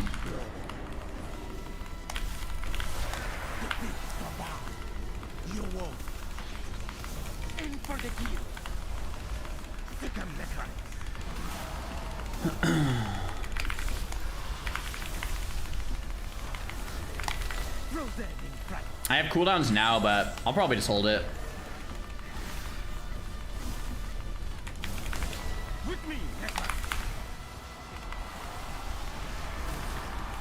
Mage things don't need a trap. You can't invis it, so next time I think I will trap it. Yo, boots!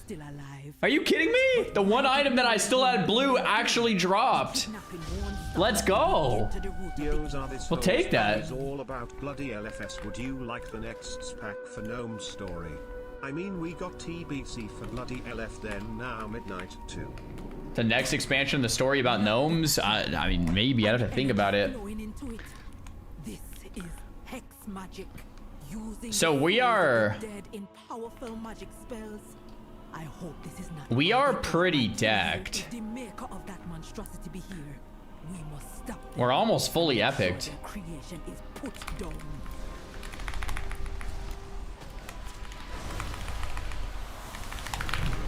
Oh no, get me out of here, guys.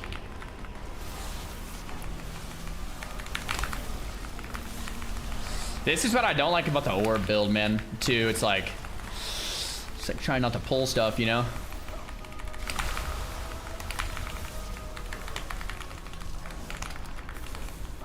It'd be worse than I thought. How many of my people have died here? Cool. Could be a gnome expansion angle. Who knows, dude? We've had like gnome patches here and there.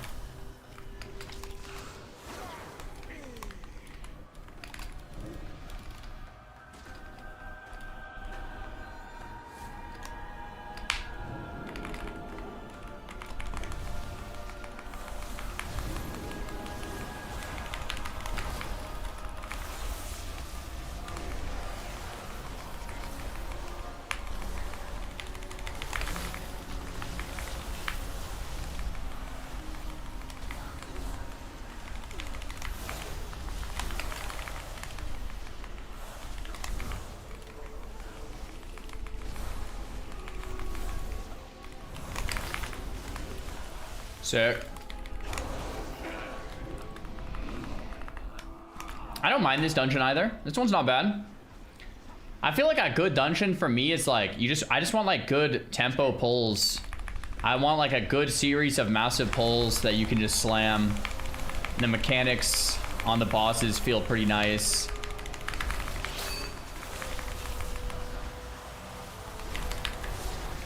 Am I out of range for that?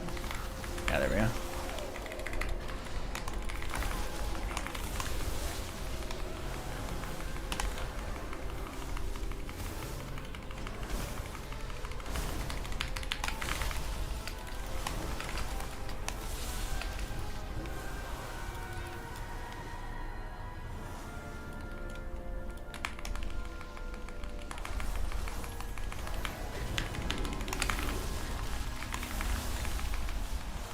Yeah, we're doing a spell cleave just so we can like loot share. Since we're all cloth, if we get duplicate items, we can trade them over to other people that may or may not need them.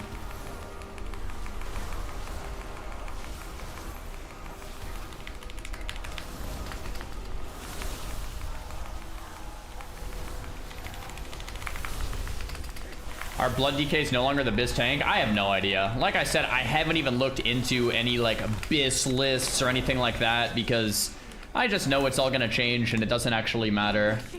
So I don't even know, man.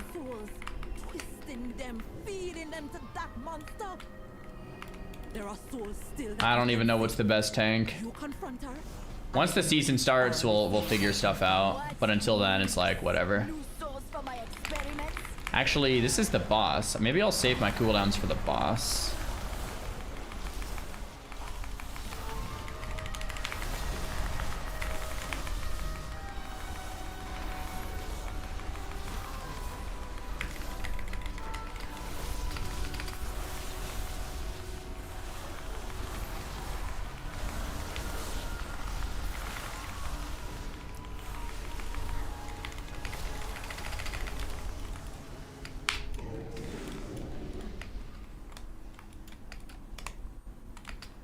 Your soul Okay, what's this boss do?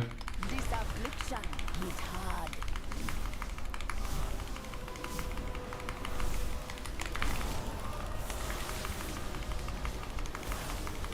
Go, make them suffer. I forgot what you do on these. Do you ignore them? Or do you kill them?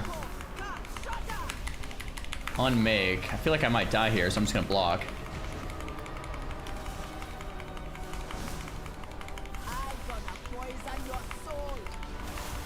I'm not learning much. This, like, I'm trying to like learn these fights, but everything just dies so fast. I don't really know what's happening. Like, I don't know if you're supposed to kill those or not. Oh, I had a quest in here. Nice. Oh, someone just got a weapon. Haste crit dagger. I will keep them Nice. and keep them from feeding the monster. But the monster be up to you. You combine them, so you drag the ads into the other ads.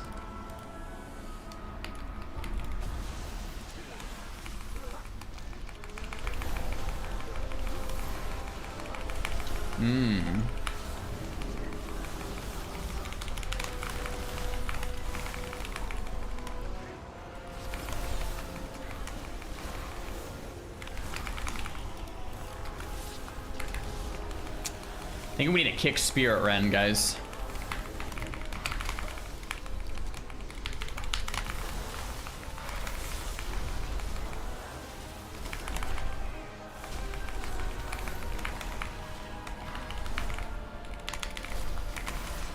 Yeah, I think we need to kick Spirit Rend.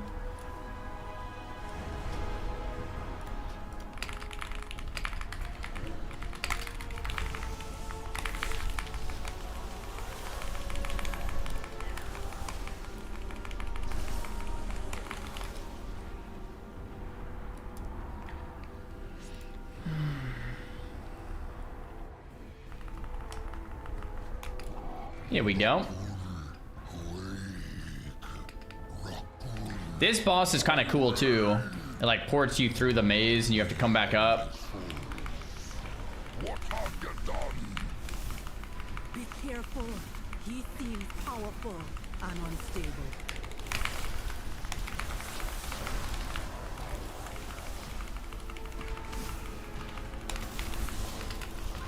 Frost, please. I played a little Frost. I would like to play Arcane if I can. And what I mean by if I can is like, if Arcane's even remotely in the same tier, I'd rather play it. But if Frost is doing like 20% more damage or something, then I would play Frost. But I don't think that's the case. From my knowledge, Arcane is performing better in like 5+ target or 4+ target. And Frost is performing better on like single target. Or like under that, like small cleave.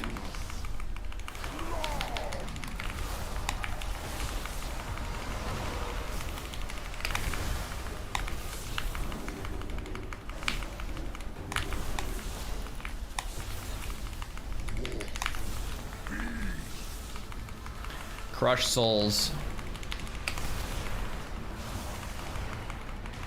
That's a cool mechanic. I like that.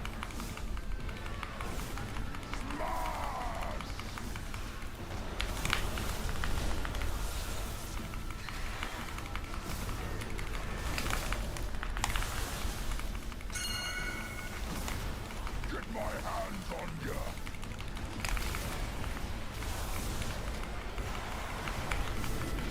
Yeah, this is a cool boss. I like this one.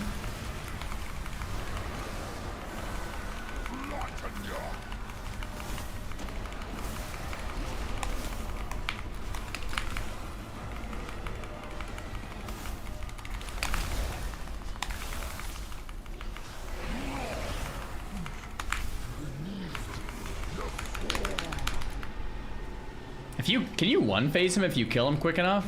Yeah, I guess you can. I haven't seen that one phase before. Nice. With the creature dead and the vile branch gone, we with the bark all be sleeping a little safer. For now. We will always be looking over our shoulders. Vessel of Tortured Souls. Come back with me. The chief be having a reward for you. I don't know how good that is.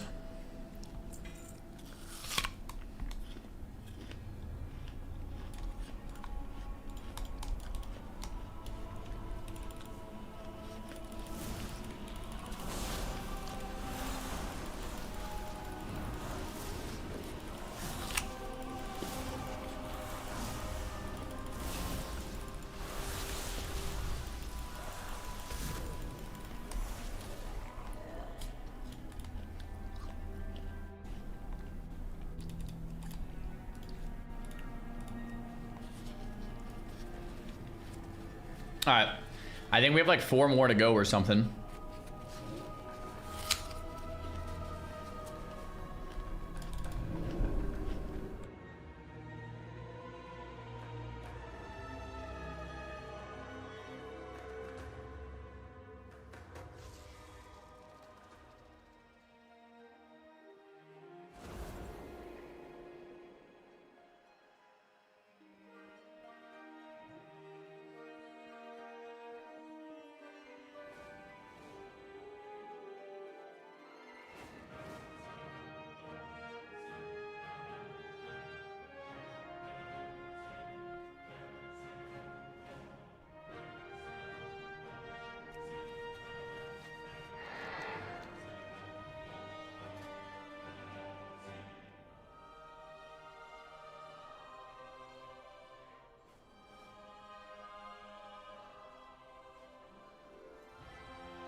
Oh, that was a good apple. Oh yeah, it's good.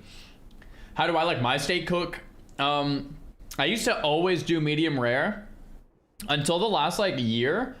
I started ordering my steaks medium and occasionally even medium well, which is like, I know, really crazy. But normally I was a medium rare guy my whole life. I don't know what happened. I don't know what's wrong with me, but that's where we're at.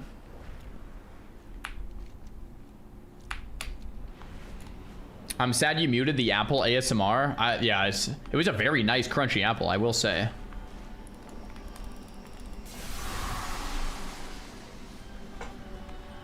Are boys getting soft? Maybe. I was just like, one day I was like, wait a minute, why would I want my steak completely raw? Let's have it a little more cooked. I don't know.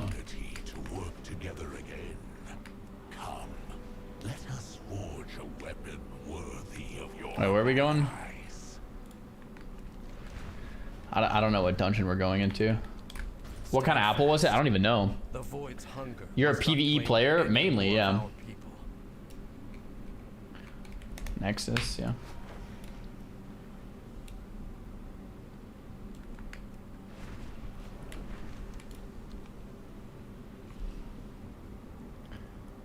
There are kinds of apples? Oh yeah, many different kinds of apples, yeah.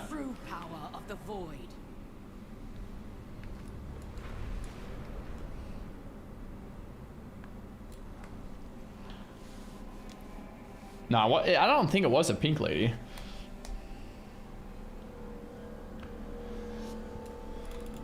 Nexus point. I think this dungeon kind of owns too.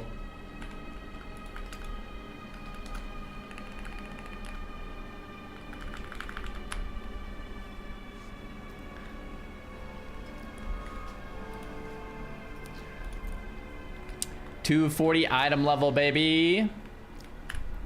Yo, are you guys crafting this week, or are you guys saving your crafts for next week, depending on what you get in your normal / heroic raid? And if you don't get a weapon, then craft a weapon. Time do fly. You save it for next. And you basically, if you get a weapon, then you craft something else. And if you don't get a weapon, you craft a weapon. Is that basically what it is? Save, save, save, save, save. Yeah. Give up this foolishness. We've already won. Whatever Chinchi does, yeah, it's true. All of Silvermoon in danger. This isn't worth the risk. TBC Anniversary Scripto is definitely the place to play as a classic guy right now. We have to find them if we're going to stop Lithraxian.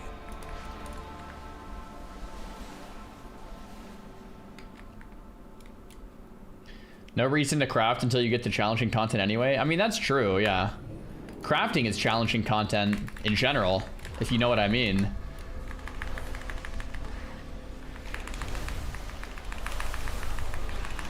Dude, all of these mobs are just dead before I can do any damage.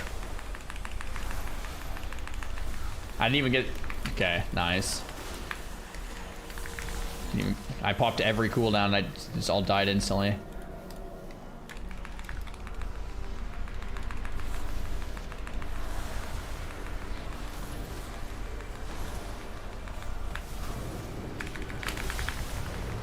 Wow, why are these mobs dying so fast? No one's doing that much damage, but they're just dead.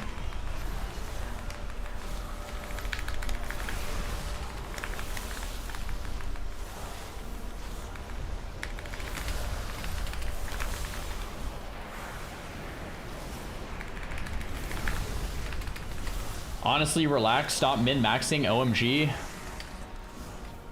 I mean, we had the same conversation when I was playing a lot of like TBC, right, when it launched. And people have this idea of like, oh, why are you min-maxing TBC? The content's not even hard. And I think that's like completely missing the point. The point of min-maxing is making your character as strong as possible, which is, for many, the point of playing an RPG is you make your character stronger. That's what's fun. It's not, oh, I need more power to make TBC easier, or, oh, I need to min-max or I can't clear the normal raid. It's fun to see number go up. We're playing an RPG at the end of the day. Like, I think it's just like a misunderstanding.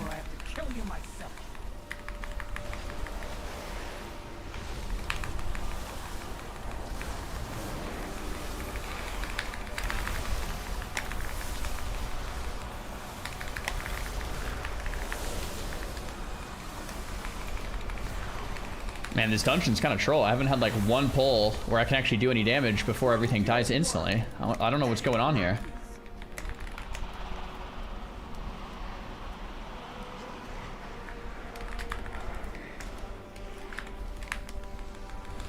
Bum, bum, ba, bum. Dude, I don't think I would have what it takes to be a retail tank. Like, looking at all the stuff a tank has to do in retail, it's like, whew.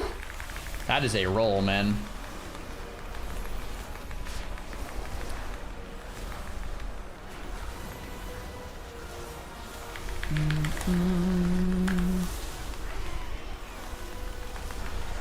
Minions, do not disappoint me again.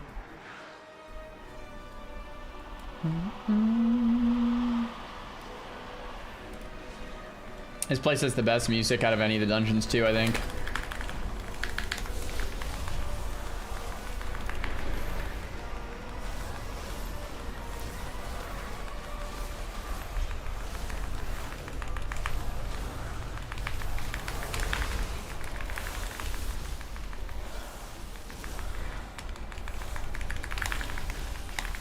I feel like I'm not gonna learn these actual mechanics until we get M+. I don't know why my brain is like incapable of learning until I actually like die to something and then understand what killed me and then not die to it again. But since I'm not dying to anything, I'm like, what's the problem? Let's just keep doing this then. You know what I mean? It's like if I'm not dying, it's like I need the content to actually get hard enough to die, and then I'll learn what not to do.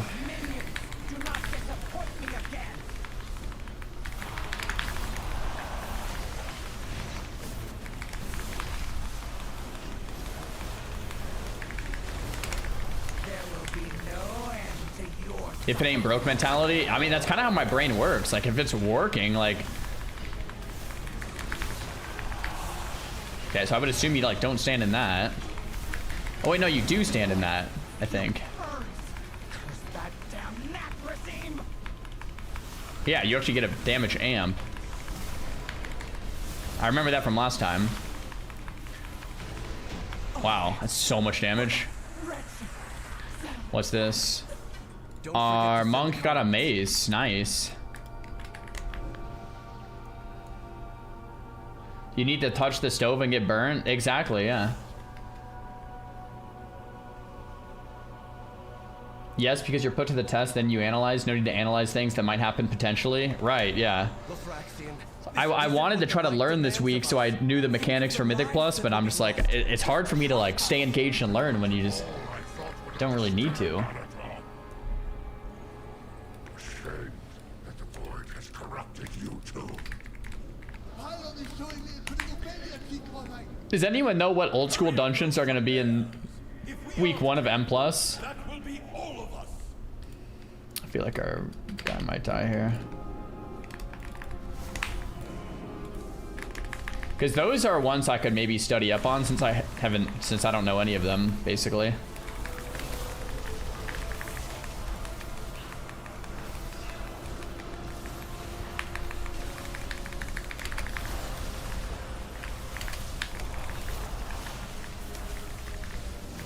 Skyreach, Pit of Sauron, Seed of Triumvirate. Oh my gosh, I don't know like any of these.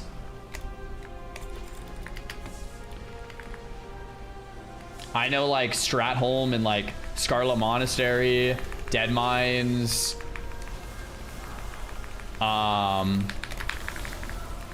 Shadowfang Keep. Like those are the dungeons I'm familiar with, bro.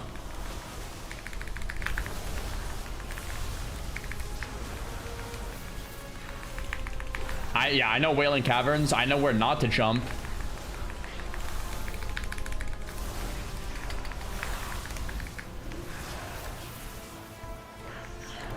Yeah, this dungeon's definitely a cool one. Nexus Point.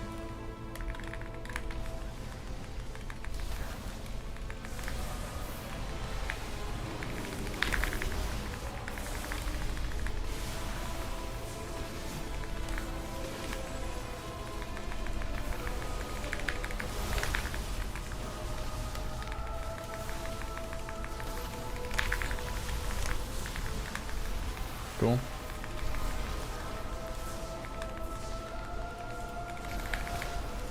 I'm gonna cast an Arcade Missiles because I want to. Nice. Did you ever die in hardcore in Wailing Caverns on a tank? Yeah, at least once. Dude, I'm a little gnome. I can just slip through the edge here. Oh, never mind. But it kind of works.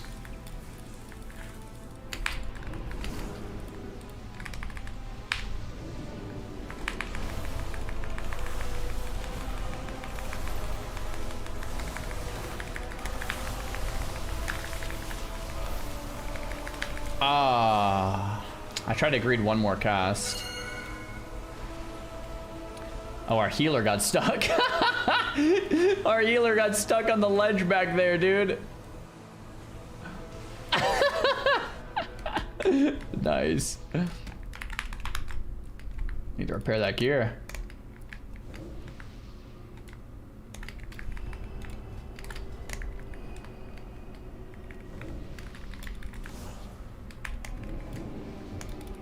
Maybe the dwarf model was like too like kind of large. I don't know. He says he couldn't make the jump. As that gnome, it was pretty easy. I just slipped right through.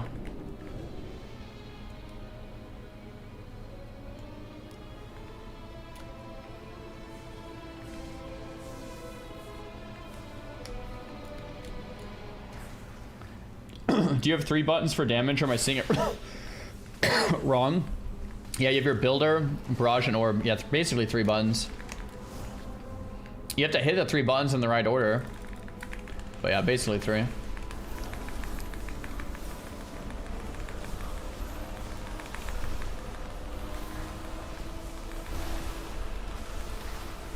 So you're just building with pulse. Oh, that's kind of troll. The same thing happened to me again. I had like the AoE thing and then the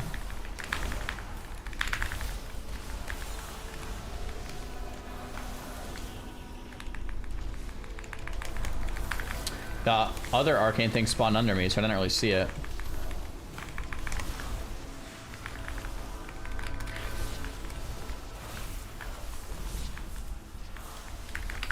Crap. Our tank died. Well, my gear is broken. And our tank is raging. Guys, stop pulling other stuff. Guys, was it me? Be honest. I don't think it was. I don't need a mountain here. Here's the good song right here. Oh, it stopped. Never mind. In the last room, though.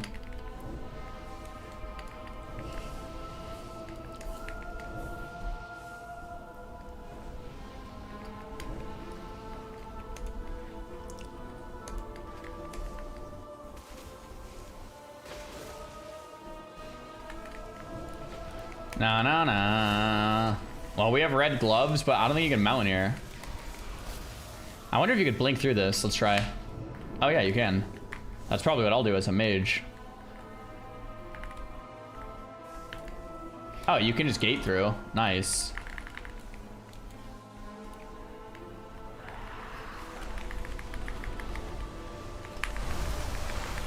Let's see how much damage we can do with the red gloves.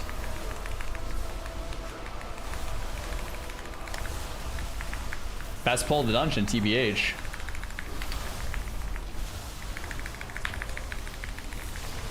Best pull of the dungeon, 200k deeps. Don't even need those gloves. They were holding me back.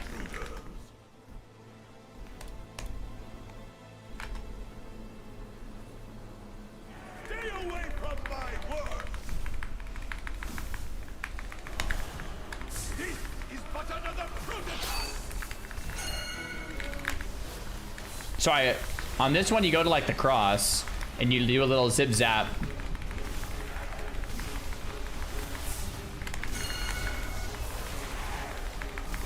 That makes sense. So this guy goes there. I don't think he's going. Okay. This guy goes there. Nice.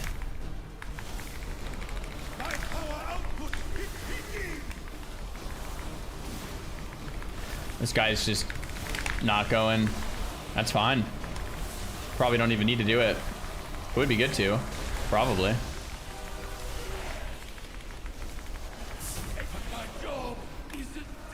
No loot? What do we got? Leyline leggings. Crit verse. Nice. This feels kind of like an arcade game to me. Bro, if you've been out of it for a while and you tune in and you're not used to retail being retail, I can definitely see where you're coming from, yeah. But I don't want to believe it.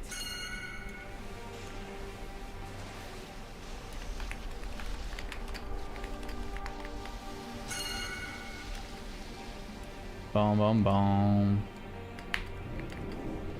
The console is working. Starting the bridge now. What is the boosting gear share run? So basically, if you go all cloth and you get cloth items to drop, you can trade what you don't need to other people.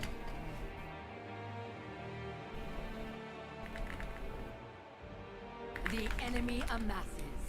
Show them the true power of the void. Well, friend of... Is retail like you press 5 buttons max and that's your damage rotation? Okay. Yes, but it makes it sound easier than it is. Okay, so yes, in retail, I have like 2 different builders, 2 different like spenders, and 2 different like cooldowns. So I have like 6 buttons I press for damage. But you have to press them in the right order. And sometimes it changes. Oftentimes it changes. And that's just offensive. Now you have defensive and mobility. So you have things like blink, nova, barrier, invis, block, kick, interrupts, knockups. Okay, so now you have your defensives, you have your mobility, you have your interrupts, and you have your damage. Okay, that's not including mechanics, right? That's not including what you actually have to do on a specific boss. So once you factor in, okay, you have your 5 buttons and you have to hit them in the right order, but you also have to use kicks, and you have to use mobility, and you have to use defensives, and you have to then do the mechanics and work with other people. That's where the complexity comes in. So I think it would be like an oversimplification to be like, oh, you know, 5 buttons too easy or something. Like, that's just not the case. And I think that'll be like quickly apparent if you play the game. But from an outsider, I think it would be like a, you know, it would feel like a valid criticism to be like, oh, that's just too simplistic. But it doesn't really feel that way in practice. So hopefully that helps.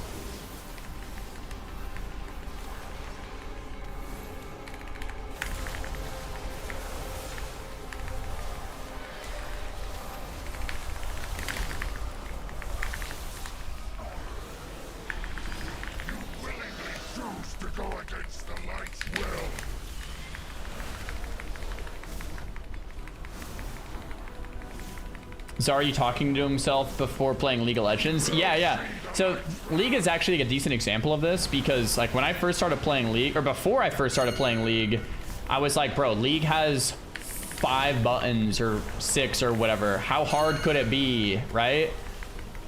And it's true. League only does have like 5 buttons, but there's so much complexity in it, right? And it becomes very obvious once you start playing. It's like, okay, yeah. So that's kind of, I think, what they're trying to do with retail PvE is like, yeah, you have less buttons, but it doesn't mean it's simple, and it doesn't mean it's not complex. And I think they actually have done a pretty good job at that. Like, really.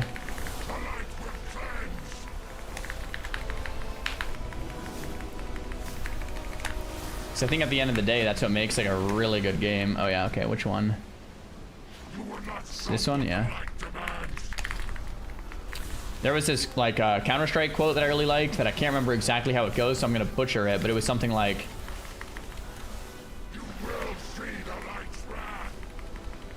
easy enough to pick up and play right away, but takes a lifetime to master. That's Counter-Strike. That's, yeah, something like that. Oh. Well, old friend. That's a 2-set kind of an angle if you don't need that. You know, that is a 2-set with a light void 2-set. Don't know. It's over. Come. See if we need the ring. Roll its piss. I mean, I'll ask him if he needs it. Who got it? Let's see. Pugna got it. Mage got it. I'm sure he needs it. Yeah, he does.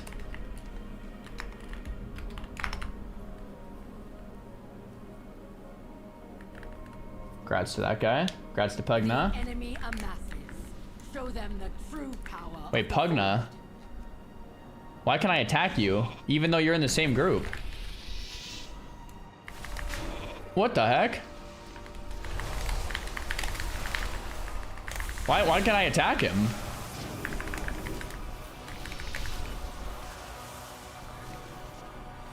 Finish him? I was gonna kill him, but he ran into the dungeon. War mode? I mean, we're in the same group though, man. Why are you attacking him? I mean, he was Horde, I'm Alliance. I don't know. Okay, let's keep going to the next dungeon then. All right, let's keep moving. Sorry about that, Pugna. I just saw a Horde player, and I'm an Alliance guy, so I just kind of decided that we would have to fight it out to the death. So.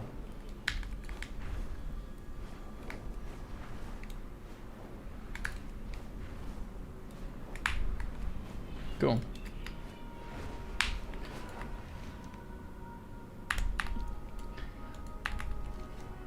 Let's keep moving. Could use a good taming. Then you can use them in battle. Na na na na. We are deep in enemy territory. Time to strike. Let's move. Wait till Lothraxi and get killed? Yeah, we smoked him. We smoke Lithrax. It was NBD TBH.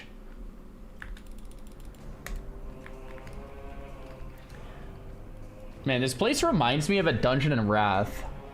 What dungeon am I thinking of in Wrath where you like walk in and there's like a path to the left and the right that kind of looks like this? The Nexus, yeah. Doesn't that? Kind of looks like the Nexus.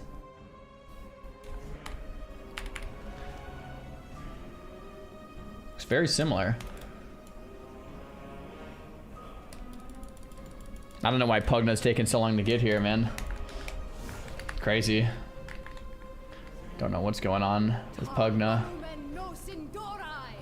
School is in session. What did I spend my 1.5 million gold on? You had like 2 million a few days ago? I don't remember. I don't think I... Maybe on my other character. I don't think I had 2 million on this guy, did I? I feel like I never bought anything.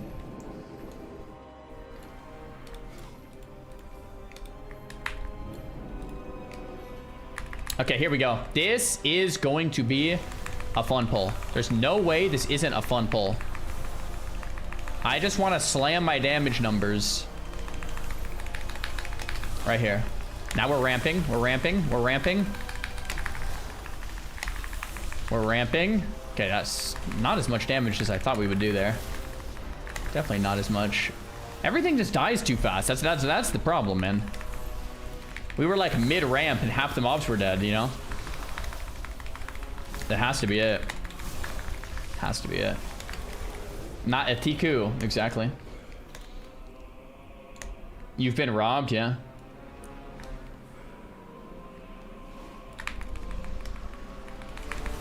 Etiku.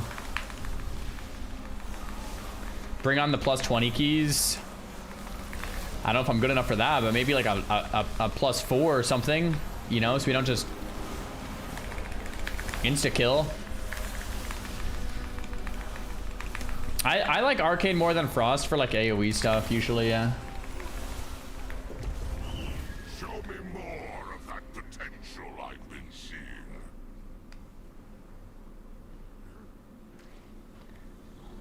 I like Arcane, but I don't love Arcane.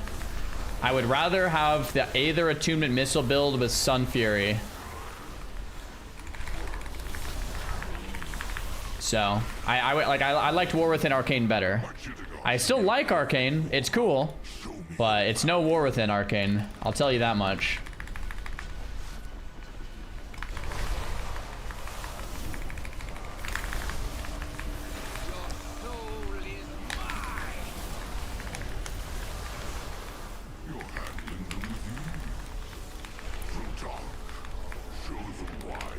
Oh, I just popped all my cooldowns and that wasn't even the boss? Oh yeah, this is like an arena. I forgot about this. I think there's another guy that comes out after this too.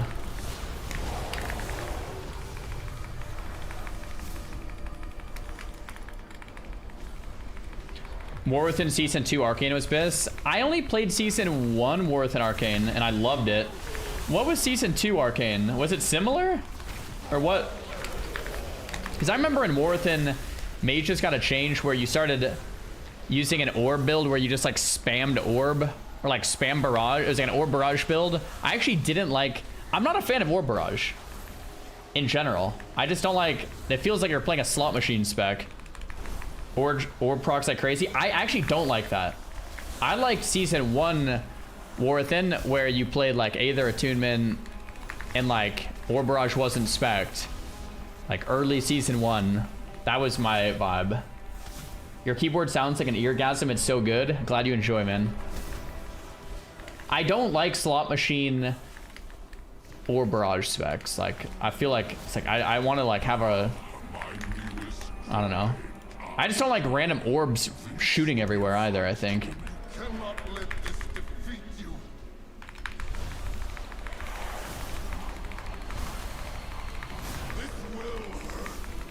Okay, so we have like a mechanic called Dark Rift coming up. Let's see what this does. It looks like it's like gonna suck us in or spit us out. Can't really tell. Suck us in. Okay. Let's stay away from that mechanic. And then what's on this next one?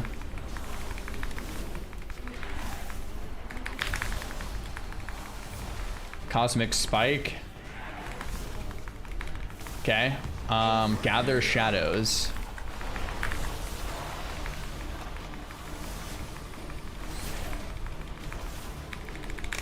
Not really sure. Guess you just spread on that to not like... Okay. Ethereal Shards. Probably just don't stand in the red. Yeah, that guy stood right in the red, huh? Okay. I am now the tank. I pop mirror images. Easy clown. Come on, loot. Oh, what's this? Another waste. I don't need this one. But I would assume no one else does either, because waste you can get from the thing. Anyone need this? Look at this, guys. This is Atiku Gaming.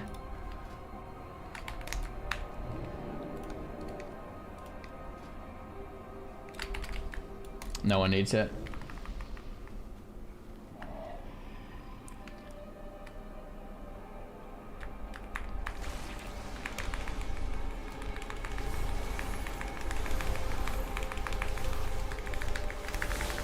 I kind of have to sneeze, but it's like one of those sneezes that it feels like it might just go away before it actually comes. You know what I mean?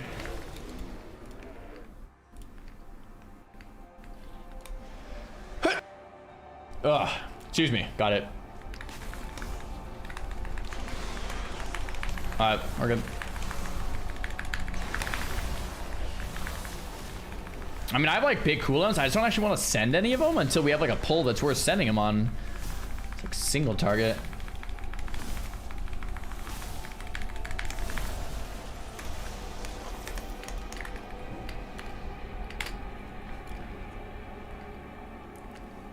Yo, T Millions, massive congratulations, man, and thanks for sharing the good news, dude. That's what's up. Love it. Love it, love it. Okay, I'm gonna pop on my cooldowns. We're ramping, we're ramping, we're ramping, we're ramping. Everything's dead. I think the problem with our group is we do too much damage. That's what I think.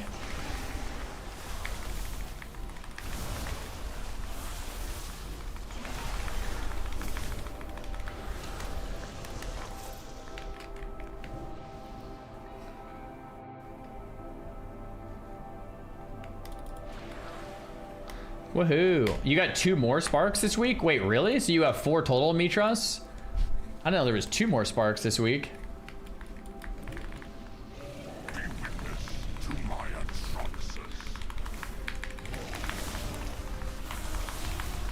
That's kind of crazy.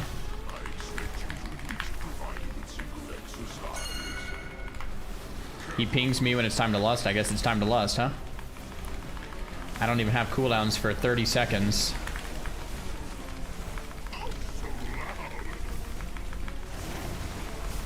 Probably don't want to stand in that Noxious breath. There's like an ad. I feel like we'd probably want to kill this ad before it hits the boss. Maybe. Nice, we did it. Okay, I have cooldowns coming up in like 10 seconds here. The boss is dead. I don't even think I'm going to use cooldowns, bro.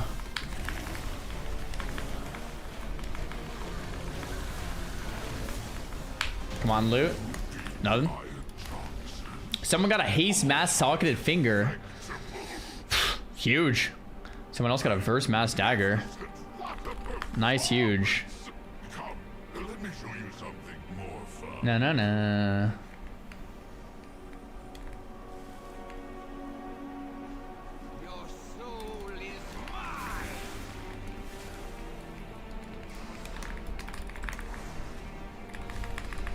Guess we're just gonna pop on 3 mobs. Send it.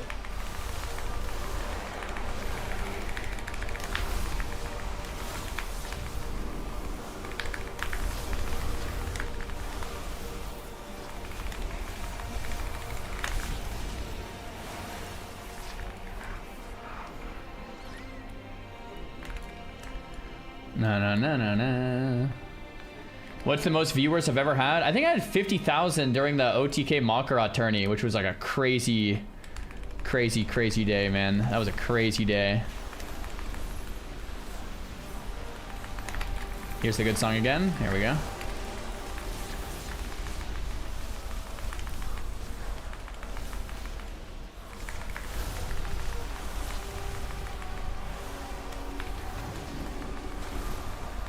That was so much fun. Oh, dude, it was a blast. Definitely a highlight of my career for sure.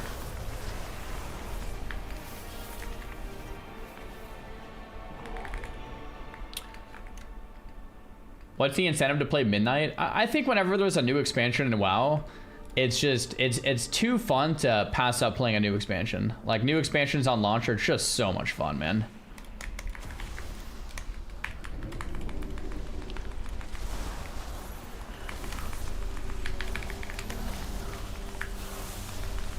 Hopefully that orb doesn't pull. Doesn't look like it did.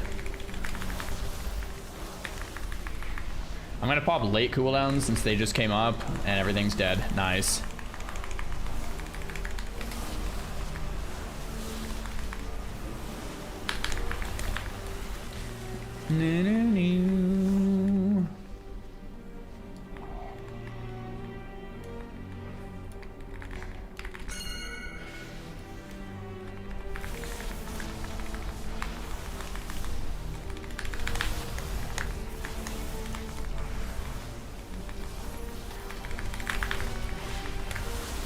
Yeah, I could listen to this all expansion long. Wouldn't get boring.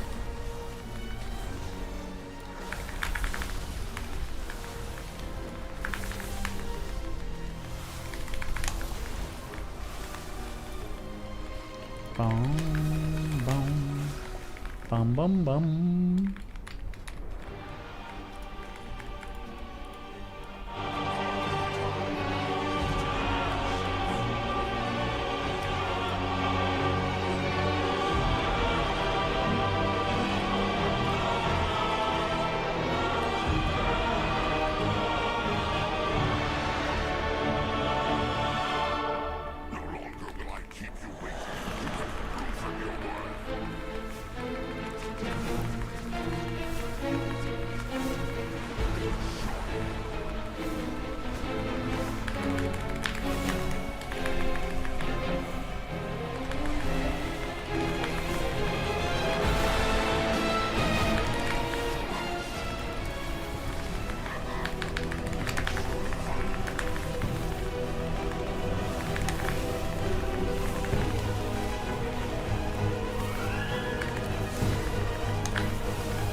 Goes kind of hard. Yeah, I mean, it just goes hard. This place is sick, man. This place is sick. What do we get? What do we get? Someone got a Mind Piercer Sigil. It's like a DPS trinket on our healer. Weird. Not bad. Let's get out of here.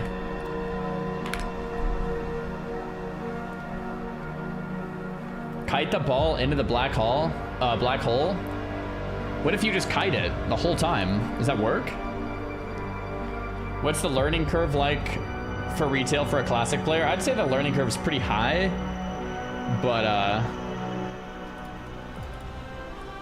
I guess there's something to do for everyone. Like, the leveling is easy. You'll get to max. Like, it'll feel easy for a while, and then you'll hit like a brick wall at some point in like keys where it's like, this is just brutal, you know? It's gonna like feel easy until it isn't, I think.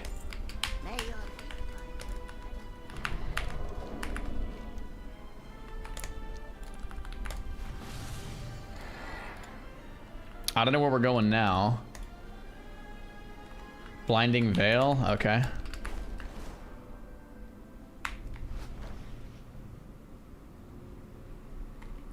Can you explain why you don't want rated arenas in Classic Plus? Yeah, it's a good question, Mud. It's a weird answer because like right away people would probably be like, what? Why not, bro? Like, it's something that's easy to disagree with, in other words. Can't wait to lighten my workload and play this. Shadow, thanks for the prime. Enjoy the midnight, man.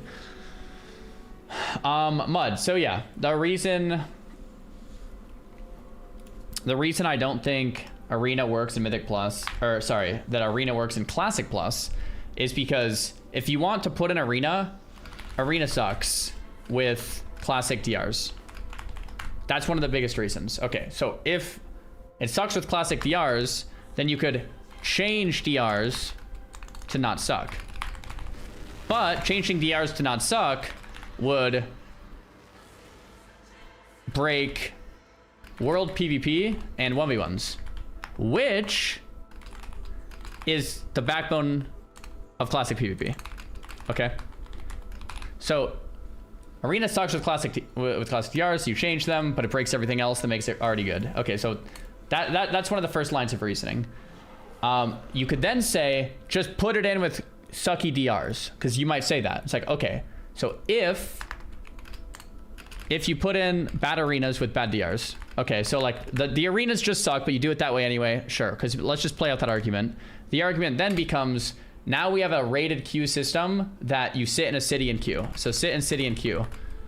This isn't really in the Classic spirit, right? What is the Classic spirit? The Classic spirit is going out in the world and doing something. What would be the Classic spirit?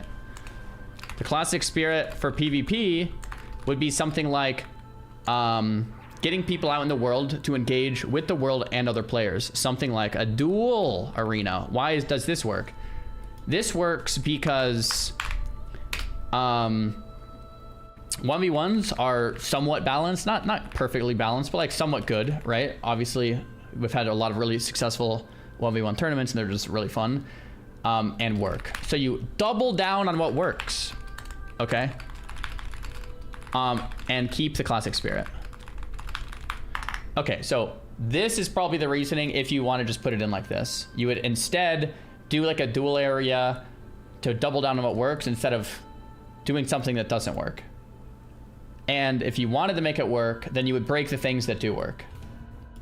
I would say if you're following these two lines of logic, that's pretty much my thesis as to why Arena is a mistake in Classic Plus. Is that cool? Hopefully that makes sense. I've thought about this like a stupid amount. Stupid amount. But yeah. I feel like we could write our PhD thesis on this stuff.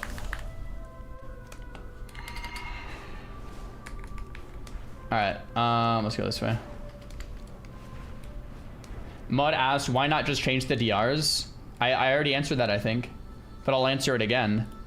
If you change the DRs to not suck, it then breaks world PvPs and 1v1s. So for example, if you put poly to like a 10 second or 8 second or 6 second, then the entire balance of like 1v1s completely shifts and like battlegrounds completely shift to where you break something that's already not broken.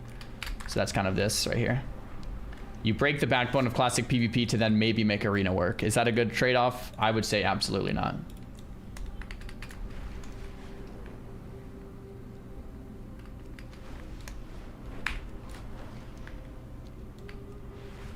You could change the DRs just in Arena.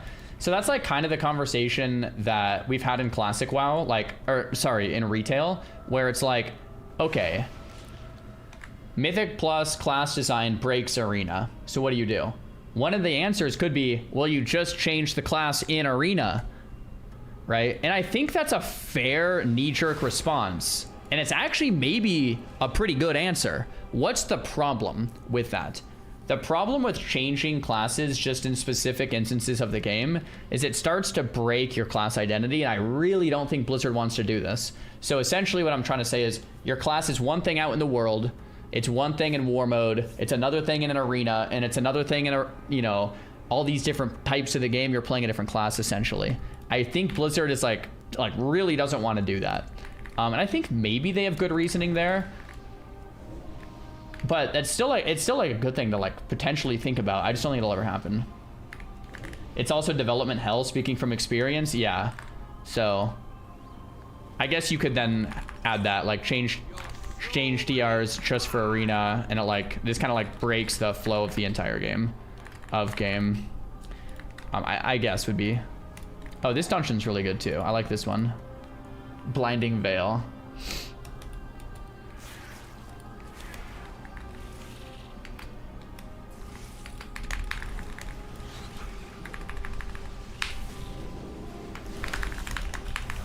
Okay, we gotta tank them all on the big boy. We gotta tank them all on the big mob. Yushi, I hate you. I hate you. Okay, here we go. Oh, we have a Shadow Priest. This is my first time playing the Shadow Priest. Bam, bam, ba, bam.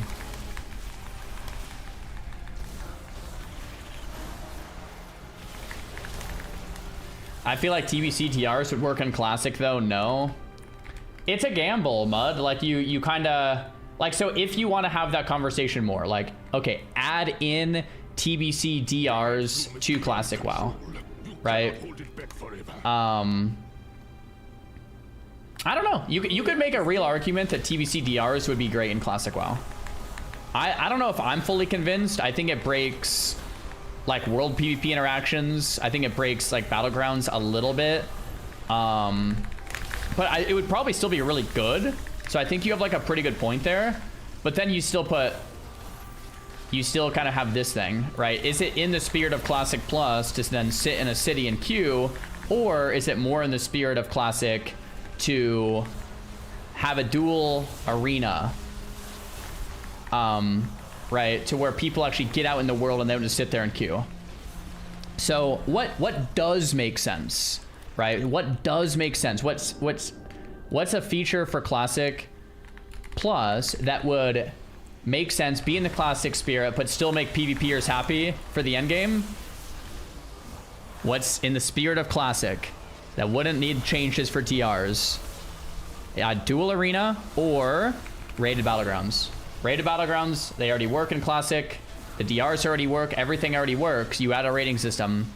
It's a little less in the spirit, but battlegrounds already do exist. So you're extending a feature that already exists instead of trying to break something that doesn't need to be broken. So I would say yes to dual arena. I would say yes to world PvP stuff, and I would say yes to rated battlegrounds, but I would say no to arena. Personally, I think that's probably my take. Having said all of that, if they added arena, I don't think it would ruin the game. If they added arena, I would just think, oh, they could have done something cooler, or it's either one of these things. It's gonna suck without the DRs, or it breaks other thing with the like. I think the downsides are bigger than the upsides. But if they added it, I don't think it would be that big of a deal. There's things if they added in Classic Plus that would break the game, and there's things that if they added in Classic Plus it wouldn't really matter. I think this is one of the things that wouldn't really matter. I don't feel like incredibly strong about that. Like for example, if they put in flying into Classic Plus, that would be like pretty game breaking. That would be awful. That would be really bad. It's not like to that extent. It's not to that level. Doesn't matter that much. Anyway, that's a rant and a half. We have talked about it before, but I think it was like it's a good thing to chat about. Like, I think it's a good question. I'm gonna try to just not break these roots and see what happens. Looks like I just take damage. Just pop a Hellstone.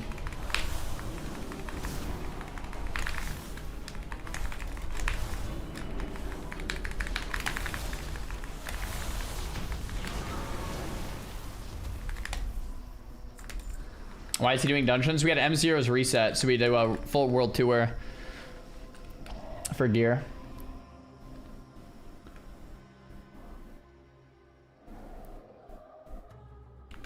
Bum, bum, bum, bum, bum, bum, bum. Yeah, exactly, Mud. That's why, like, I gave you such a long answer, because I think it is kind of a weird take unless I fully explain it.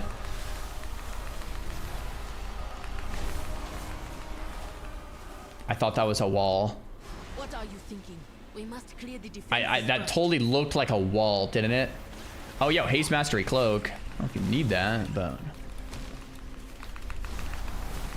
I thought I like backed myself into the corner.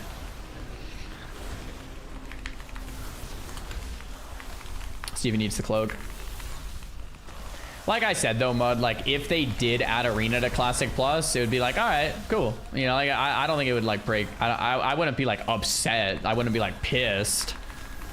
I just think in my ideal one, it wouldn't have it. It would have more like outworld stuff. Get people out in the world, engaging with other people, not getting people sitting AFK queuing in a city.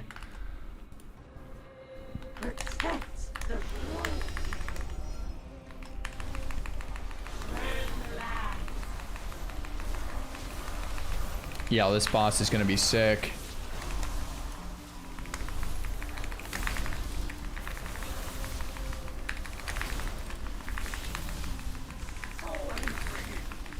Yeah, this boss is super cool. Of course, I like this boss as an arcane mage because there's some cleave.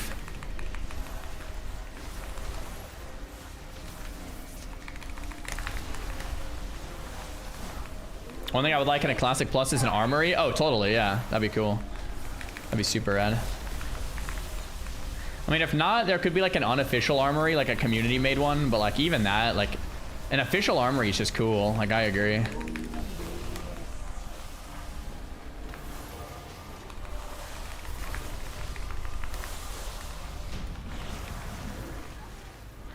Bum, bum, bum, bum. They can take us below. Haste Mastery Waste. I would not expose them to the light bloom long. I rolled a 5 on the cloak. Brutal.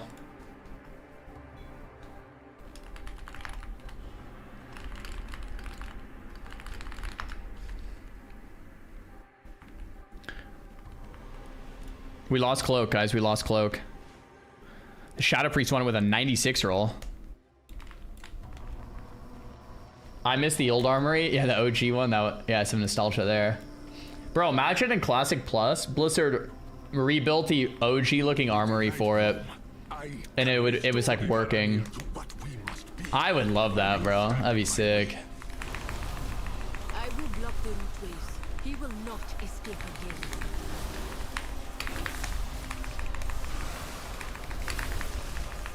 Why is my damage so low? Okay, there we go.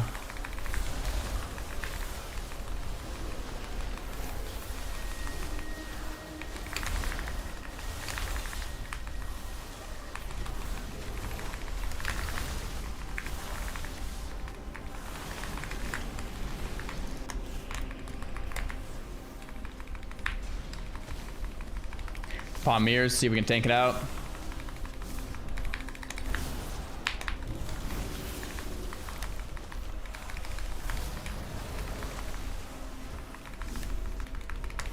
Nice.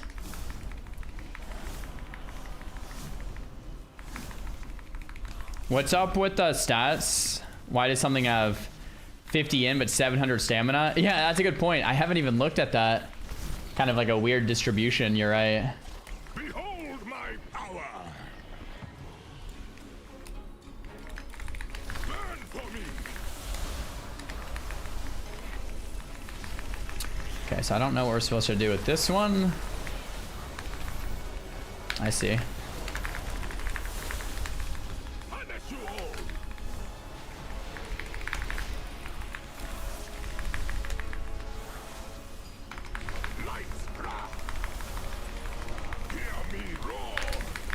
Man, I've said this like a million times about retail, but like the more and more I play retail, the more obvious this is.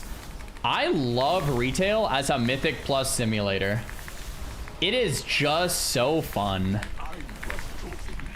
I think I fell out of love with retail as an MMO, really, and I think I've been pretty clear about that. But as an M plus simulator or raid simulator, which is like what most people do, or collection sim, it's just so good. Ow. I don't want to get too close to this guy here. Maybe I'll go over here.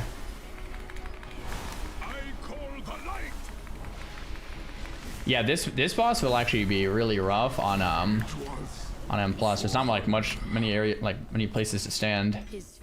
What do we get? What do we get? Verse Master Ring. Haste Mastery Belt. I don't know if I need that belt just because that's 6 item levels lower. I mean, I'll take it if you don't need it, but if anyone else needs the belt. Verse Mass Socketed Ring. Would you guys use Oh, it's mastery heavy though. And it's 3 item levels.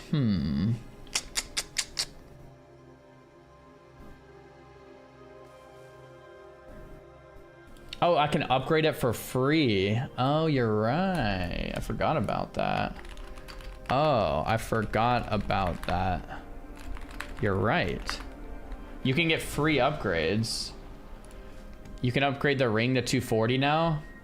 Oh, you're right. Since I got this, I can upgrade this to 240. No, I can't, because this is already fully 6 out of 6. I'm such a noob when it comes to this gearing stuff.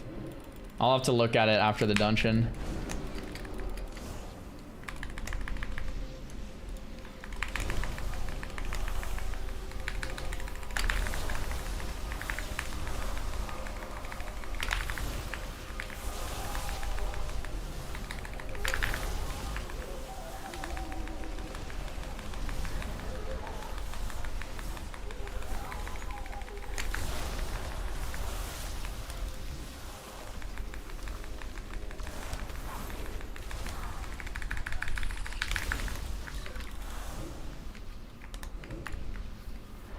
Yeah, a turn axe. Thanks for the gift of tier 1. That looks dangerous. We must destroy it before they finish infusing it.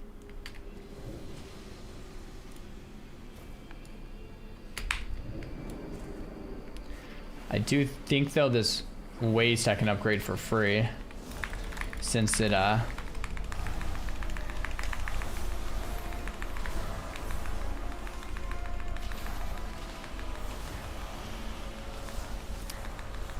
Are we just dead here? Man, threw pain stop, huh?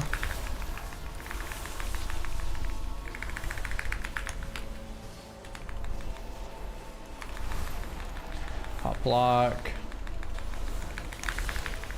Tied through ice block. Nice. Zeddy man, thanks for the prom. How do you upgrade stuff for free? So I haven't done it yet, but I think the way it works is if I have a 246 waste on and I get a 240 drop, I believe the way it works is I can upgrade my 240 to 246 for free because I have the 246. I think that's the way it works. Yeah. It costs gold. It's not free, I guess. It costs gold, but it's not it doesn't cost like, what's it called?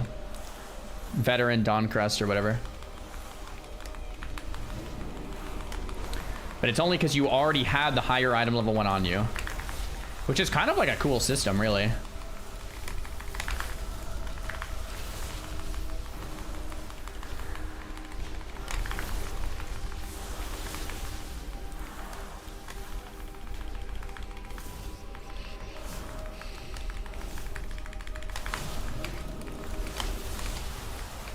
Someone pulled.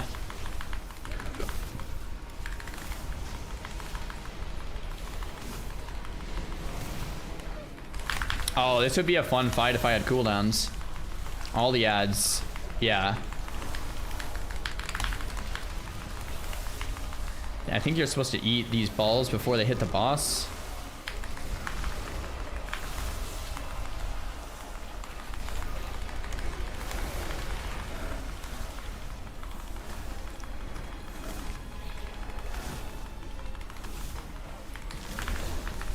I have cooldowns in 20, but I think the boss is gonna be dead by then.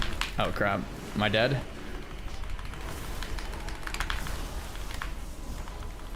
Yeah, should be fine. Nah. I have cooldowns in 5. Man, I wish I had them now.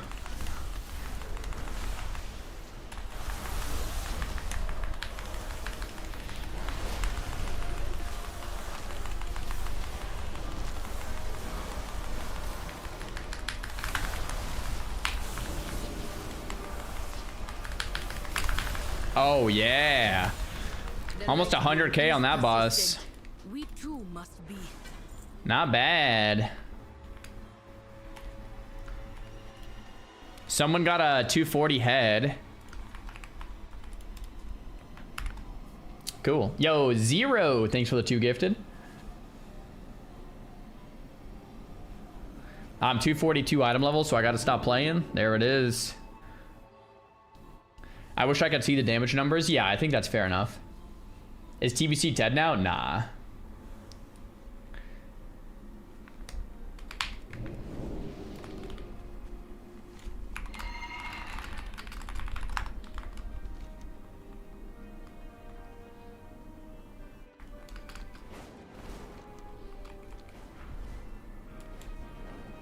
Doom, doom, doom, doom, doom, doom.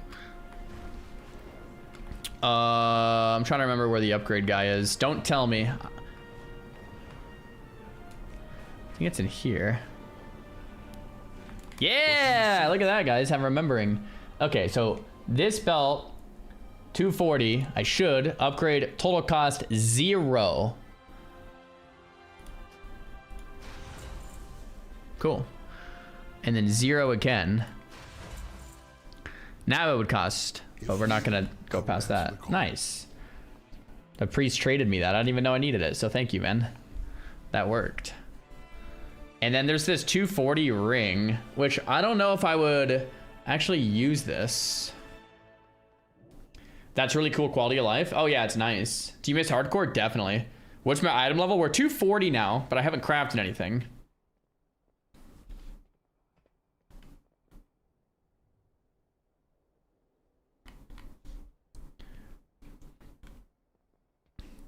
Do do do do do do. Is that all of them? Oh, that's all the dungeons. We've already done the full world tour. That's 8. Okay. We have slept long enough. Yo, Green, thanks for the 2-1. So from all 8, we ended up getting new boots, new gloves, a new belt of the same item level, a new ring, a new trinket of the same item level, some new bracers. I mean, bro, we got like everything we needed. We actually got like some pretty good stuff. So we're 240, but we haven't crafted yet. If we want to craft, we can still do that, but I think we're gonna not craft until next week. I think. Hanbrolo, thanks for the prime.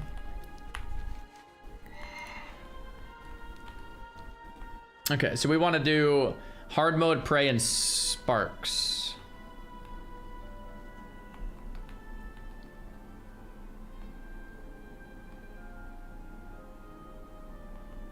$259 staff would be huge for me. I wonder if I should make a 259 staff. Haste mastery. Oh whoa! I just got ivory grimlinks from completing the hair nair thing. Sent Lady Liadrin to inform the Vanguard's commanders that they may deploy at once and leave our city in peace. You can't yet. You need 4 You need 4 sparks. Can't you get 4 sparks this week? 2 more. That's what someone was telling me. But I wonder if I actually should do that if I'm trying to do a week 1 heroic clear. Oh, it's 3 total this week. I see. Maybe I was being trolled then. Let's go check out Prey real quick.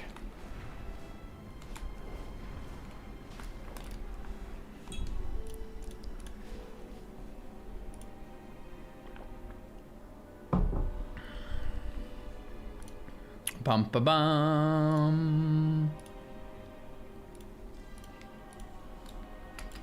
Hunts available 8 out of 8.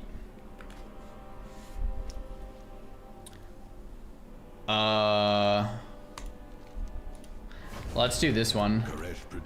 Some of the deadliest predators in the cosmos. What is the cast bar? It's from Better Blizz Frames. I have my profile in Discord if you want. It's very similar to the default one with just a few modifications I put on it just to make it look cleaner. That's kind of like my whole UI. The whole UI philosophy is make it look like default with just a few modifications to make things look cleaner. In fact, my whole UI philosophy is remove the unessential, right? Remove things that don't need to be there. Don't really add anything, just remove things. Oh, I'm an idiot. It's this way. Okay, I'm going to Void Storm.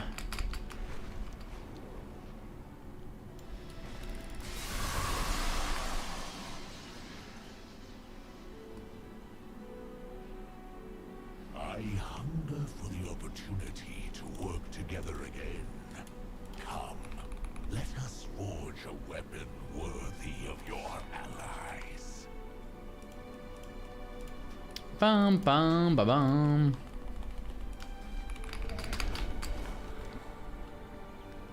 Okay, so there's 3 world quests in Voidstorm to unlock this epic Fabled Adventures cache. There's also Hunt My Prey in this zone. There's also World PvP in this zone.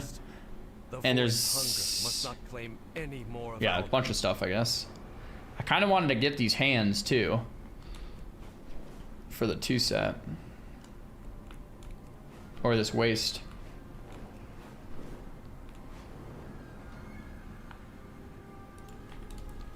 Hey Zara, you can link sets with specs so it automatically swaps. Oh, really?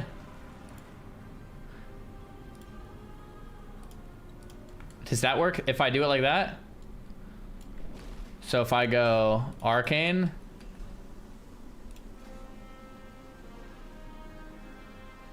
Oh, cool. Thanks, dude. Frost.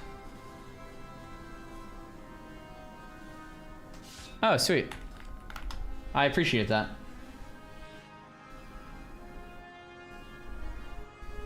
Hey, Zara, no diss, but when is the TBC content coming back? I played only TBC yesterday. And we did our raids last week on, what was it, Thursday? And I might do more TBC tomorrow or Thursday. We'll see. You missed the quest for the 4th spark? Apparently you can only get 3 sparks.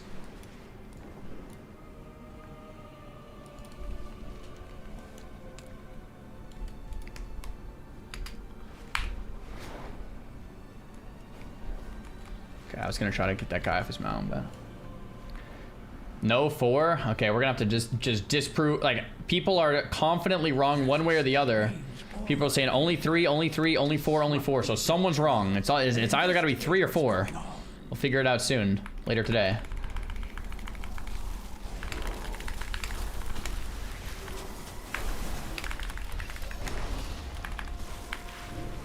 Apparently, some people have 4, which is pretty good proof.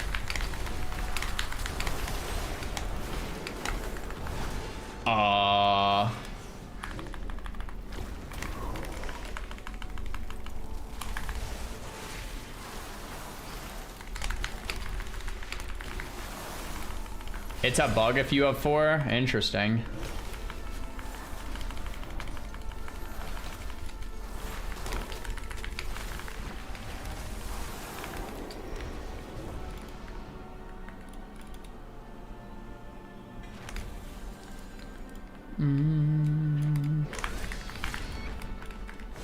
Is this the same guy I just killed?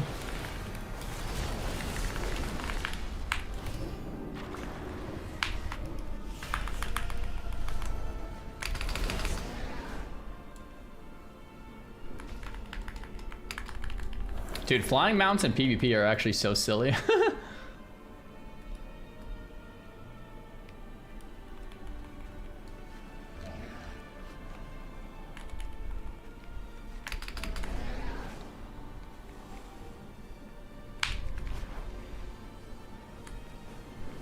Get back here, Mr. Chronicle. Fight me.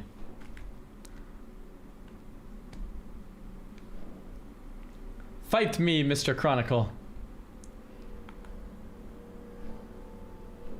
I kind of like the keyboard noises. Yeah, people seem to love them or hate them.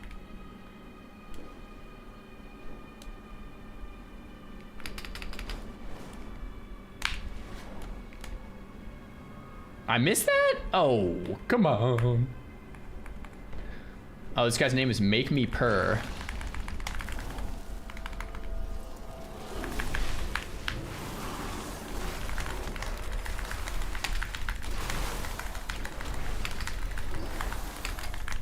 Did that make you purr? I don't know.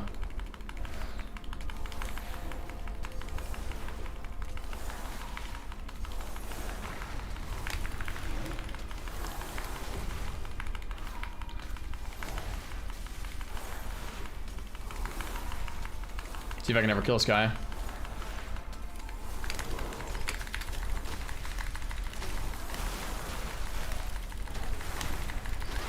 If he goes AFK, I can kill him.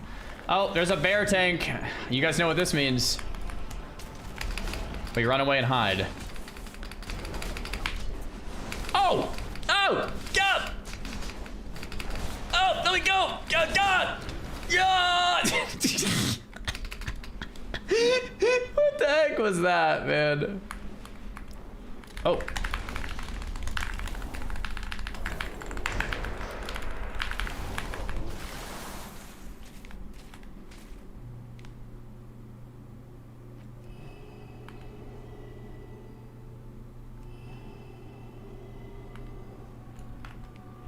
I was having a good time up there and then kind of got knocked off. Whatever, bro.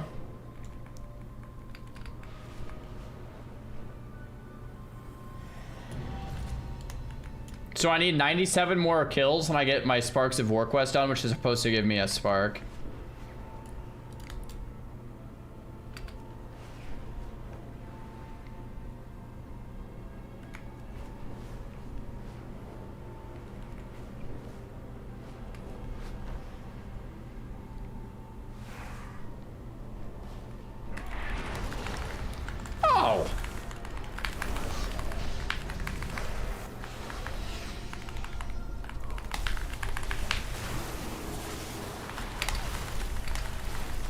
Warrior down, I repeat, warrior down. And this druid will never die, no matter what we do, I don't think. I think I had the altar back still, right? Shoot. I think I had the altar back. That burst though, dude, Ray of Frost, 1 Deegs, man. Ray of Frost kills people. It's nuts. Outside of Ray of Frost, not so much, but Ray of Frost is... It's crazy. What's this? Is that a rep pally? I don't know if I can really get him out of there, that was the thing.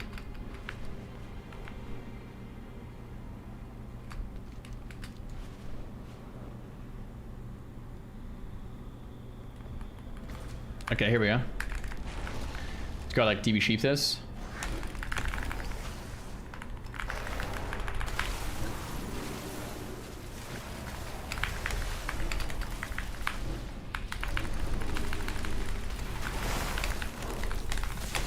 No.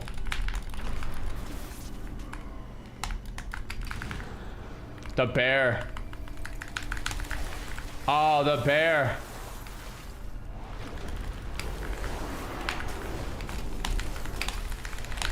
Killed him. Nice.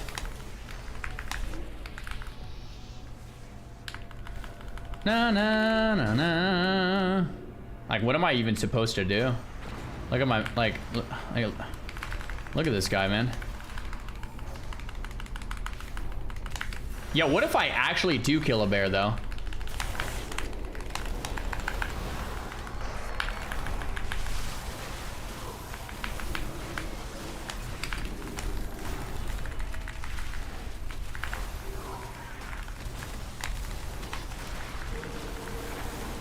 I feel like I almost killed him, and then he's going back to full life.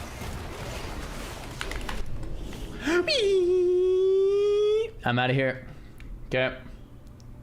Bzzz, look at that little Yarsu. Oh my gosh. What's my item level now? 240 in PvE and 272 in PvP. Sparks of War. We got 2 more, guys. We just need 94 more sparks. And we're done.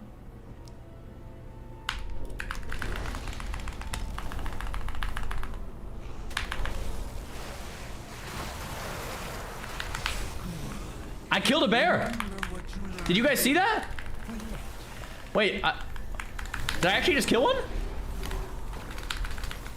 Oh my gosh. Wait, Sparks of War 33. Oh, you get a ton of sparks for doing the quests. Oh, that's lit. Inverse increased by 6%. Definitely think I put this on for the 2 set, even though it's less. That's got to be worth it.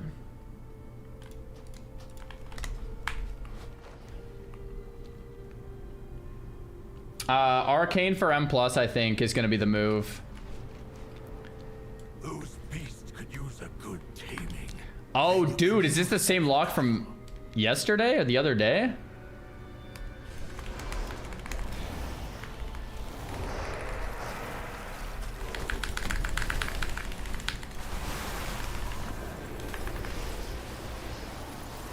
One lockdown. I repeat, one lockdown.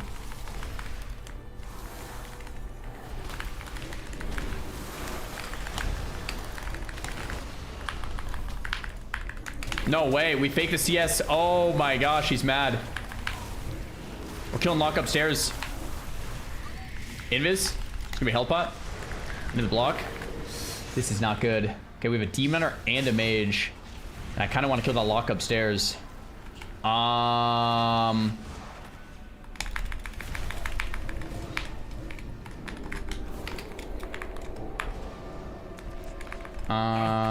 happening? Something big, it seems.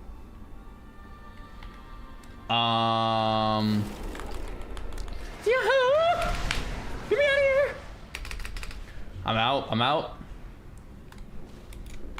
They're never gonna find me here. Alright. Finish my deliverables. Gonna hit some M0s. Enjoy, man.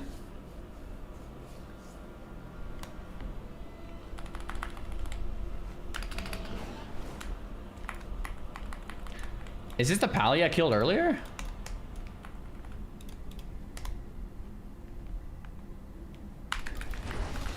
We're gonna just DB sheep this man.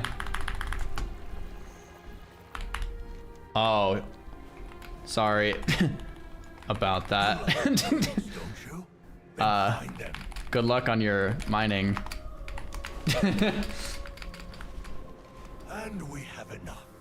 That will do. Brave work. No. Stored in those barrels. There's a demon hunter here and another demon hunter over here. I'll take that kill. Yoink.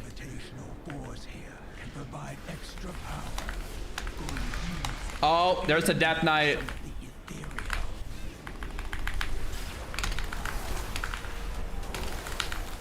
I got purged. I'm just gonna block. All right, Death Knight kill. Nice. Good job. All right, Mage kill everyone team up against the DK now. Everyone kill the Death Knight. Oh crap. It's not what we wanted.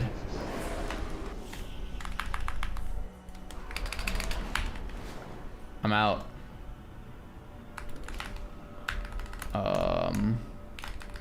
Why am I in? Okay. Am I ever gonna play a Death Knight? Probably not. I don't know if a DK is quite me. Our DK's Imba. I have a bad track record against Death Knights this expansion.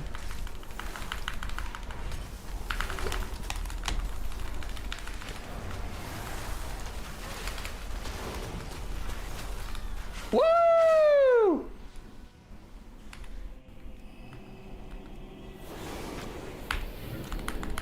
Uh-oh. I'm being tracked down by something. Get me out of here.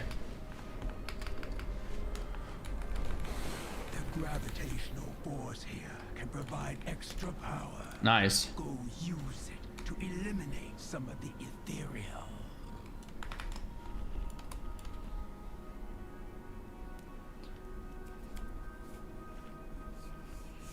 If you survive 60 seconds by running away, you get an achievement. Oh, cool.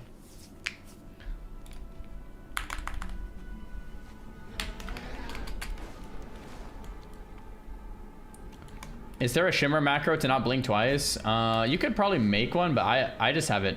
I don't use a macro for it.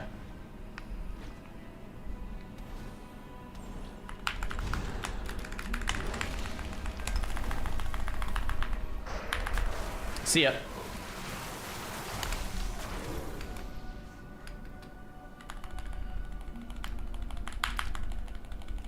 / cast exclamation point shimmer. Does that work? To where you could still... Actually, I might try that macro. To where you could still type, like, do it twice pretty fast. Because you could still double blink. Do you even need that macro? Okay, this guy's trying to throw down then.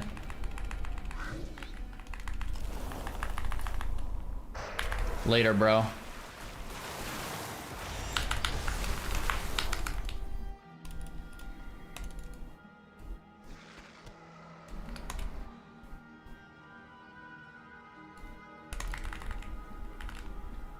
Let me think. I don't even know if you need the macro for shimmer. I think there's a built-in tiny global.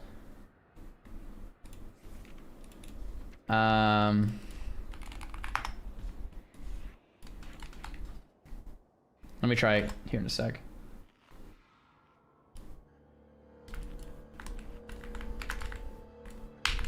Yeah, there's a built-in like tiny global. So if you're trying to blink twice, you should blink twice. But if you're trying to blink once, just don't spam it more than like a little bit.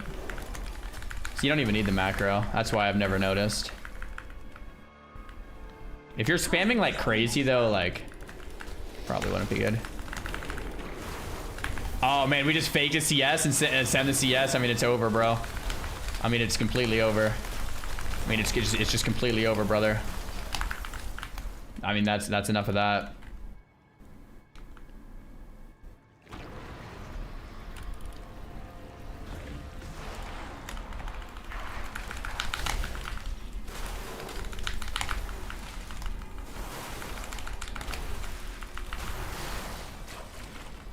Okay, we're getting our hunt progression in, our Sparks of War, our World Quest, our items, all while killing people. Nice.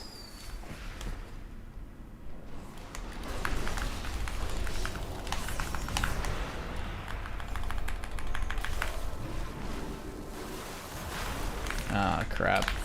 I don't know why I picked a fight with this rogue.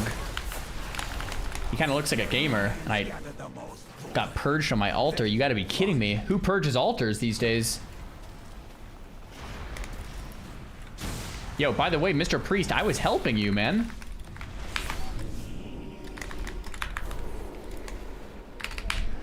I don't know what that's about, Mr. Priest. I literally came in and saved you, and then you just purged my altar like that, man?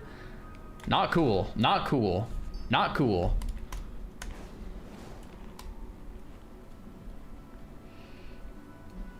There's an option for cast per hold. If you don't use that, you can blink on time. Oh, maybe it's because I have that off. Yo, Beef, thanks for the 2 gifted. What's your viewpoint on the argument that open world and retail is dead? It seems like you're in the world all the time. Hotspots like this can be fun, but when you're leveling, you don't see as many people. I think a lot of arguments about retail are really just semantic ones. People arguing about different things.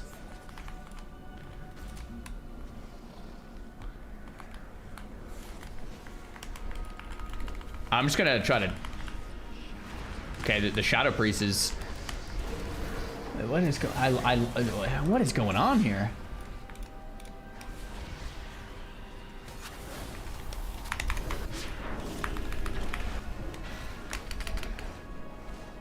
I don't even know what's happening.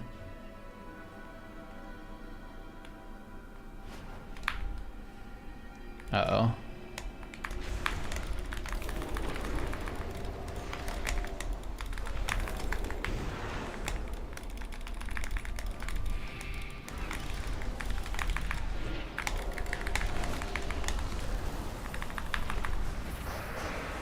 Oh, he got the CS off.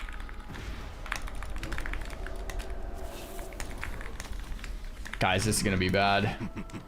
I guess there's a small gap. He got the CS before the thing. Oof. Kind of looking fun, World PvP. World PvP is fun in retail, but it's different than classic WoW PvP in the world. Like, different than classic World PvP. If you, just like anything else, bro. If you go in thinking, I'm gonna play some classic WoW PvP, and you log into retail, you're gonna be like, well, what is this? It's a completely different vibe, but it's fun in its own way. That's what I have to say about like most things about retail, really. Completely different vibe. Like everyone's flying around. It's way less about just like, it's way more about like escaping on your flying mount and like re-engaging and like doing crazy stuff like that versus just like an actual like fight like it is in Classic. Super different. I still need like 2 more kills.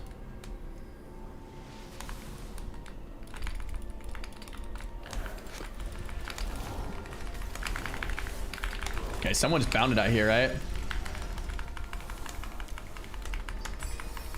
Oh, nice. We got the cape. And we're 70...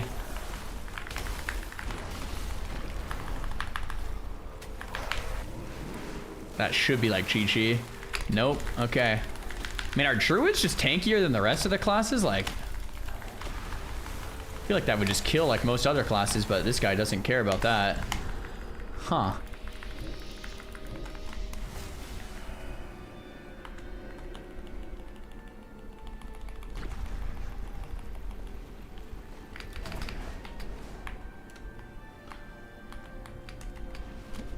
Okay, last PvP quest is here, which should help us finish our Sparks of War quest, which would maybe give us our last spark.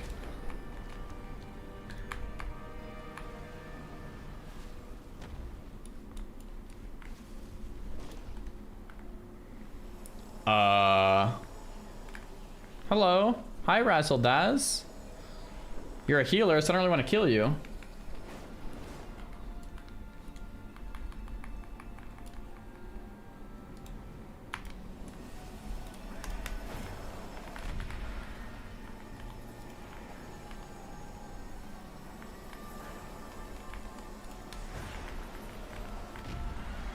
Cancel auras into mount? Yeah, that's what I do.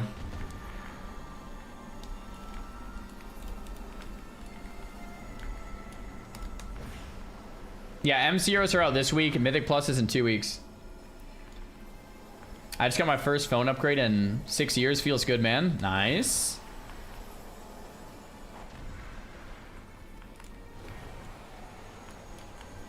The job is done.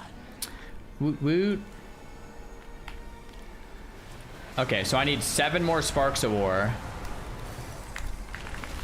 Ah, crap.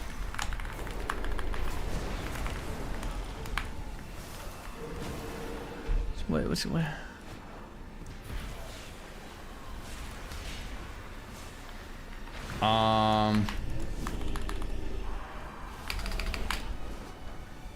Get out of here.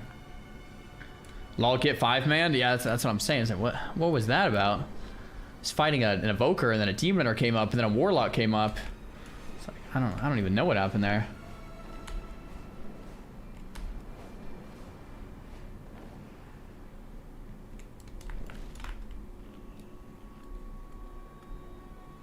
Random bit of info, but you can use gems from prior expansions for 1/30th of the price, and it's only -1 stat compared to the Midnight gems. That is kind of good to know.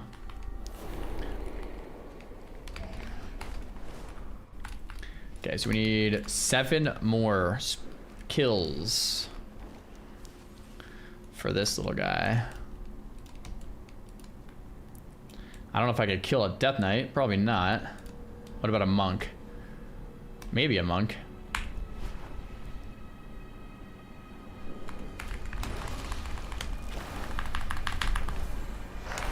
Dude, that same thing keeps happening. The DB stun is like just too short. Pally just killed a monk. He's one shot.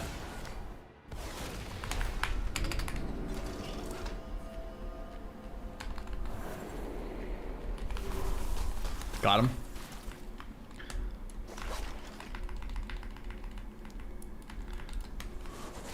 Oh, the Pally's trying to throw down too?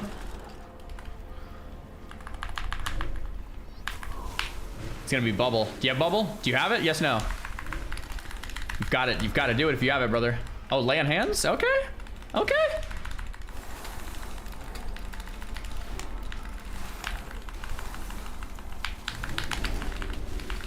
It's probably gonna be cheese for him then. Okay, he has a... It's gotta be like a wog or something. I don't know. Who knows? Who knows what that is?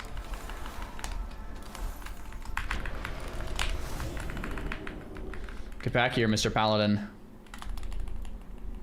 Okay, well, that's kind of brutal, huh?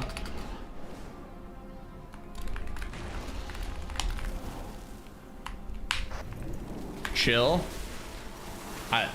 What do you mean chill? You attacked me. Wait, like you attacked me, man. I was chilling. Bro attacked you and now says chill? I don't know how that even works. Plus I'm a frost mage. Okay.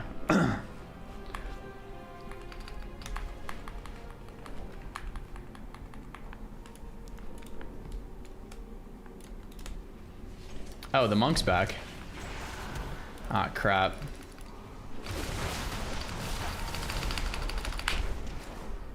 I'm out of here.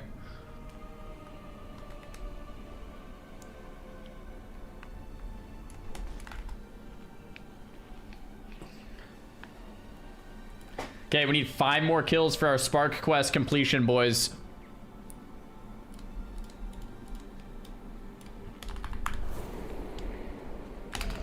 It's always the mages attacking people. Guys, we're literally world PvPing right now.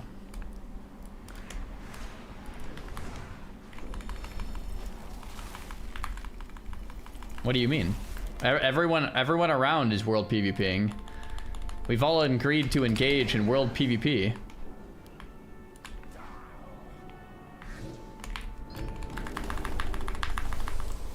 Oh, great.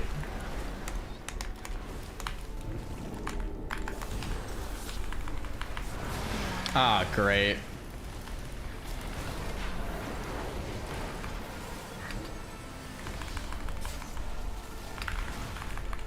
Okay, the 1v1 was nice, the 1v2 was nice, now it's a 1v3, huh?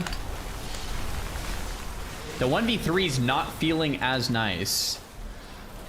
Oh, they're fighting each other for a sec. Hey, we got our little Sparky Spark. I don't know if I really want to go into this. Oh, we got 2 sparks from that. I definitely think we go for the kill here on the lock, because this monk wouldn't be as hard to deal with. Uh-oh.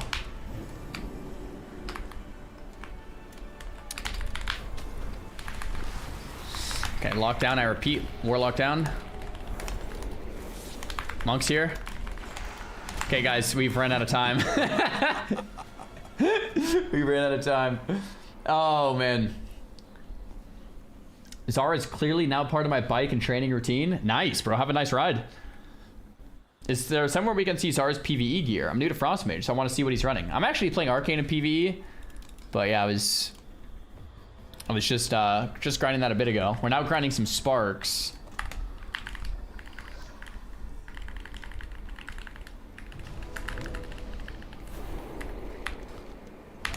Just need 2 more kills, and then we're done so.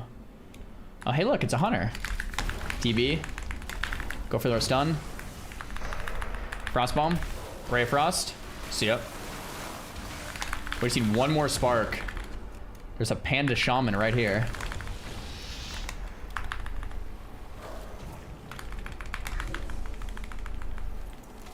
Oh, great. It's a bear. Not again. It's always the bear, man.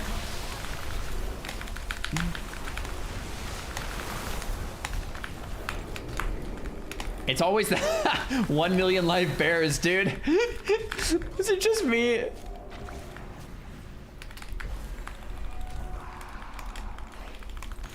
I've stumbled right into my trap. Nice. Got some hard mode prey on us in the meantime.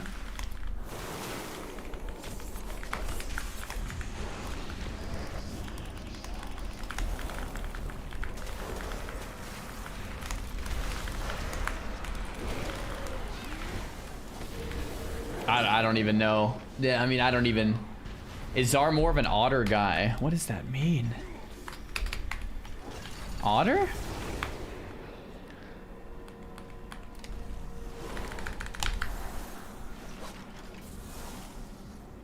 Oh, we didn't get the KB there.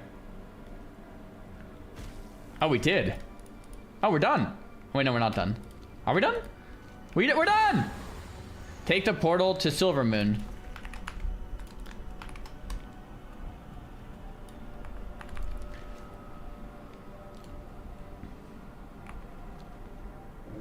We're out.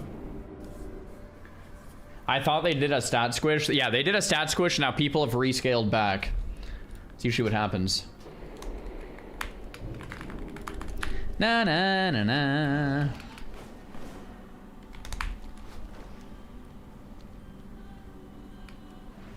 Do do do. All right.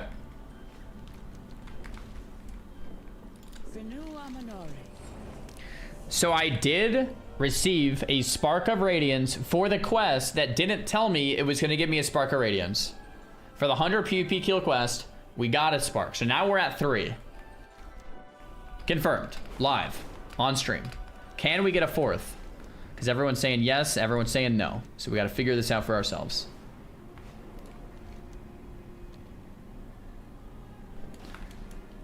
I will do my duty for Azeroth.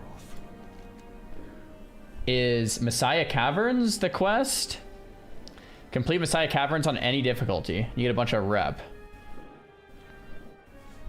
Oh, the Liadran? Oh, this one. Okay, so together we can do world quests, Stomarian Assault, Prey. Is it just one Prey? Or, I don't know. It's 3 Preys? Maybe I just do the world quest one.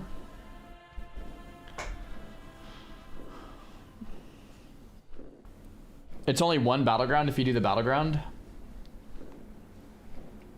Everyone wants BG. Alright. I answer to the light. Spark of Radiance. This quest may have initial rewards. It says may. So I don't know if it's gonna work. Probably not. Do I go random battleground or how do I? Daily 90 for 50? 78, bro. Na na na. I have many, many wares. Good fortune to our friends. I don't think training grounds counts as a battleground, right? Go to your currency tab and look at Radiant Dust. Mine says 2 out of 2. So. It does? I did it. Wait, training grounds do count? 7-minute random battleground queue, 60-second training ground queue. Dude, that's crazy. All right, wow.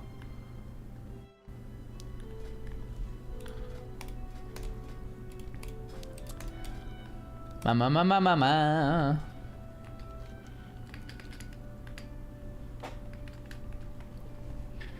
Well, I'll be able to let you guys know in a few minutes here when one of these queue pops.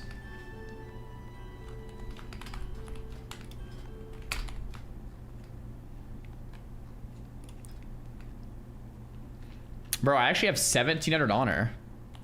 Wait, I should just go buy a new weapon. Sick.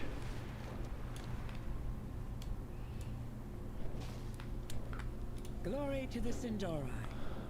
Oh, I need 100 more honor to get this staff. Okay, let's just do 1 battleground then.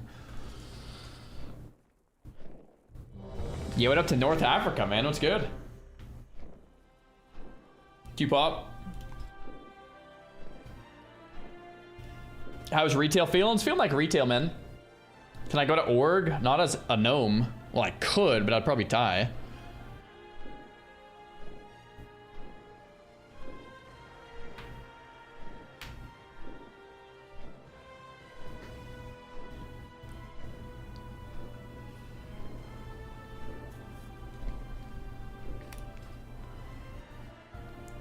So basically everyone's waiting for next week and then you craft like a weapon with all 4, huh? I mean, a 259 weapon seems pretty good.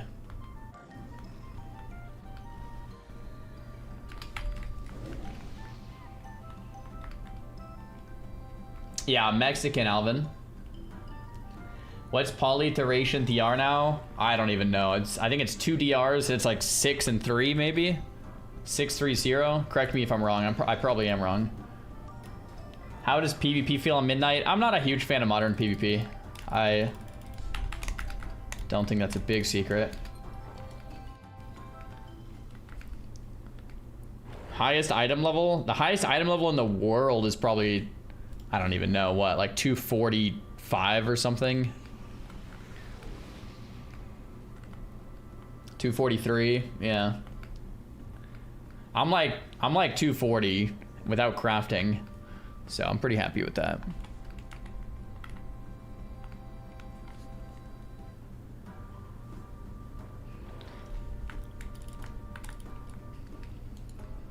Before raid next week, I'll get my last spark. We'll get 4. We'll craft a 259 weapon, and then we just blast the raids. That has to be what it do be. We just go in, we just absolutely blast.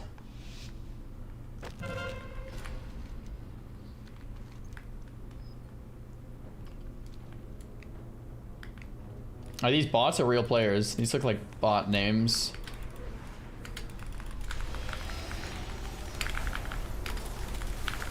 Look how much damage I'm gonna do this bot right now. See that? Just died dead instantly.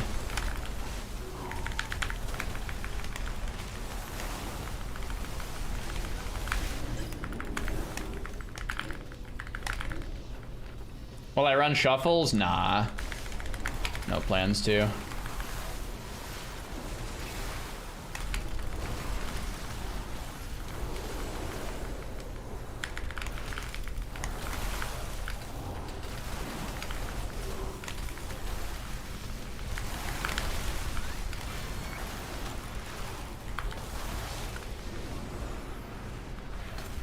No shot, there's a bot BG now? Yeah, yeah. They wanted to add something to like make it to where if players were intimidated to get PvP gear, they could just like go in and practice in like a BG environment, but without the stress and pressure of BGs. I was talking to one of my mods about it, Taylor, and he brought up a good point. There's like a feature like this in like most PvP games, right? Like in Fortnite or like Counter-Strike or like League, like the ability to PvP on the maps against bots. So it's not really PvP. It's like just play the game against bots, right? Oh, thanks, baby. And that's kind of what this offers. So like, I think it's a cool tool. I think it's a cool tool. The problem is that it's way quicker to get a queue into bots than into normal people, so hopefully it doesn't just kill normal PGs, which it seems like it might be. I don't know.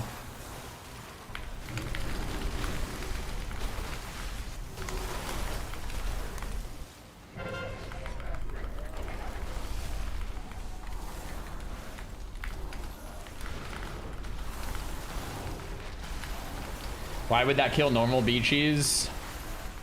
People that need to just get a quick win have the incentive to sit a BG queue or just queue up one of these and get a free win. It's like, hopefully it doesn't kill BG queues. I don't know. Obviously it wouldn't impact like our BG queues or like arena or anything, but like normal battlegrounds, they're, you know, people that enjoy that. Hopefully that doesn't ruin normal battlegrounds, although it might. What do I do for work? I'm blessed to say what I'm doing right now is my work, playing World of Warcraft. I mean, it's a crazy thing to think about. I think about it multiple times a week at least. It is year 13 of me doing this, and it still feels weird. Still feels like, what the? No honor flask. I was just doing this for the quest. I already have enough honor.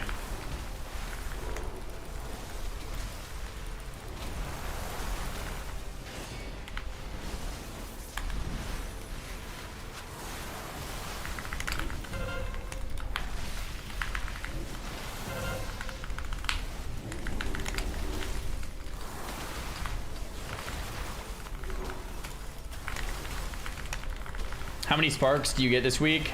Apparently only one more, but I'm trying to test the theory by trying to get a second one right now. So I'll let you know in a few minutes if you can get 2 more.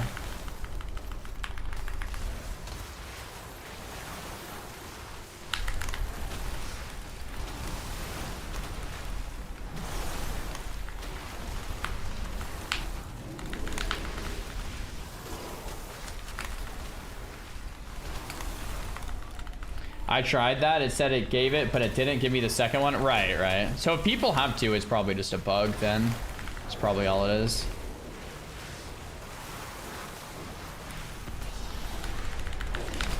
Yeah, they nerfed honor gain in the bot battlegrounds by 50% like yesterday or something, which is probably a good thing. It's probably a really good thing. Like, playing against bots should not give you the best honor per hour. But it should be a good place to practice and get you some gear if you want a low stakes environment to do so.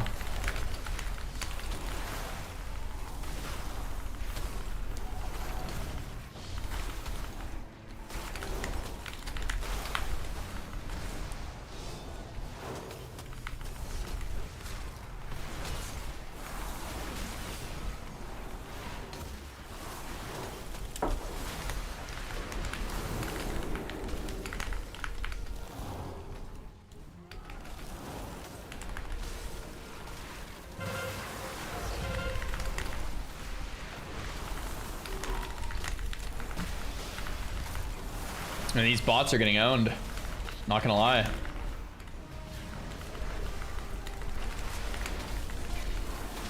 How much honor did I get? I'll see when the game's over. Looks like 400 or something, but it was my first win of the day. When are you gonna get back on Spellbreak?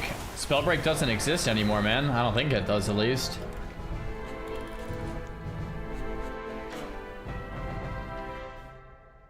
Am I gonna TBC raid this week? Yeah, that's the plan. What up, Posto? I think we'll go either tomorrow or Thursday, if you want to come. Let's get this haste first staff.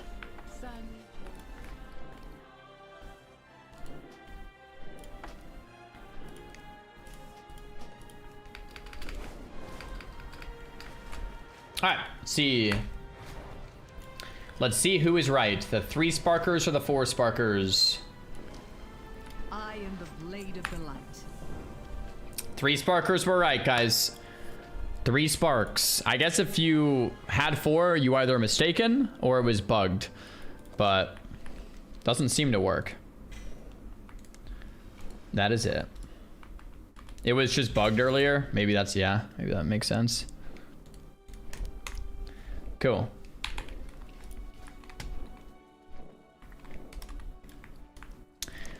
Someone earlier wanted to see my PvE gear. This is it. 240 item level.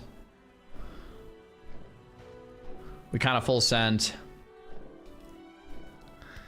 I was gonna see if I had any other free upgrades that I forgot about, like. So no on this one. I think I would need 2 trinkets to get the free upgrade.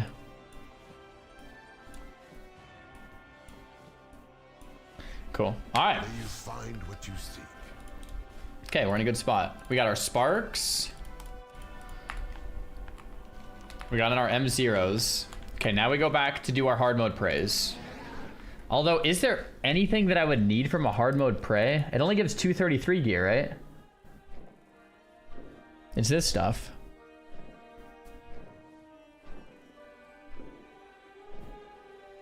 Gives you veteran crest? Okay, I would do it anyway then.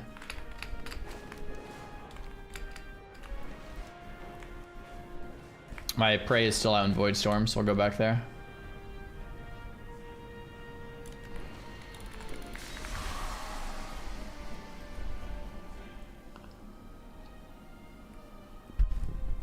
I hunger for the opportunity to work together. Oh, it gives you more rep for Nightmare too. Definite good comms. Worthy of your allies. Oh, there's also this epic world quest out here. Question everything.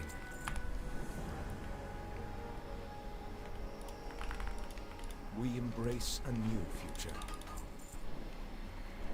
The void.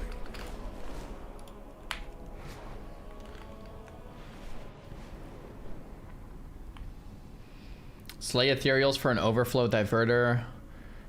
Amalgam's power rerouted. Unbound's power rerouted. Dweller's power rerouted. Surge's power rerouted. Let's go check this thing out. Are you planning to try hard on retail? I'll probably get a little sweaty first week for heroic. The heroic raid. The Shadow Guard are protecting a new. And I'll probably get like a little sweaty in M+ for a little, and then that's probably kind of it.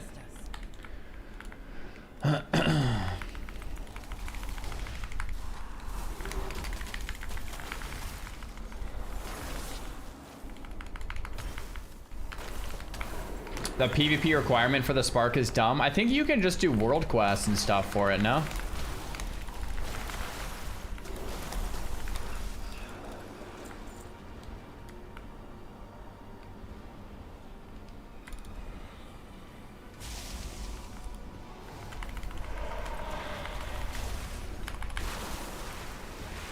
They fixed it, you can just do world quests? Yeah, that's what I thought. You don't actually have to PvP if you don't want to.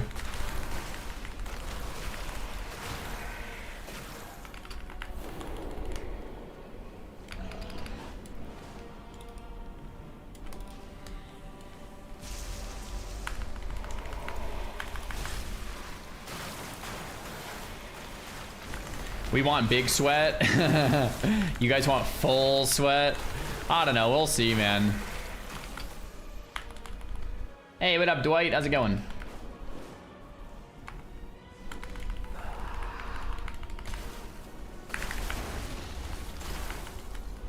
Anyone know where my renowned 9 helm won't generate? I don't know. You might have to do like a quest for that one. I can't quite remember. If you go full sweat, you have to bring Savix with you. Yeah, we'll be game with Savix.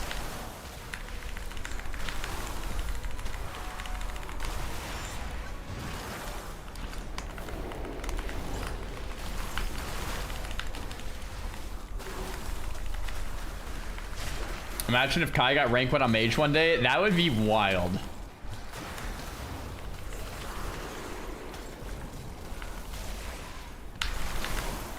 Thanks for the great content. Thorn, thanks for the Prime stuff, dude.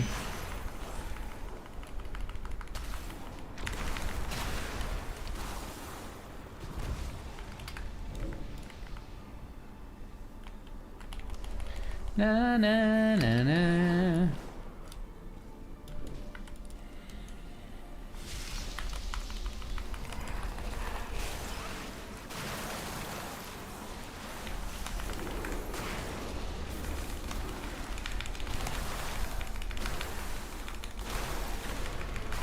Swecko, thanks for the prom, dude. There is no force that can stop us. Okay, so we got this epic cash. Do I get anything for this? Nothing really. Whatever. Do it anyway. Alright. Now we have to do more prey stuff.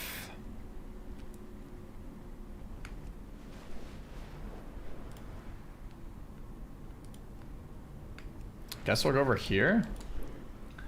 Do my parents play WoW? No. If you know, what did Pika say he's gonna PvE on retail or stick to PvP? I think he said he's gonna do both, which is pretty cool. Hey, Zard, just got off work. Yo, hope you had a good day. Genius, what's good, man? What changes should be introduced to WoW PvP that would let you consider coming back? Ha! The classic question. There's so many ways to answer this.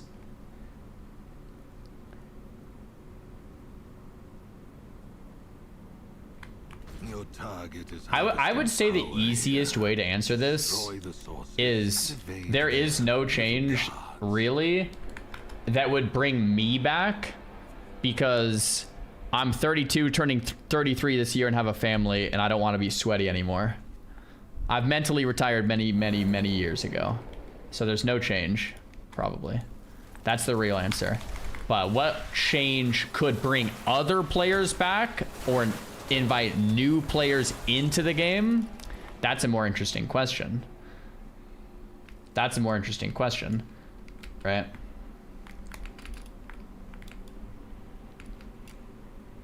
I think mainly separating PvP from Mythic Plus. I don't think PvP can be fixed. Well, I don't think PvP can be fixed without breaking Mythic Plus. Oh, hey, look, we got a queue. And I don't think breaking Mythic Plus is worth fixing PvP. Dude, that guy got absolutely annihilated. Oh my gosh, that's hilarious. Just opens on me while I'm questing and just gets one shot.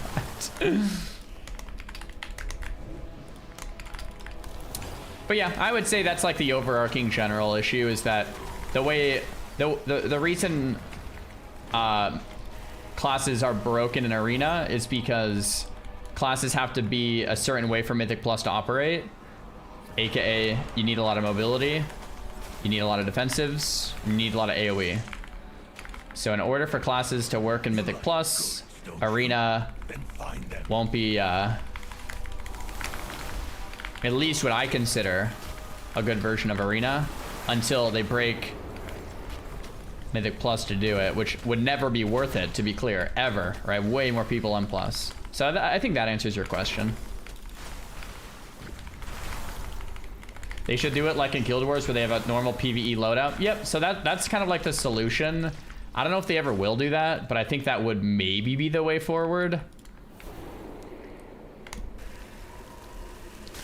Like how would WoW Arena be if you had all these same spells, but when you zoned into Arena, people had way less healing, way less mobility, and way less AoE?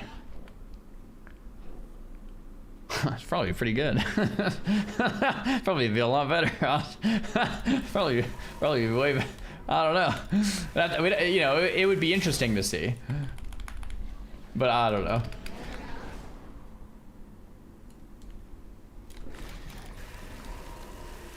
We simply cannot have them gaining the upper hand, can we? I don't think they would ever necessarily do it though, man.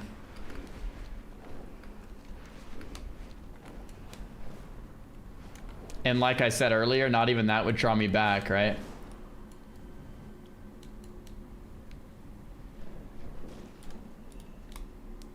What's the problem with Arena today in summary? Just go back like 2 minutes in the VOD. We just talked about it. Yo, Hank, thanks for the prom. Welcome in. Their plan is working. I was a training ground only indie, but now that I'm getting 1 honor per kill, I'm gonna queue up for real. Let's go. Cool, man. That's awesome. How is PvP with the button squish? I haven't done a lot of PvP since the button squish in terms of like the specifics. I think generally it feels about the same-ish as like modern WoW has felt, but I haven't done a lot of like specific testing. Bro, you think Hunter Rouge is good in 2s in Midnight? I would guess probably not super good. Cheesy, thanks for the prime. For the most part, and I'm speaking generally here, double DPS hasn't been good in 2s in terms of like pushing high on the ladder since like MoP. Like in modern WoW, for the most part, over the last 10-ish years, you generally want to play with a healer if you want to get any respectable rating in Arena. In 2s. So is it good? Like you might have fun, but like if you want to push, it's usually going to be with a healer.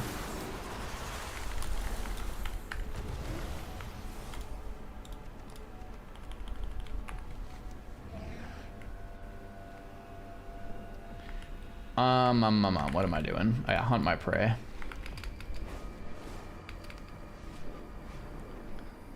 Defend the singularity. Oh, I wonder if I can do that. Actually, I might be able to catch the end of it.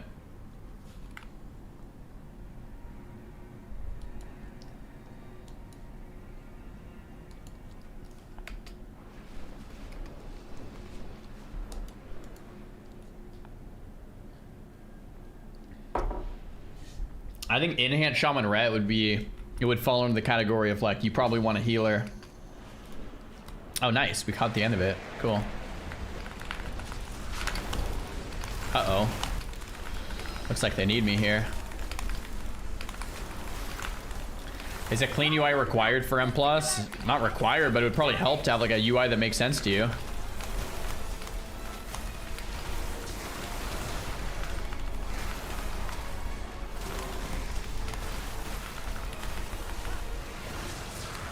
Dude, I think we're gonna fail this.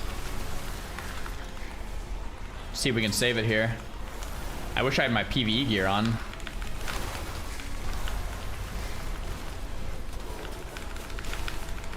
We have 60 more seconds to hold. Hodor! I've never seen this fail before. I haven't either, but I've only done it twice.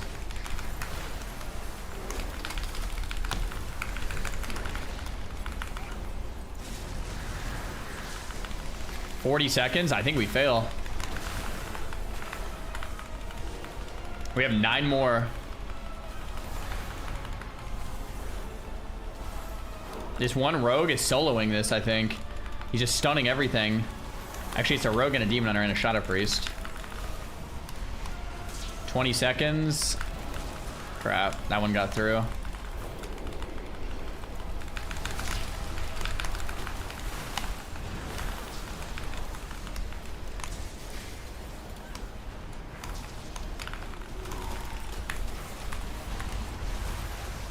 Two seconds. Nice. We actually did it. That almost failed, though.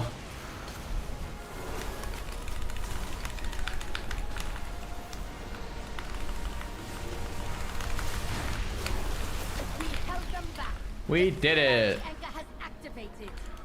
Woohoo. We held them back. The singularity anchor has activated. Mana on a mage is more about spell stealing, William, not about mana. So my mana bar is 5 spell steals till your It might as well be a spell steal bar, if that makes sense. It's kind of weird, but it's kind of how it works.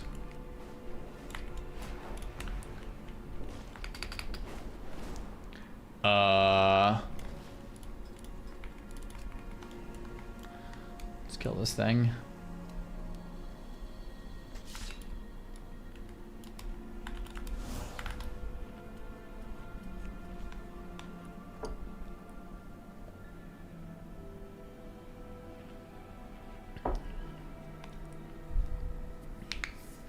Each spell steal on bar can steal something else. Spell steal is like an ability. You could steal their spells. I wonder if I could solo this as arcane.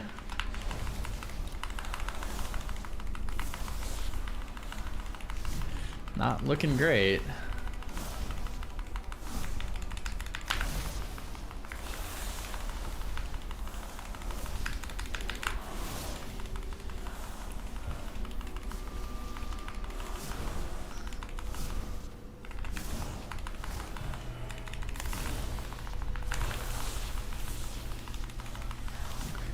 Not looking great.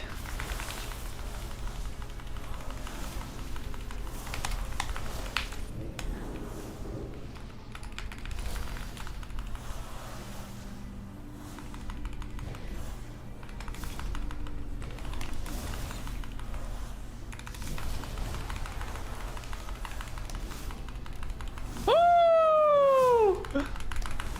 We got some help on the way. There we go.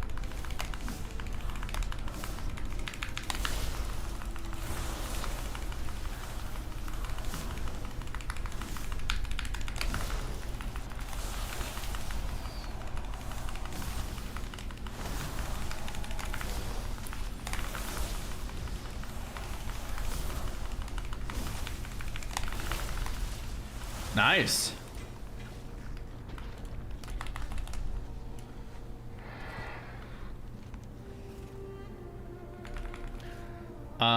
Okay, we want one more rare creature. I think the other one spawns like over here. Yeah, it's right here.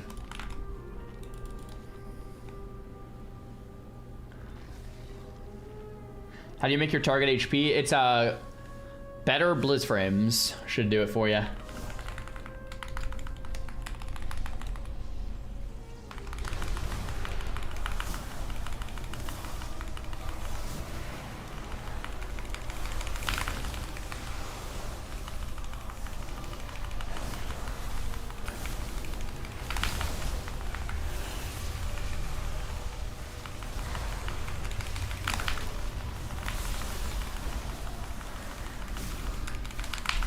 I'm more hyped for Classic Plus than GTA 6 this year. Yeah, we'll see if it comes out.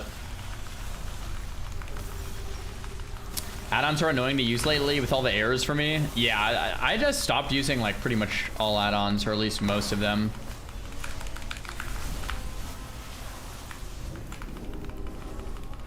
I felt the same.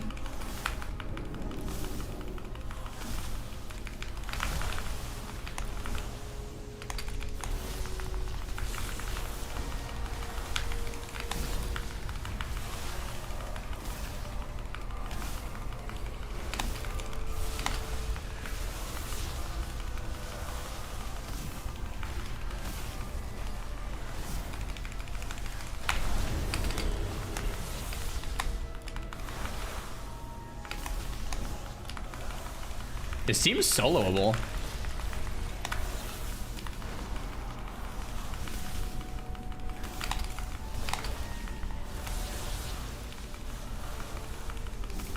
Actually, probably would have been easier as Frost, really.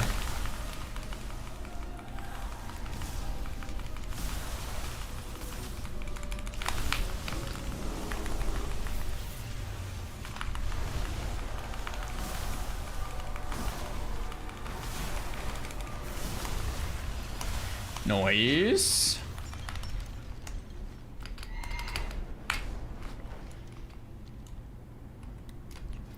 Do do do do.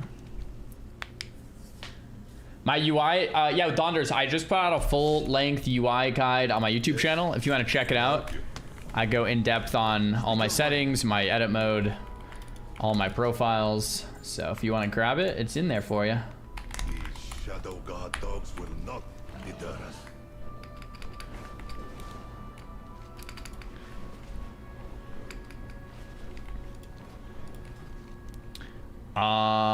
Where's my hard mode prey? Not done yet. Let's do another world quest then. Let's do this one.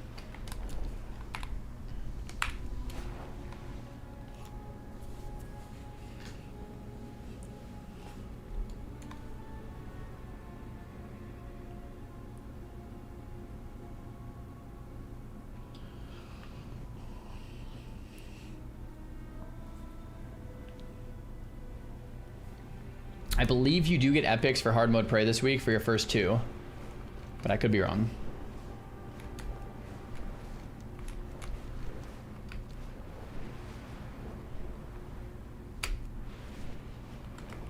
Stand fast. The Void's hunger must not claim any more of our people. Gave me the same rings I got as last week. I don't even know if I need any 233 items, but I'm doing it for the rep anyway. The enemy amasses.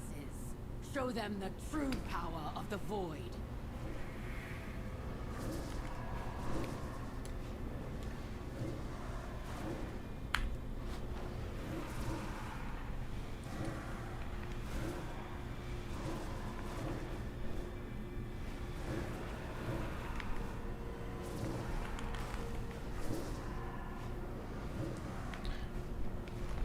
You've bought us time. Woot.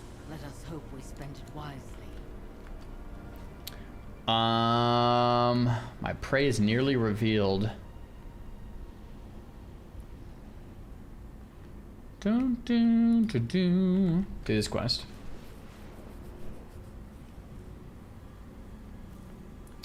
Is prey a must do? I don't know if you have, like, early game it'll probably help you get some better gear, but once Mythic Plus is out and raids are out, maybe not.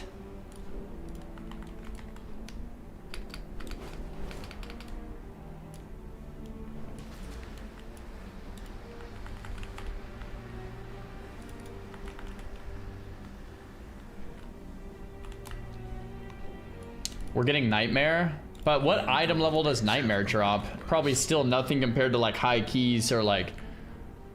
Is it the same as heroic loot or normal? Oh, it's heroic level loot? Oh. Wow.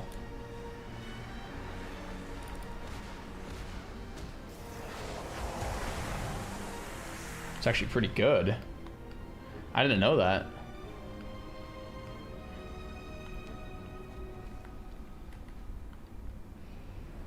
Nah, it's normal track. Oh, so it's normal track loot, but heroic for your vault. That seems to make more sense.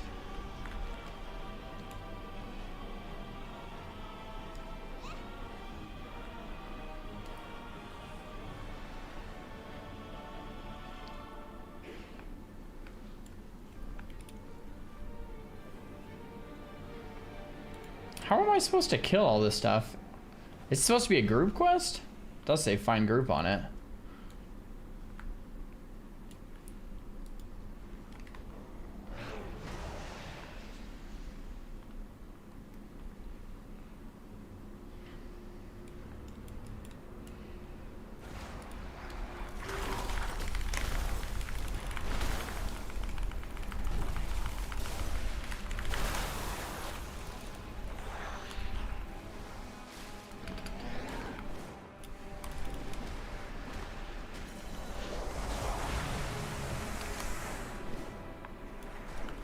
Yeah, let's see if we can kill this with him.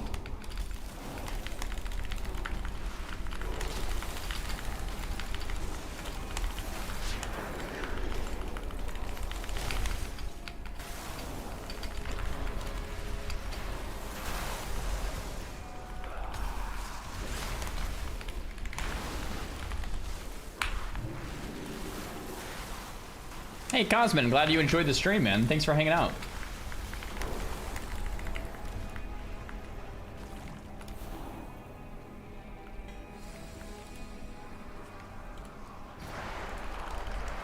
It says my prey is nearly revealed. We're getting close.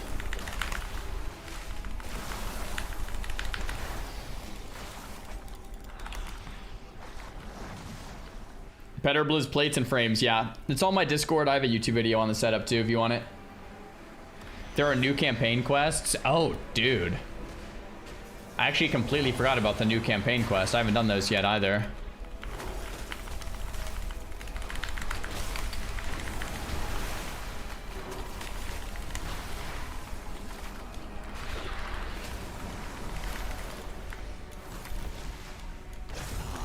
Okay.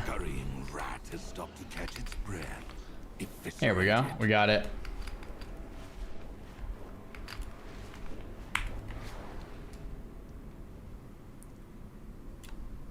Should I upgrade my adventure to 6 out of 6 and then do heroics? I wouldn't. I mean, it's not like a huge downside to save your adventure crest, but I saved mine for like the pieces of gear that I didn't get after my M0s. But I guess that is kind of like min-maxy.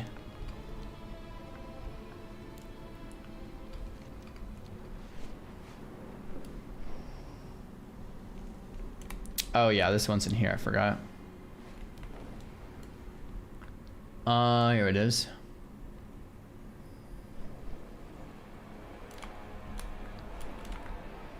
I mean, we are on a PvP server.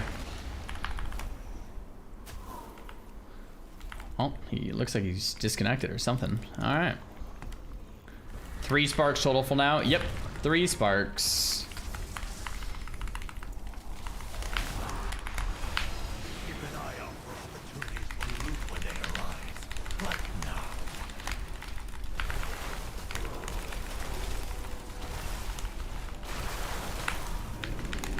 Sheesh. Okay, let's see what we get. 233 one-handed sword. Veteran track. Crit mast.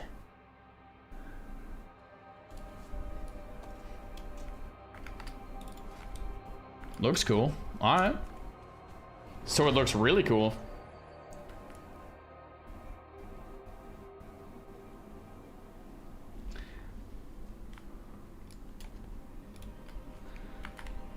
Okay, and we have one more hard mode prey. Let's go here. We get another big chest and then more veteran Dawncrest, so screw it, let's send. Is this TBC plus? Kinda.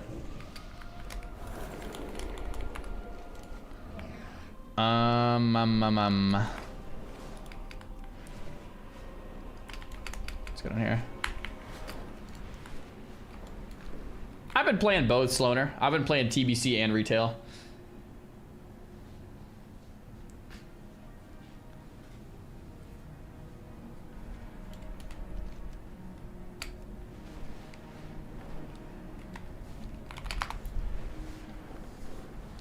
I think the 4 hard mode praise will give you rep. Which... Actually, my rep is actually hard stuck level 3. Maybe it's capped right now.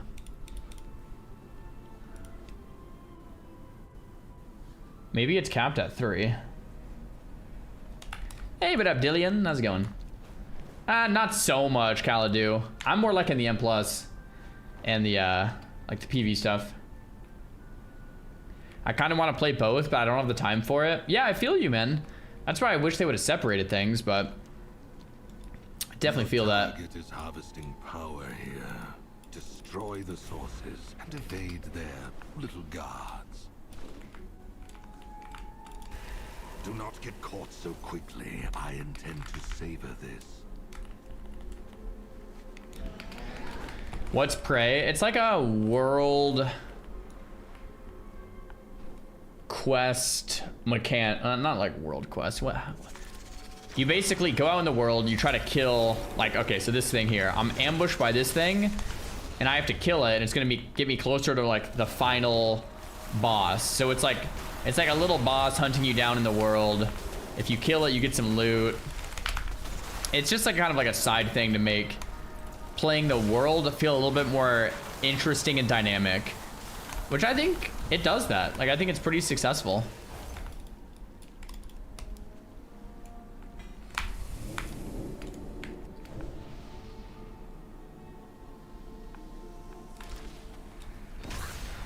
So I killed it, I found him after, we get hunt progress, and the location of the prey is going to be slowly revealed to me.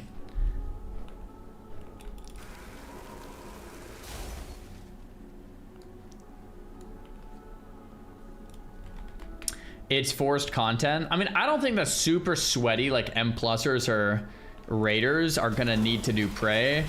I think it would be more for like a casual player or someone who wants to.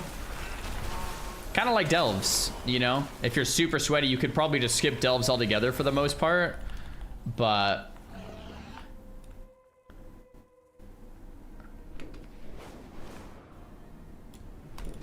early on, it's kind of nice to get some starter gear too. As a casual, I like to prey. Yeah, same. Am I gonna be mythic rating? Mythic rating is to be determined. I think the goal is at least week 1 or week 2 heroic clear, like last time. And if we can do that and we're still having fun, I'd say we go mythic. Whereas if we can't do that and we're like not having fun, then maybe we end it after what's heroic clear? AOTC, ahead of the curve. We just end it after AOTC. One way or the other. But we'll feel it out when we're in there. But I would say I think we want to at least do with a heroic clear, which heroic clear, you know, early on is no joke. Week 1 or 2 heroic clear is definitely no joke. People have to be like locked in.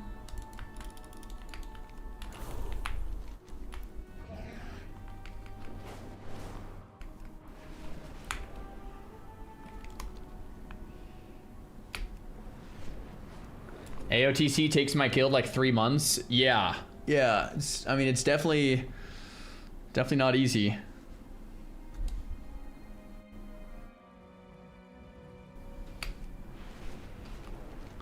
Surely it's gonna be easier with the add-on purge.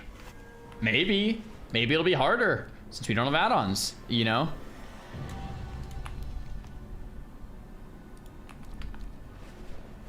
Oh, I just skipped it, Scoop. Thank you, though, man. Reverend, I believe Peak is trolling on that one. Unless he knows something I don't know.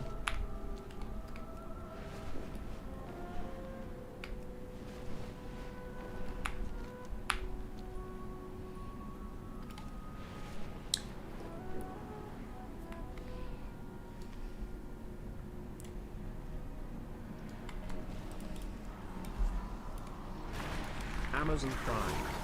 Yo, thanks for the prime sub, Pishki.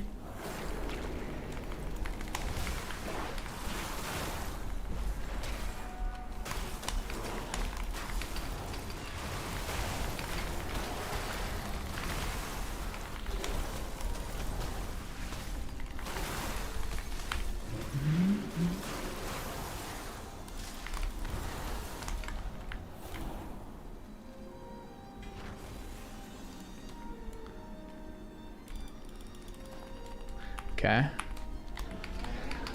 We're still kind of looking.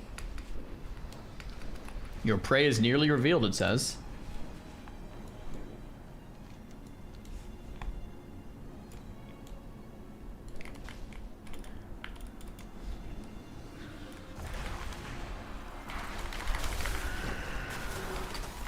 Little man is great, dude. He is doing really great. No complaints here, man. He was actually on the stream earlier for a second. He opened my door and ran straight into the room. He's getting to that age. It's pretty cool.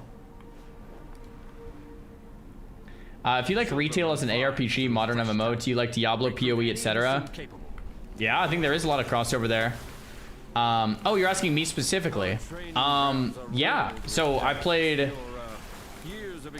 PoE somewhat recently. I thought it was pretty fun. Thought it was pretty cool. I played Diablo back when it came out. Diablo 3, sorry, when it came out, and I thought that was fun. I'd never played D4, but I can get into the genre. The main thing I don't like about ARPGs is the isometric, like, top-down angle. I definitely like third-person gaming, like from an MMO. Oh, this is like the Blood Elf starting zone. Sick. Super cool. But I think ARPGs are fun, but yeah, I think the hardest thing for me is like the top-down thing, which is actually one of the reasons why I was enjoying PoE 2, is because you can play with WASD, although it's still top-down, but at least you don't need to click to move, which is kind of cool. But I still don't like top-down as much.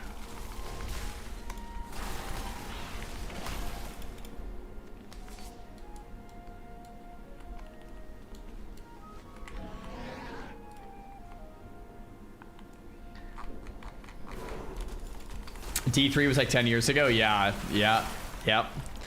That's pretty crazy.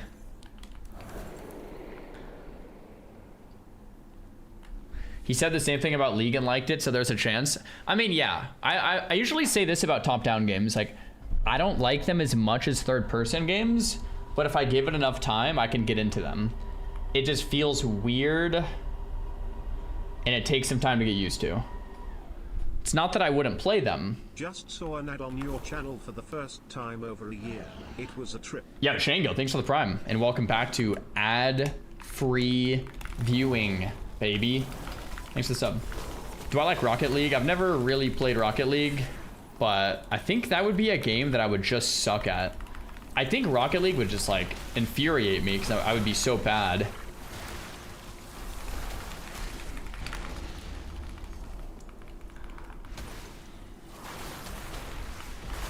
Playing both TBC and retail, do you think the TBC player is average worse at the game than the retail player?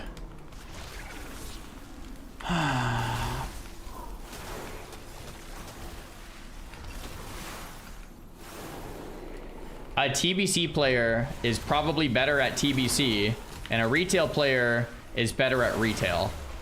Now, the more interesting question would be, could a TBC player pick up retail quicker, or could a retail player pick up TBC quicker? And the answer to that is I think a retail player could pick up TBC quicker than a TBC player could pick up retail.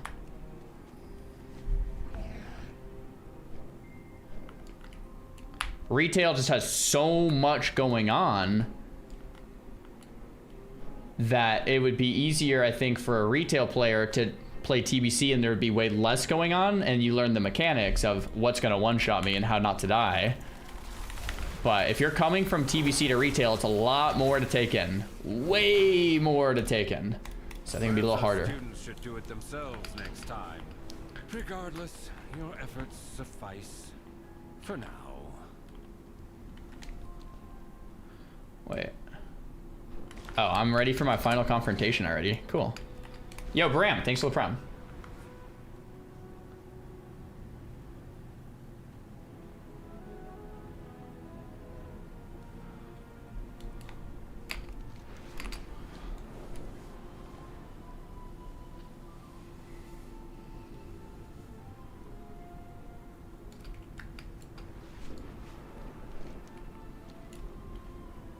There's a rare over here. Coral Fang.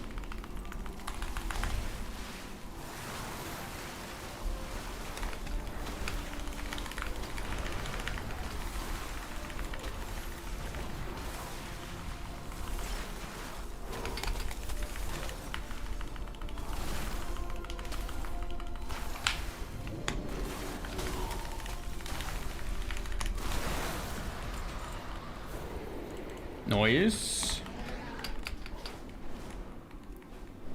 Okay, final prey confrontation here. Yo, Pete Gaming, thanks for the prime, dude. That poor keyboard. I think my keyboard likes getting hit. Or like, 'cause it sounds nice. I didn't mean to get, came out wrong. My keyboard likes to get, never mind. Keyboard's good. Keyboard's good. Just kill this, just focus on this quest here. And let's finish that up. Spray of Frost real quick. Nice, we're done. Cool. Done. Double hard mode. What do we get? Ring. Ooh. Haste Mask socketed ring. Wait, I can upgrade that for free to 240? Is that what's happening there?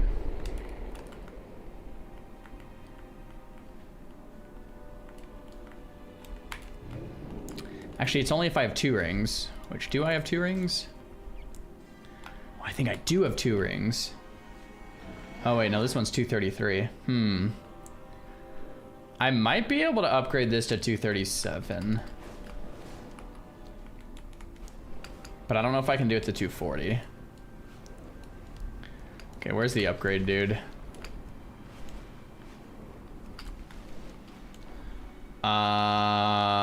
Upgrade, dude. Don't tell me. I'll find him. I'll find him. I've got to learn myself, guys. Don't tell me. I've got to learn myself.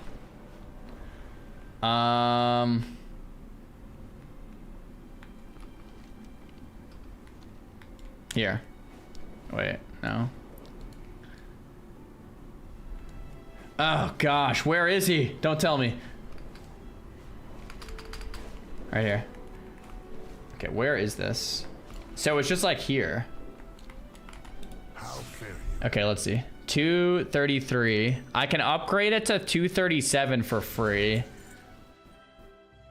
Oh, I can upgrade it to 240 for free, bro. I thought you needed 2 rings to do that. Guess only 1. Good health to you. Nice. Well, now we have a 240 Haste Mastery socketed ring. Actually, we have 2 240 Haste Mastery socketed rings. Dude, that is sick. Oh man, we are going to be slapping. We are gonna be slapping week 1, dude. Once we make that 259 weapon too. Oh. Okay, so we're gonna go Zul'jin Mastery.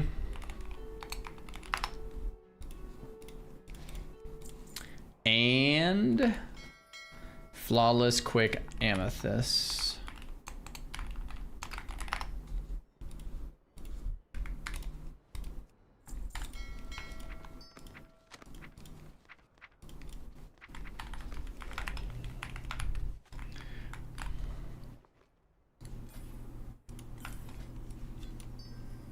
Cool. Cool. Okay. We made a list this morning. We did our spark check. I don't know how to do a check mark. 2 dashes is done. Mythic 0 World Tour, 2 hard mode praise. I haven't done the campaign quest. Weekly epic world quest we did. PvP weekly quest we did, I think. And craft what I don't get, we're not doing that till next week. So the only thing left we have to do for the entire week is the campaign quest. Okay.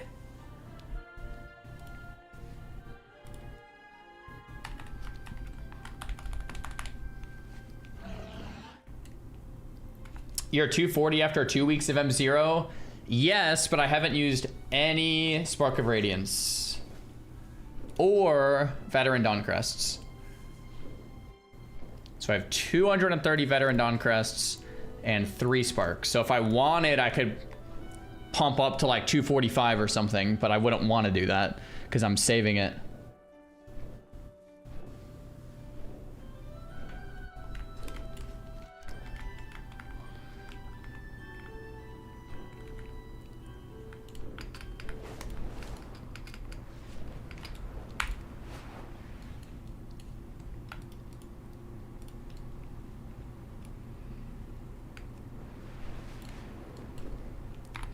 Can you write everything down in the notepad so you can screenshot it?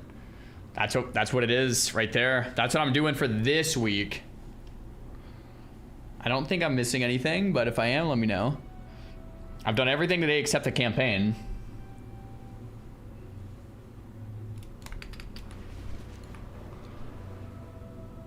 Yo, Aminer, I've seen that. I haven't read it. I have seen that around because I thought it was funny. Deployment leaves a scant few behind to empower the Is killing a level 86 Etiku? He's a green.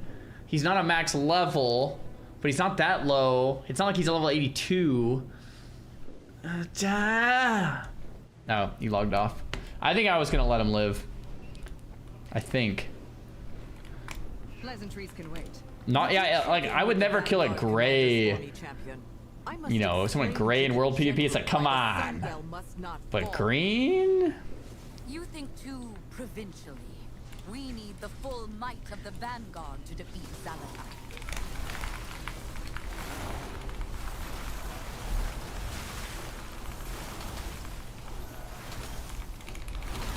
Yo, Gordon, not 5260. What's good, man? War mode is war mode. They need to learn I don't know, man. Like, if I'm on a PvP realm on Classic, and I'm in Stranglethorn Vale, doing CG, and I see a level 30 running by leveling, and I'm 60 doing CG, I am never killing that level 30. Ever. That is just, dude, I think it's just weird, bro. If you're a level 60 and you kill level like 30, it's weird. Weird. It's like, dude, it's like, what are you trying to prove, dude? It's like, what's a real life analogy? I'm trying to think of a real life analogy. It's like pushing over a kid or something. It's like you're waiting in line at like the store, and there's a kid in line, and you push the kid out of line. It's like pushing a kid. It's like, what are you doing? What is wrong with you? If you're a level 60 and WoW and you're killing low level like grays that are questing, it's like, what is wrong with you, man? I don't care if it's a PvP server. Like, I've always felt that way, man. It's like, what is wrong? It's like beating a kid at basketball. Something like it. Something like that, dude. We can't spare the troops. Those ethereal cannons have us pinned down. The light calls. We're being hit from all sides. We need a tactical assessment. With this device, We're being hit from all sides. Situation in relative safety. Observing has begun. Okay.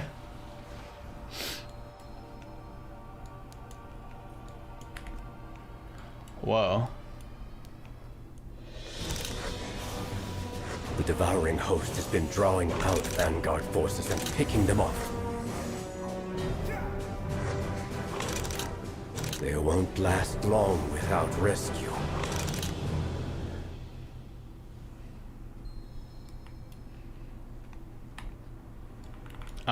Stalker Patriarch observed. Here we go. Look, one of the Vanguard officers has been captured. They've been trying to track these beasts, but their use of void portals makes it nearly impossible.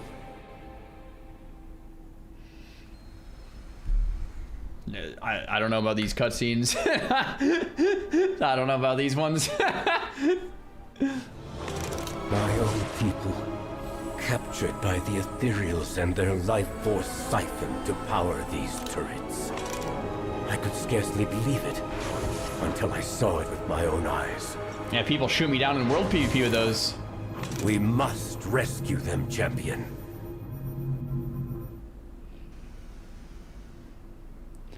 Imagine as a kid you never got ganked by higher levels. Would you be the man you are today? Yes. Greetings, traveler. Yeah. The captured Rendori are Yep. links in a chain. Break that chain, and Yeah. our assault can Yes. truly begin. You're right, Umbrick. Freeing your people gives us the opening we need for an assault.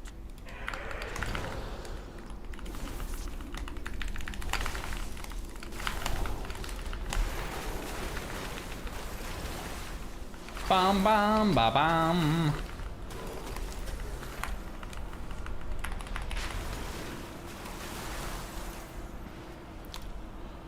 Yeah, that did. Crazy philosophical question there, because then it's all of a sudden it's like you get really in this like slippery slope. It's like what if you never got bullied growing up, or what if you never, like, someone didn't. Yeah, I don't know if we're gonna even want to go down that route. Yeah, I don't know if I like that one. Powerless. We'll go this way. Schrodinger's gank. Think you're up to it.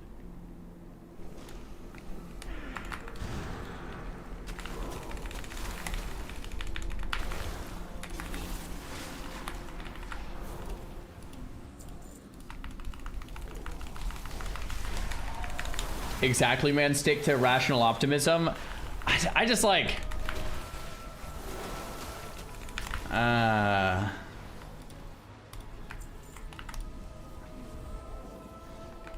yeah, I don't know. It gets really interesting really fast.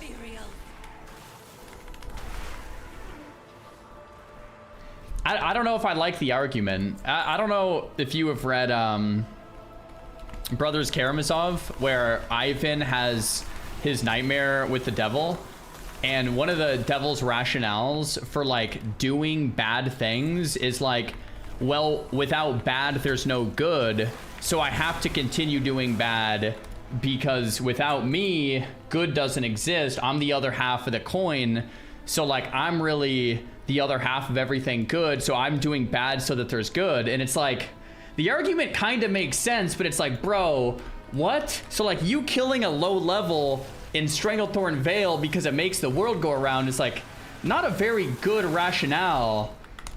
If you really want to get that philosophical, I'd still say it's not a quite, yeah. Zargan and philosophical, that's what I'm saying. It's like, do we even want to go there? I still don't think it really plays out. And if you've read the rest of that book, you know how that plays out for Ivan. Here, take this message back to Zalatan. What is good without bad? Yeah, it's a very interesting argument. Does he get rank 1?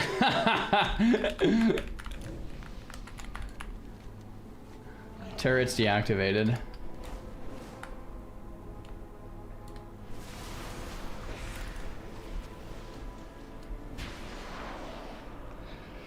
Anyway, back to questing.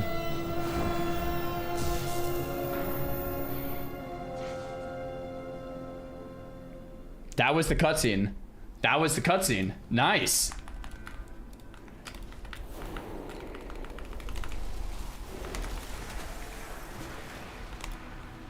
Okay.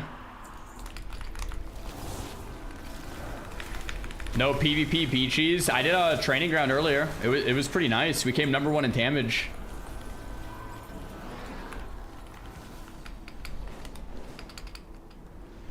Who is making these cutscenes, man? Dude, it's something. Is Frost better than Arcane for Deeps? Frost is better single target. Arcane's better like 3+, maybe 4+. Struck a decisive blow against the devout Champion. We'd be honored. Okay, we gotta get in the Warframe mount.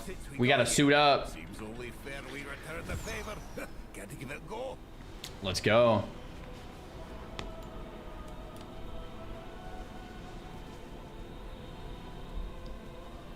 I was kind of joking, but really anything can get philosophical fast. Yeah, it really can, man.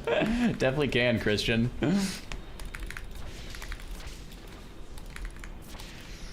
What am I doing? This one?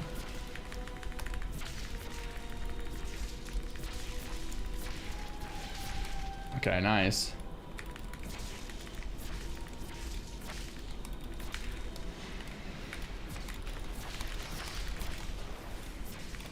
Got a real troublemaker on our hands. Pew, pew, pew, pew, pew. If you think you're up to it.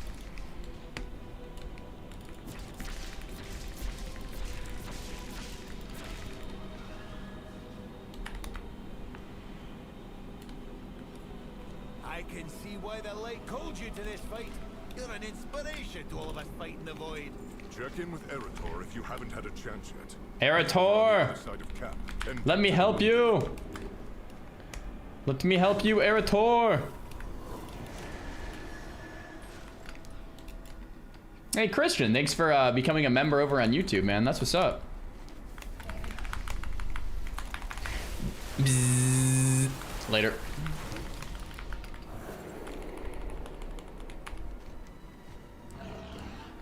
Was my ZA weekly zone up today? Oh, yeah, I haven't done that yet. What's it called? The Temple of Akelzan? Or... I don't know if I see it on my world map. I actually haven't looked, though. I haven't, like, flown over there yet this week. Yeah, what's it called? Is it broken? I guess it's just this. Amani Village? Is it still not allowed to combine Twitch and YouTube chats?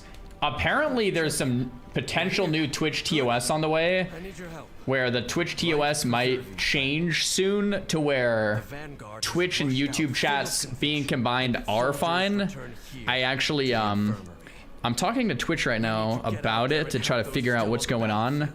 But someone linked me this the other day from Dan Clancy, who's the CEO of Twitch.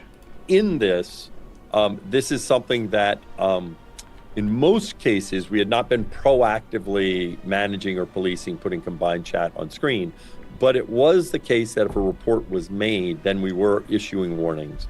And that was what happened recently for Giguk. And I don't think, in hindsight, we've definitely heard the feedback. And so to be clear, we are updating our enforcement guidelines to make sure we are not issuing enforcement actions for integrating combined chat on the video from your stream, such as what happened to Giguk and what he was doing when he received the warning. Now, it's important to note the streamer is still taking responsibility for what happens in the chat from third-party platforms, since we don't control that. So it sounds like combined chats are, and this was like pretty recent, it sounds like combined chat is going to be allowed on Twitch soon as they update that TOS, or maybe already. So I'm kind of keeping an eye on it. As someone who multi-streams, that would be pretty cool.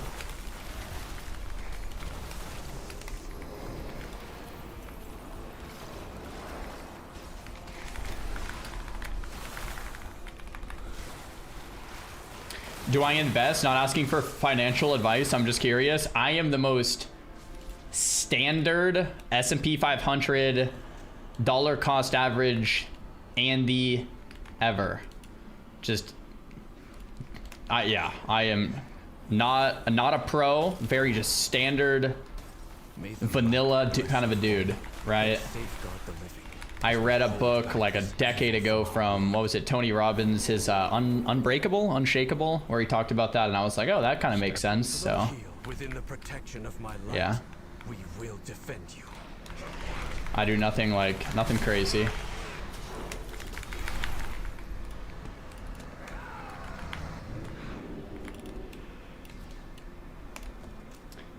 A decade ago, holy unk. How long? It was when I moved back to Tucson, which was 2016, and it's 2026. Maybe 2017. Maybe it was only 9 years ago. Moving out. Light bless you.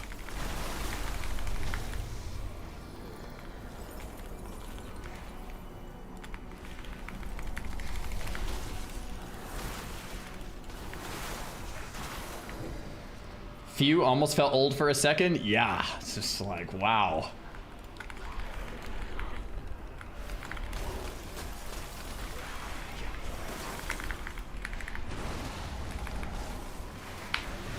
Hey, what up, B-Lots? How's it going?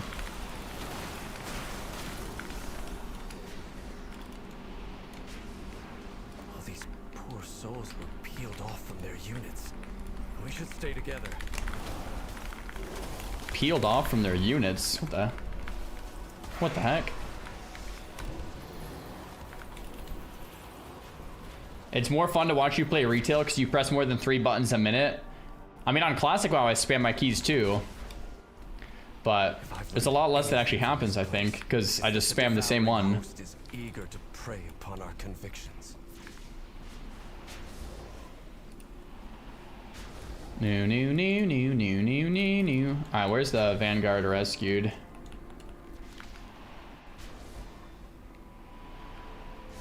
The flame burns. Heal within the protection of my light.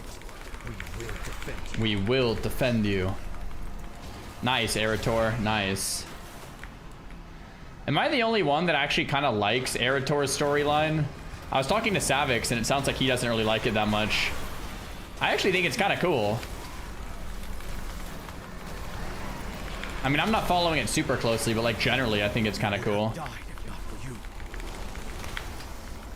I loved it. I liked it. I like it too. Yeah. Man, it might not be like my favorite ever, but it's like I'm kind of invested. Yeah, it's kind of cool.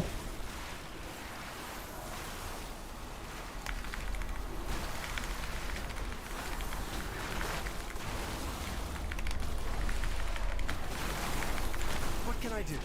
We need you in the fight, champion. Heal within the protection of my light. We will defend you.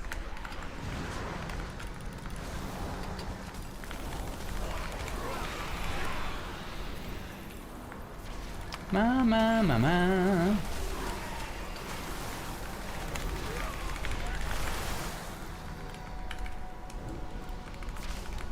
Okay, another one of these.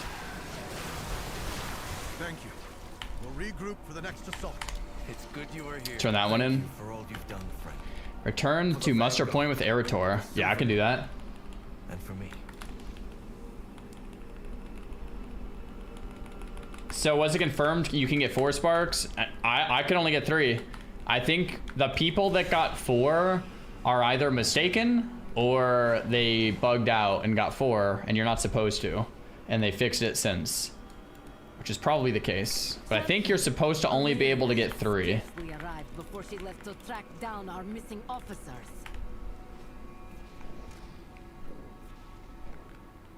Light preserve you, friend. Champion, a word. I ask that you not mention anything to my mother about what happened at the Amani Pass. Sounds good, Erator. Sounds good. I assume Erator sent you to help me. I could use another pair of scraps of a Vanguard uniform. Wowhead said there's 4. I think it's 3, man. I think it's 3. They're abducting the Vanguard's officers, champion. I crafted something I wasn't supposed to. It's not that big of a deal. You'll be a little stronger early on and then a little weaker later. But yeah, it isn't min-max. Stay alert, champion. These creatures can come from anywhere.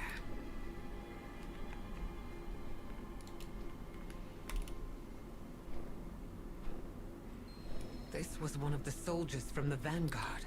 They must have been dragged from their cot, then feasted upon here in the gorge.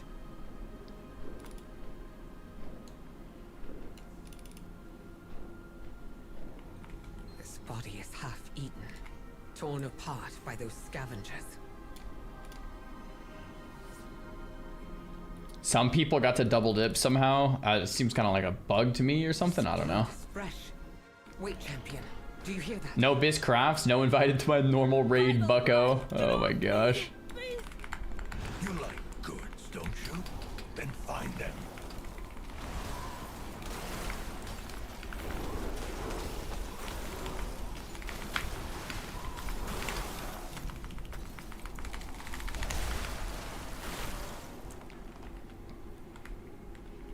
Adventuring is wild. Pursue the beast. I mean, I'm like right here. He seems pretty pursued to me. Stand fast. Maybe I have to go like in and then back out. Must not claim any more of our people. This quest is bugged. Yeah, it kind of looks like it, huh? Maybe go back in and then back out. Oh no, not another portal. Okay, maybe that worked. Hey, Rami, thanks for the sub, man.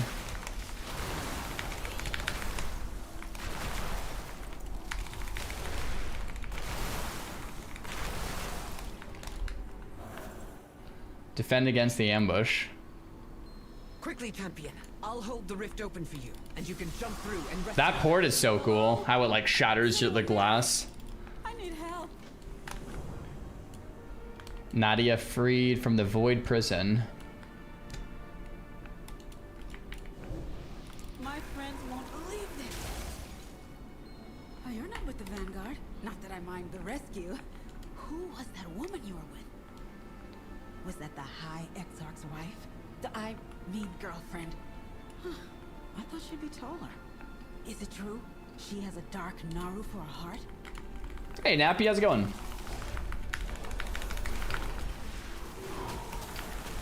The delve north of you, if you complete level 10 on any delves and then complete both the question mark levels, you get a sick mount. I don't think those delves are out till next week. So next week we'll get into normal rating and heroic rating and the high level delves. Next week will be sick. This week we don't have that much to do, right? Like my character, I mean, I'm pretty much ready, bro. I'm doing this campaign more for the lulz. I don't know how necessary it is. See you tomorrow, Nappy. See you tomorrow.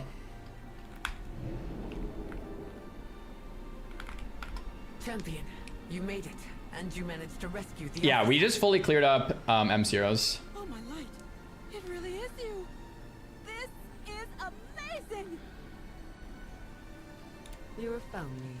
With the beast slain, I can get back to camp on my own. Then I will take my leave. It's been ages since my family was together. How much of this campaign do we still have to do? 0 out of 6 chapters? Is that all out right now? Or is it like 1 quest a week or something? You struck down our son?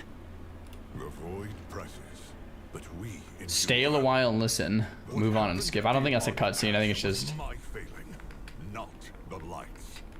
I will not renounce it. Oh. So we're done. I was just thinking, I wonder how many more quests we have. Okay, so we're done. Nice. You're almost done? Yeah, we're actually done. Sick.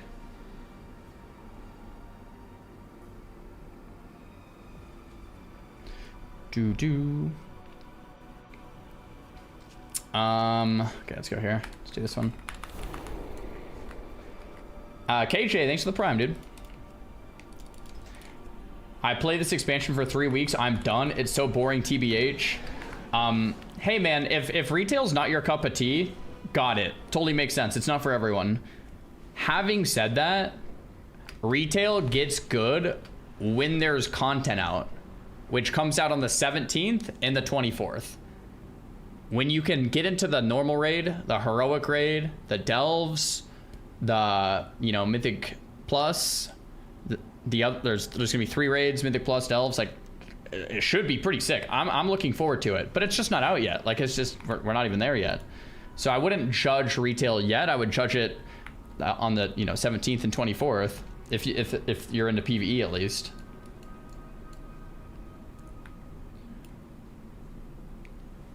But just in general, retail's not for everyone. So, you know, if it's not your cup of tea, then that's fine too. I'm gonna try to kill this guy real quick. This guy's just dead instantly. Later. Mega Man X. That's all my damage right there.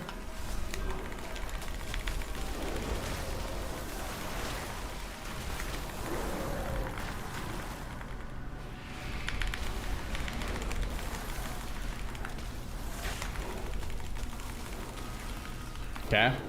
2 locks down. Now a Moonkin wants to go.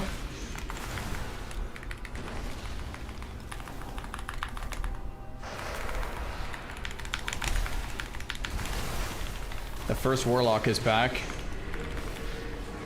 think we're just gonna chill here, let the Warlock hit the Druid while I'm sitting in the ice block, and we just kind of vibe out.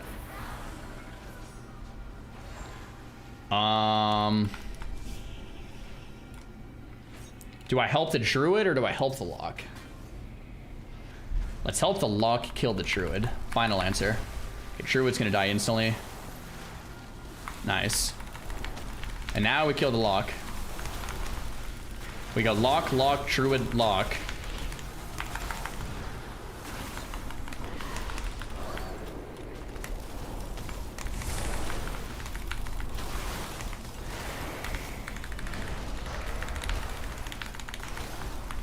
Okay, nice.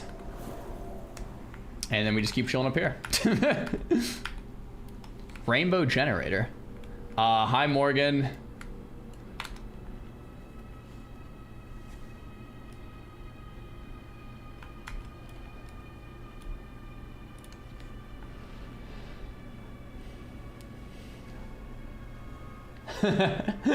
Gerbody. I see what you're saying, man. That's funny.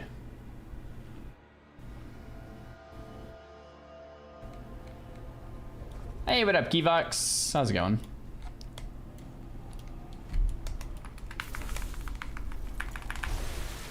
Fabicus, I think you're Tedicus. Yep, okay, so yep. Just chill up here longer then. Yeah, what up, Ab? This is like retail Netherstorm? Yeah, pretty much. Do I have 4 set? I have 2 set. I don't know if 4 set's worth it or not. Galactic. I could put on a 3rd piece. Yeah, I actually could get 4 set from this quest, I think. This quest gives me hands. Oh, I already have the galactic hands. That's kind of annoying. So I have 3 pieces, but not 4. I don't know if 4 set's even worth it though for world PvP. 7% in and 10% stand, but you lose, what is it? 13 item levels on 4 pieces. Can't tell if that's even worth it.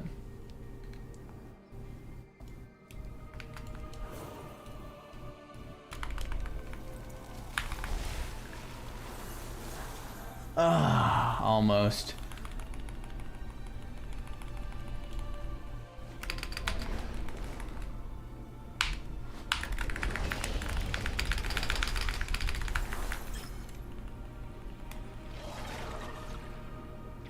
Did he live or die? I can't. Bro, I think he lived.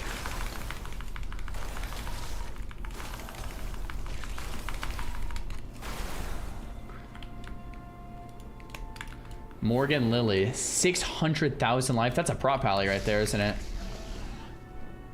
Morgan, I don't know if I even want to mess with you. You're a tank, a literal tank.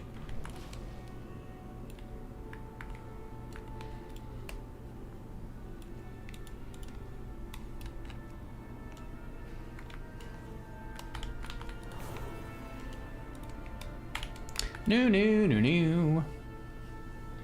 Nameplate add-on? Yeah, it's on my Discord. I have a YouTube video on it too. It's Better Blizz Frames. My profiles are in Discord for free if you want them. I took like 2 hours last weekend just sitting there looking at my UI, trying to min-max and tile everything down to the T. Just gonna kill this guy real quick.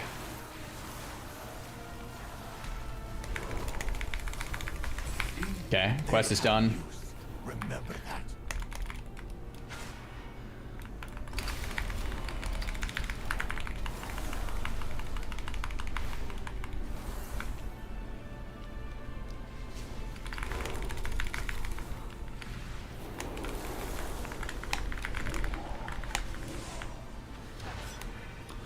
Huh.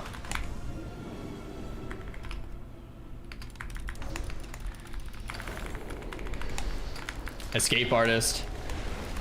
Nice. You're so dead, bro.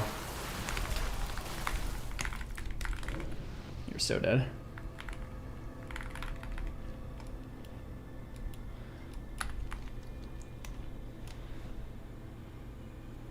Do. Okay. We got that one done too. Many lucky doos you like. Green. Get out of here.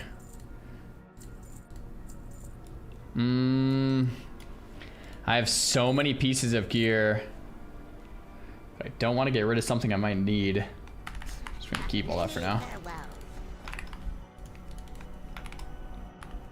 Is this a Netherstorm revamp? Kinda, yeah.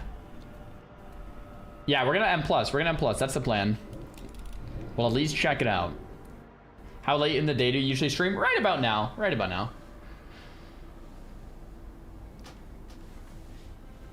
Okay, cool. Do. Frost, I'm going Spellslinger. And Arcane, I'm also going Spellslinger. Spellslinger on both. Do MC for Thunder Fury Transmog. We have that. We just don't have a we have a staff, so I can't put it on. What are my cooldown settings for Arcane? So on the cooldown manager, I am using these ones. The last 4 are just defensive ones, which I wish I could put in a second row. Blizzard, make it so we can add 2 rows, please. Please, 2 rows, please, Blizzard, 2 rows, please. Anyway, the first 4, Salvo, Clear Casting, Touch of the Magi, Arcane Surge. Just those 4. On my buffs, on my tracked buffs. Don't think you really need to track much else. Yeah, just those.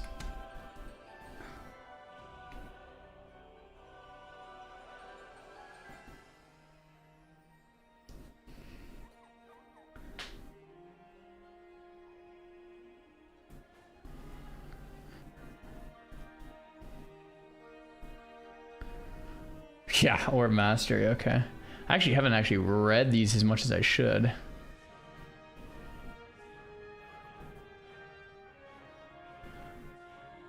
Yeah, I actually don't know if I've read all of these yet.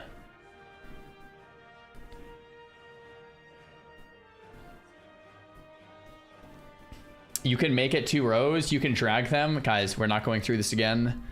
You absolutely cannot unless they changed it like a day ago. I've tried a million different add-ons too. You actually can get it working with some add-ons, but they're pretty janky. Edit mode doesn't allow you... Wait, did I just move something? Oh yeah, I did. Yeah, there we go. Edit mode doesn't allow you to drag them to 2 rows. Nope. We're not... Guys, we have spent so much time doing this. Trust me, you can't. Trust me. You can, guys. We have been through this. We're not going through this again. But you can with some add-ons, but they're pretty janky. So I was like, I don't care enough.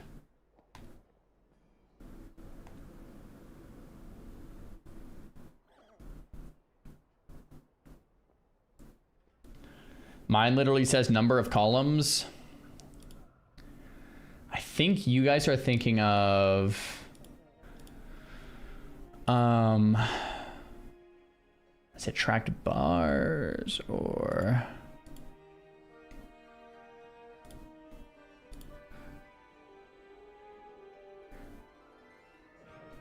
you guys are thinking of essential cooldown? One of these utility cooldowns. Number of columns, this one. Yeah, you guys are thinking of utility cooldowns, which is a little different. Anyway, you can't. I've tried a lot. I've tried a lot. But Blizzard, next patch, we lock that in and we send it.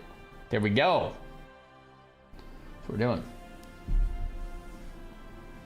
All right. Chat. If you enjoyed the stream, hit the follow button. Guys, tomorrow we're back. I'm thinking,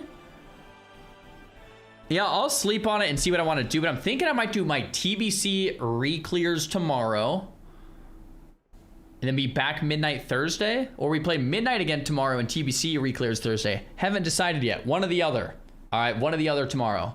Might be TBC re-clears tomorrow. And then midnight again the next day. We'll see. One or the other. One or the other. Guys, if you enjoyed the stream, hit the follow button.